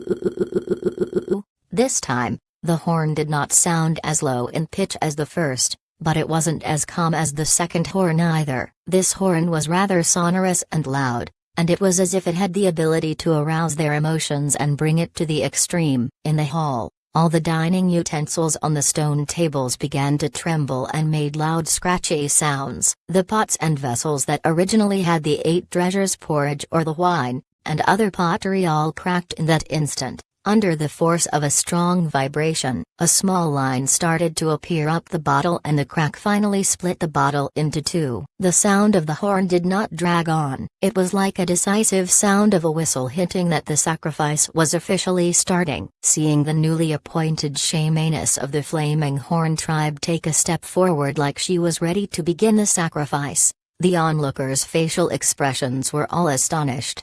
Were they really starting their sacrifice? Wait. They're not going to gather their people? Not even everyone was present, but they're holding a sacrifice. Chapter 623, Blood and Fire from the Same Source. They didn't gather their tribe's people and there wasn't a fire pond or a fire seed. How were they going to hold a sacrifice? Everyone who was either still in the hall or watching from the fierce beast gate thought, are the Flaming Horns joking? It doesn't seem like it. Judging from the mood and the Flaming Horns formation, it didn't look like a joke. They were serious. Guizi, the new shamaness of the tribe, took a step forward. She was singing the sacrificial mantras today. Guizi's voice was not loud, but the incomprehensible mantra was like an undying rhythm that spread from inside the flaming river castle to everywhere around it. As Guizi sang the mantra, a flame suddenly grew from the wall in front of them that had no carvings. It was like an invisible pen drawing on the wall. With flames as it sank, the Flaming River Grand Feast started in the morning and continued to the afternoon. At that time the sun was already at an incline, but after the Flaming Horns prepared for the sacrificial ceremony, around another hour passed again. Now, in some parts of the sky, the clouds were tinted with a bright red color, like burning flame, but in other parts, the cyan color of twilight had already appeared. The afterglow of the setting sun shone into the Flaming River Castle, passing over all the giant skeletons displayed on the surrounding walls, all the stone tables, the ground, the glimmering golden bronze tools, stone tools of different colors, as well as the broken pottery that couldn't withstand the vibrations caused by the sounding horn. The wall of the Flaming River Tower was receiving the last bit of sunlight of that day. As the sun slowly set, the shadows began to stretch. The flames that appeared on the wall replaced the disappearing sunlight, and where the sunlight disappeared, the darkness began to spread. The flames gradually formed into a shape. It became clearer, more complete. The flames were forming a shape with a connected bottom foundation curving upward. 2 horns, one facing inward and one facing out. Flashing flames wrapped around the 2 horns. The Flaming Horn totem sign. The 2 ex-shamans, each on a cane, looked with teary eyes on the 1,000-year-old ancient totem sign that was coming into shape on the stone wall. 2 horns, one facing inward, one outward, came from the same body. One was a symbol of a strong appearance, the other a strong heart, an unyielding life and an unchanging faith. These 2 old men had accomplished yet another wish. The Flaming Horns was a tribe with a long history. They kept records and stories passed down by generations of Flaming Horn people couldn't help them understand what the Flaming Horn tribe was like before. It had been too long since they existed and they could no longer see their previous glory, but they were recreating it in the present and the future. An ancestor of the Flaming Horn tribe once wrote, "If a tribe could hold a public showing-off feast without any worries or reluctance, it is a symbol of the tribe's advancement." Why was the Wanchai tribe always excluded from the bigger tribes, even though they had the power to oppress other smaller tribes and often attacked and robbed the other tribes? Besides showing others that they existed, why had they never gained the approval and recognition of the world? The fire seed and their history were not the main reasons. People wouldn't always look at a tribe the same way just because it had a glorious past. The way people look at things are always changing. Strength had always been accompanied by the term wealth, power and resources. If a tribe only had the power to battle other tribes but didn't have enough resources, and depended on the food they obtained from every robbery to sustain their life, this tribe would always be despised by other tribes. Wanchai did not have the wealth to hold a grand feast, and they had never even thought about the idea. The Flaming Horns destroyed the Wanchai tribe. This not only increased their fame, but also helped them gain the recognition of others. Their strange power especially left a deep impression on people who came into contact with them. But even so, people had never really compared them with the other major tribes. It was just like the way people saw the Wanchai tribe before. They would think, so what if you know how to fight? Are you rich? Do you have an ample supply of food? People are all realistic, and in their traditional way of thinking, an ample food supply was the standard for a powerful tribe. It didn't matter if they obtained their food by other means or by hunting. These were all indicators used in determining whether a tribe could be considered big. A powerful tribe did not necessarily have enough food, but to have enough food to even show off their wealth, they must be a big tribe. This was what most tribes people thought on this continent. They had been thinking this way for tens of thousands of years. The Zit tribe wouldn't come over and flatter them just because the Flaming Horns were so powerful. It was because they knew the Flaming Horn tribe had enough food to eat, so they came over even without any invitation. There were still many more who were thinking the same way,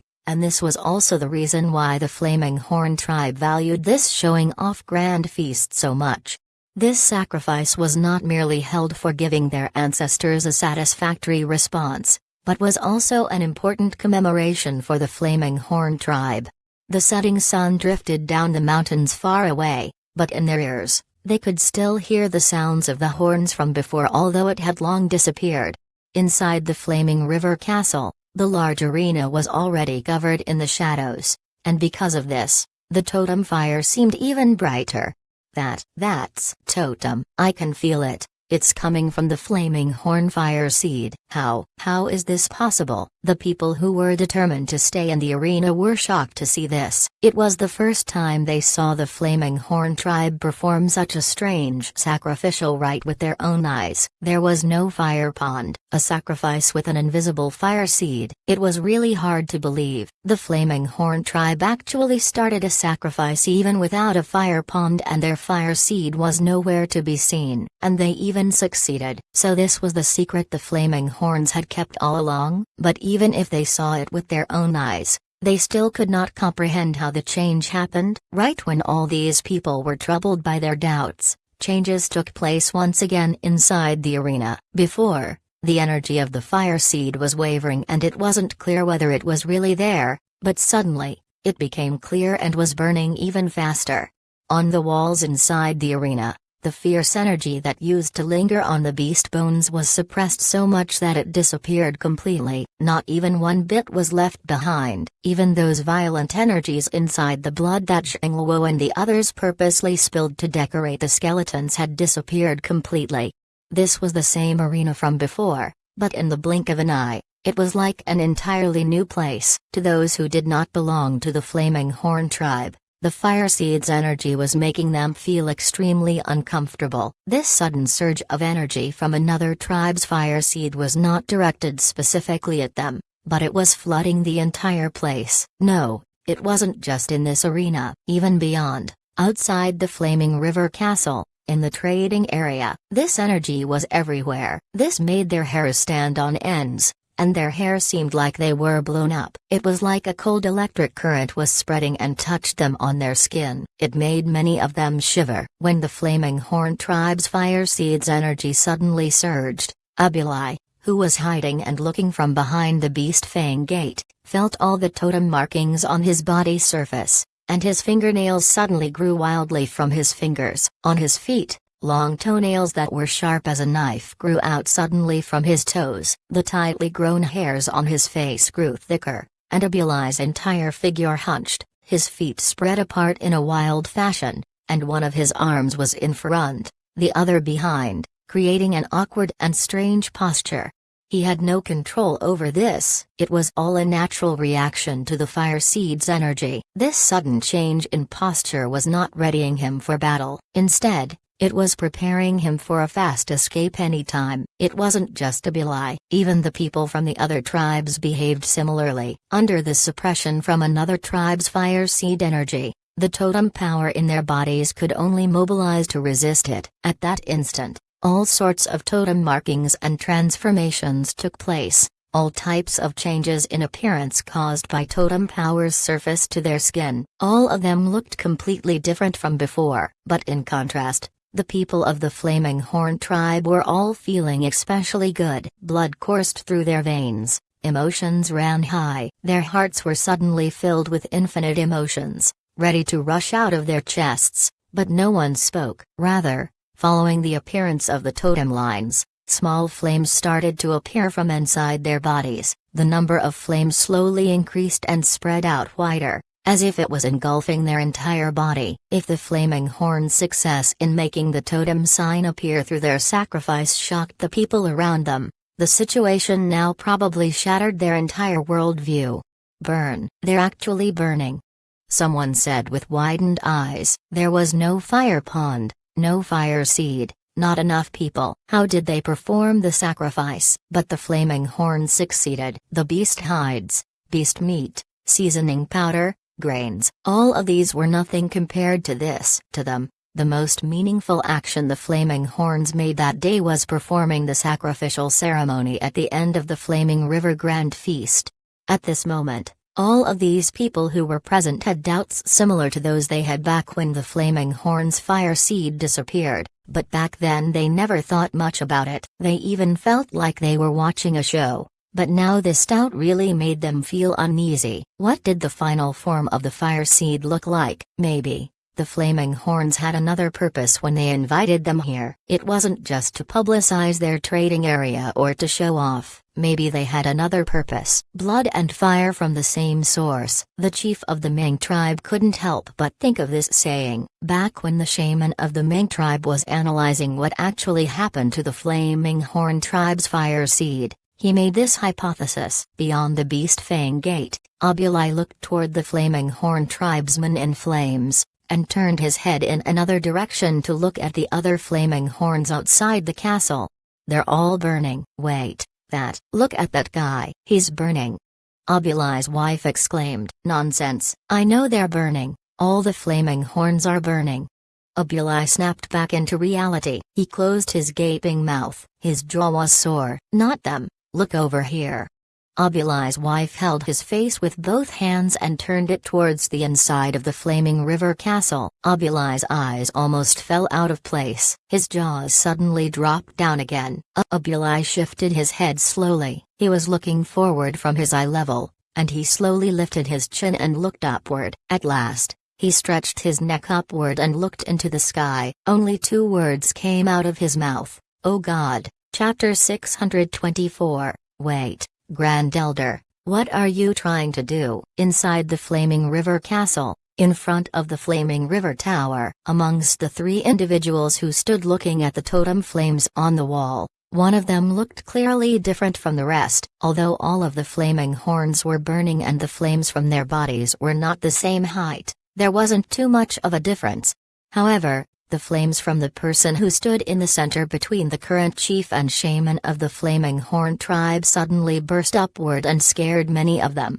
Those who were still shocked at the burning bodies of the Flaming Horn tribesmen suddenly shifted all their attention to Shashwan. The burning human figure suddenly burst upward and was as tall as the Flaming River Tower. It continued to extend upward until it could see everything in the nearby region. This was the reason why Abuli tilted his head upward to look. He looked over the moment Shashwan's flames burst upward. When the burning figure stopped extending upwards, It started expanding in all directions. The fire pillar grew thicker and more flames flew out from it. Although the people of the Flaming Horn tribe were shocked at first, their eyes were gleaming with joy after they calmed down. Shashwan was able to hold the title Grand Elder because he had all 6 bone ornaments that only an elder was qualified to wear, and no one complained. Not just anyone could wield them. These 6 bone ornaments carried the wills of their ancestors. Only when Shashwan wore the bone ornaments could the burning giant appear. The reason they held a sacrifice after the grand feast was to inform their ancestors about their achievement. And now, the bone ornaments were responding. The flames were not as solid as before, but everyone could tell that it was a burning giant. It was the first ancestors' burning giant. Their ancestors' will has appeared. This made all the Flaming Horns so excited that they were on the verge of crying, but they maintained their composure. At this moment, what they felt was similar to what a very hard-working student would feel after he had tried his best in answering on a test. Now, a teacher who was going to correct their papers and give them a good grade had appeared. This was someone they had waited to meet all along, someone they respected. Of course they would be excited. The fact that the first shaman of the Flaming Horn tribe left them these 6 bone ornaments really was a big deal to them. Without these 6 bone ornaments, they had no ancestral power and it would not be possible for them to merge so quickly and smoothly. Regardless of whether it was the time when they were chased by the murderous slave masters on the other side of the sea or when they parted the sea to return, they used the power from these ancestral bone ornaments. But after the bone ornaments were used to part the sea, it lost too much energy and entered into a resting state. After that, not much really happened. Back when they were planning this sacrifice, they didn't expect the bone ornaments to suddenly power up. This was a joyful surprise. They were not sure whether it was because the bone ornaments had not completely recovered, but when the burning giant came into shape, the flames were wavering and the figure wasn't as firmly held together. But even so, the Flaming Horn tribe's people were already really satisfied. They couldn't wait to bow down to it a couple more times. In the forest outside the Flaming River trading point, the teams that came to attend the feast left a few people outside to wait and observe what was happening on the inside. Not only did they have to check what was happening on the inside, but they also had to be careful of everything suspicious outside. Besides these people, others who followed the teams that came to attend the feast who were not invited were also hiding in the forest. They came because they were curious. When the grand feast started inside the trading area, they could smell the food from outside. It made their mouths water and their tummies growl. But all they could do was drink some unclean water and chew on some stiff jerky. When the flame suddenly burst upward inside the trading area, it naturally caught their attention. The Flaming River trading point is burning. What happened?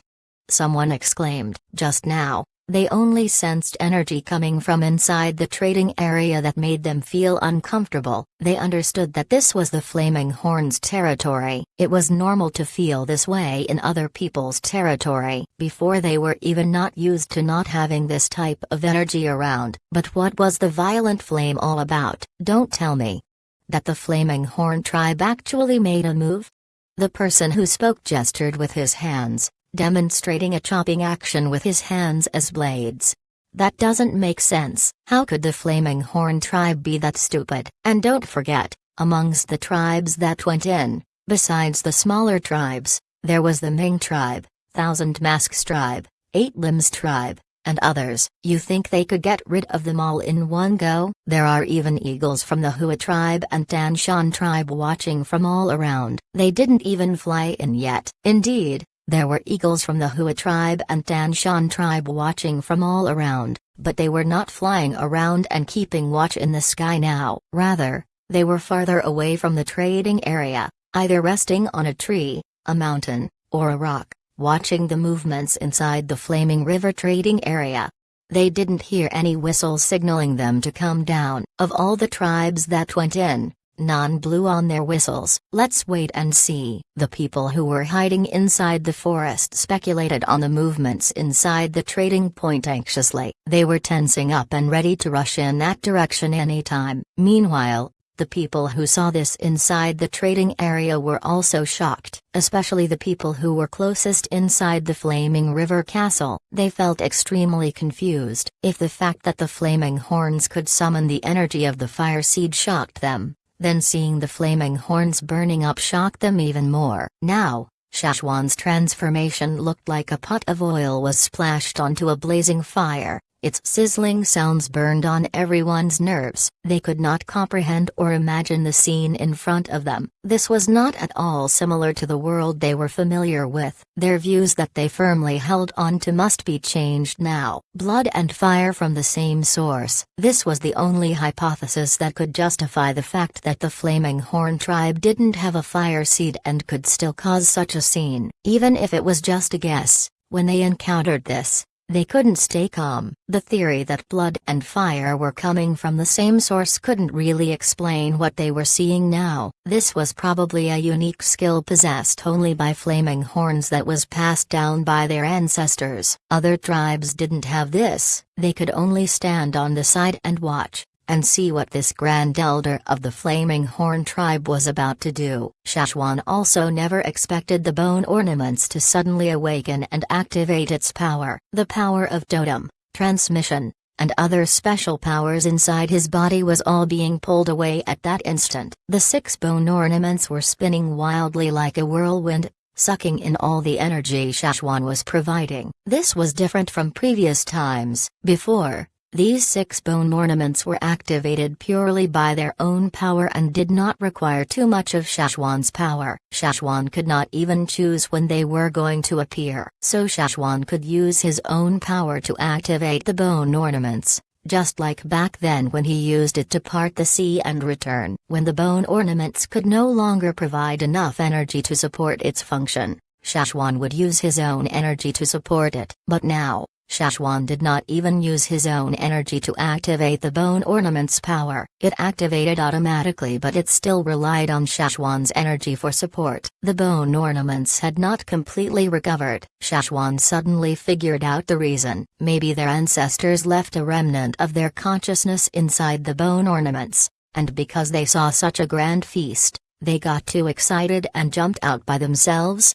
This sudden energy that was welling out of the bone ornaments might be caused by the remaining consciousness of their ancestors. Shashwan's emotions were also slightly stirred by it, making him feel like howling with all his might. Sure enough, the ancestors were probably very happy. After being stirred by all these emotions, Shashwan moved. All the people in the Flaming Horn tribe, their eyes looked up at the flaming giant up above, and then fixed onto Shashwan. From their eyes, it was clear that their feelings were at first filled with utmost reverence, then shock, then terror. Wait, Grand Elder, what are you trying to do? Don't lift your leg. Please show some mercy. We are still standing beside you, Grand Elder. Look at us. Don't lift your foot. Don't step on us. The people of the Flaming Horn tribe, whether they had seen Shashwan use the ancestral powers before, or heard about it after, all thought the same way when they saw Shashwan's sudden movements. Everyone in the Flaming Horn tribe, from the ex-chiefs to the current chiefs and shamans, and other hunt leaders like Duo Kang, all of them were terrified. But the flames that were surrounding them covered them, so it was not obvious. If Shashwan was to lift his foot and step down, everything they had worked so hard to establish, the entire grand feast, would all go to waste. Not only would it ruin the Flaming Horn tribe's powerful image, they would even be laughed at by others. If they were to suffer a step from this giant, and if they didn't die, they would be severely injured, right? Especially Zhengluo, Duo Kang, and others who had seen the might of this flame giant before. Their hands were all trembling. That year when they migrated from the other side of the sea and encountered the teams that the slave masters sent out to capture them, they had seen Shashwan summon the power of the ancestral bones to step on the ground. In an instant, the ground split apart as if an earthquake happened and shocked the team that was hunting for them. It stopped those people from following them so tightly. If it could split the ground, fight the king of beasts, and part the sea, could people like them bear this kind of power? Thinking about the earth splitting apart back then, they recalled seeing giant boulders being thrown up. Then they imagined, If that situation was to happen again here and now, how would it look like? They recalled the time when they went to the salt mine and encountered the king beast. Before they even got to see how Shashwan summoned the ancestral power, they already flew towards the snow, so all of them were shaking with fear. The more they thought about it, the paler their faces became. Grand Elder, please don't do anything stupid. But, judging from Shashwan's looks, it didn't seem like he was doing it on purpose. It was like, maybe, perhaps, what their ancestors wanted to do. They really wanted to stop Shashwan from doing what he was about to do, but they didn't want to disrespect their ancestors, so they didn't act recklessly. But right when they hesitated, Shashwan moved again. This time, Shashwan did not move his foot. Instead, he moved his hand. It looked as if Shashwan's arms were carelessly raised from his side. The blurry burning figure also followed suit and raised its arms. Seeing this, everyone in the Flaming Horn tribe breathed out a sigh of relief. Thank goodness it did not lift its feet. It scared them so much that cold sweat covered their foreheads. Before, during their previous sacrifices, the flaming giant that represented their ancestors also lifted its arms, like it was cheering, so they finally stopped worrying. Turns out our ancestors are just cheering? Gosh, that was close. Wait, huh?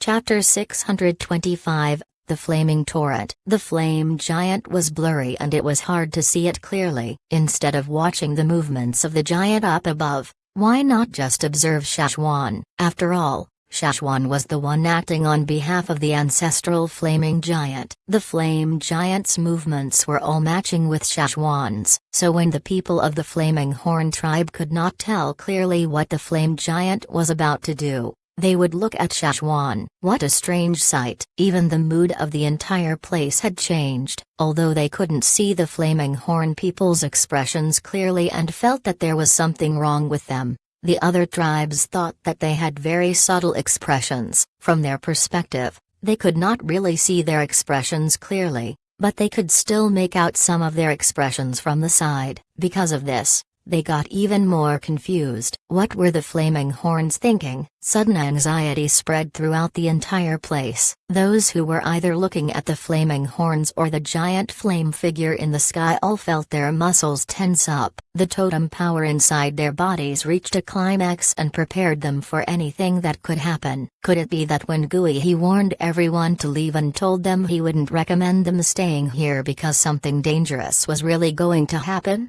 If He knew what they were thinking at that moment, he would definitely speak out for his innocence, because as the current chief of the Flaming Horn tribe, he did not expect such a thing to happen either. And compared to these onlookers, the Flaming Horns were even more anxious. At this moment, Abulai, who was hiding behind the Beast Fang gate of the Flaming River Castle, had an ominous premonition. He was anxious, and they were even more vigilant and careful than all the other tribes. Simply put, they had been timid from the start. Even on normal days when they went out to hunt for food, a mere breeze blowing on grass could scare them away. Even though their tribe was not large and didn't have much power to fight the other tribes for resources, they knew to depend on their vigilance, instinct, and ability to escape, so that was how they managed to stay alive in the forest till now. Since they felt that something unpleasant was about to happen, they stopped hesitating. Curiosity was not as important as their lives. Abulai held on to his wife and started running. He screamed, "Hide!" The other members of the Zit tribe were already waiting for this moment. When they heard his orders, they followed behind him. Outside the Flaming River Castle were houses that looked like courtyards. Back when they designed the place, Shashwan had already designed it to resemble a courtyard. After Abulai ran out of the Beast Fang gate, he jumped through the window of a house and hid inside. These houses were not assigned to any tribe, and the Flaming Horns who were inside all walked out, so no one else was inside these houses. Abulai chose this house and went to hide inside because he noticed this. The doors here were all shut, but the windows were open. There was nothing inside the house too. It was empty. The person who jumped in last through the window pulled on the wooden window blinds with his long arms and extended fingernails. Shutting them tightly,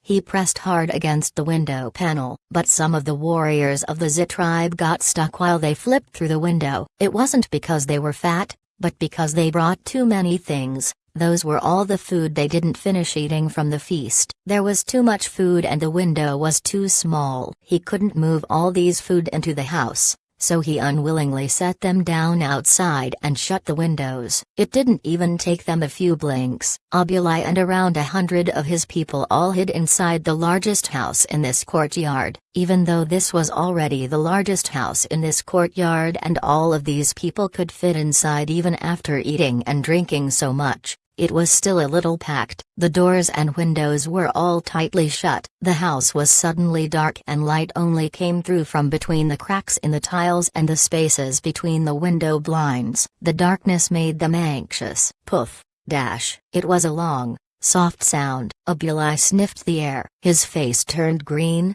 Who farted? Sorry, ate too much, couldn't hold it in. An apologetic voice spoke from a place not far from Obuli. At a time like this, they couldn't even open the window and leave, so they had to hold it in. Meanwhile, inside the arena of the Flaming River Castle, right after Obuli and his group hid into the house, something huge happened. Shashwan lifted both his arms, but this time, it was different from the cheering posture from before. Instead, after he lifted them up, he opened his arms wide and spread them in opposite directions. Then, like a person standing in the wind, he shook his sleeves. At the same time, the flame giant opened his arms wide and did exactly what Shashwan did. He shook his sleeves, and in the next instant, it was like a strong wind blew past them, stretching the body of the flame giant. On the side of his arms, two broad fire sleeves, like the ones on a normal human shirt, was blown up by the wind. But this was just the beginning. The sleeve continued to stretch, and the flame giant's entire body was stretched too. It looked like a flame blown by the wind, and the tails of the flame stretched out. However, it was different from a normal torch in the sense that the figure of the flame giant was still there. It had not faded or shortened. On the contrary, countless flames flew out from the figure, forming torrents of fire that rushed into the distance. The flame giant was already taller than all the buildings in the trading point. The flame torrents gushing from it effortlessly passed above the buildings inside the Flaming River Castle. They could not block the flaming torrents, and it immediately shot out beyond the castle into the trading point. It spread far and wide, like the gush of a waterfall, and it was ready to flush away everything inside the Flaming River trading point. But the strange thing was, the flooding torrent of flames went around the people of the Flaming Horn tribe, but Guihi and Guizi, who were standing beside Shashwan, could still feel an obvious flowing torrent of fire flow past them. It looked like a raging torrent of flames,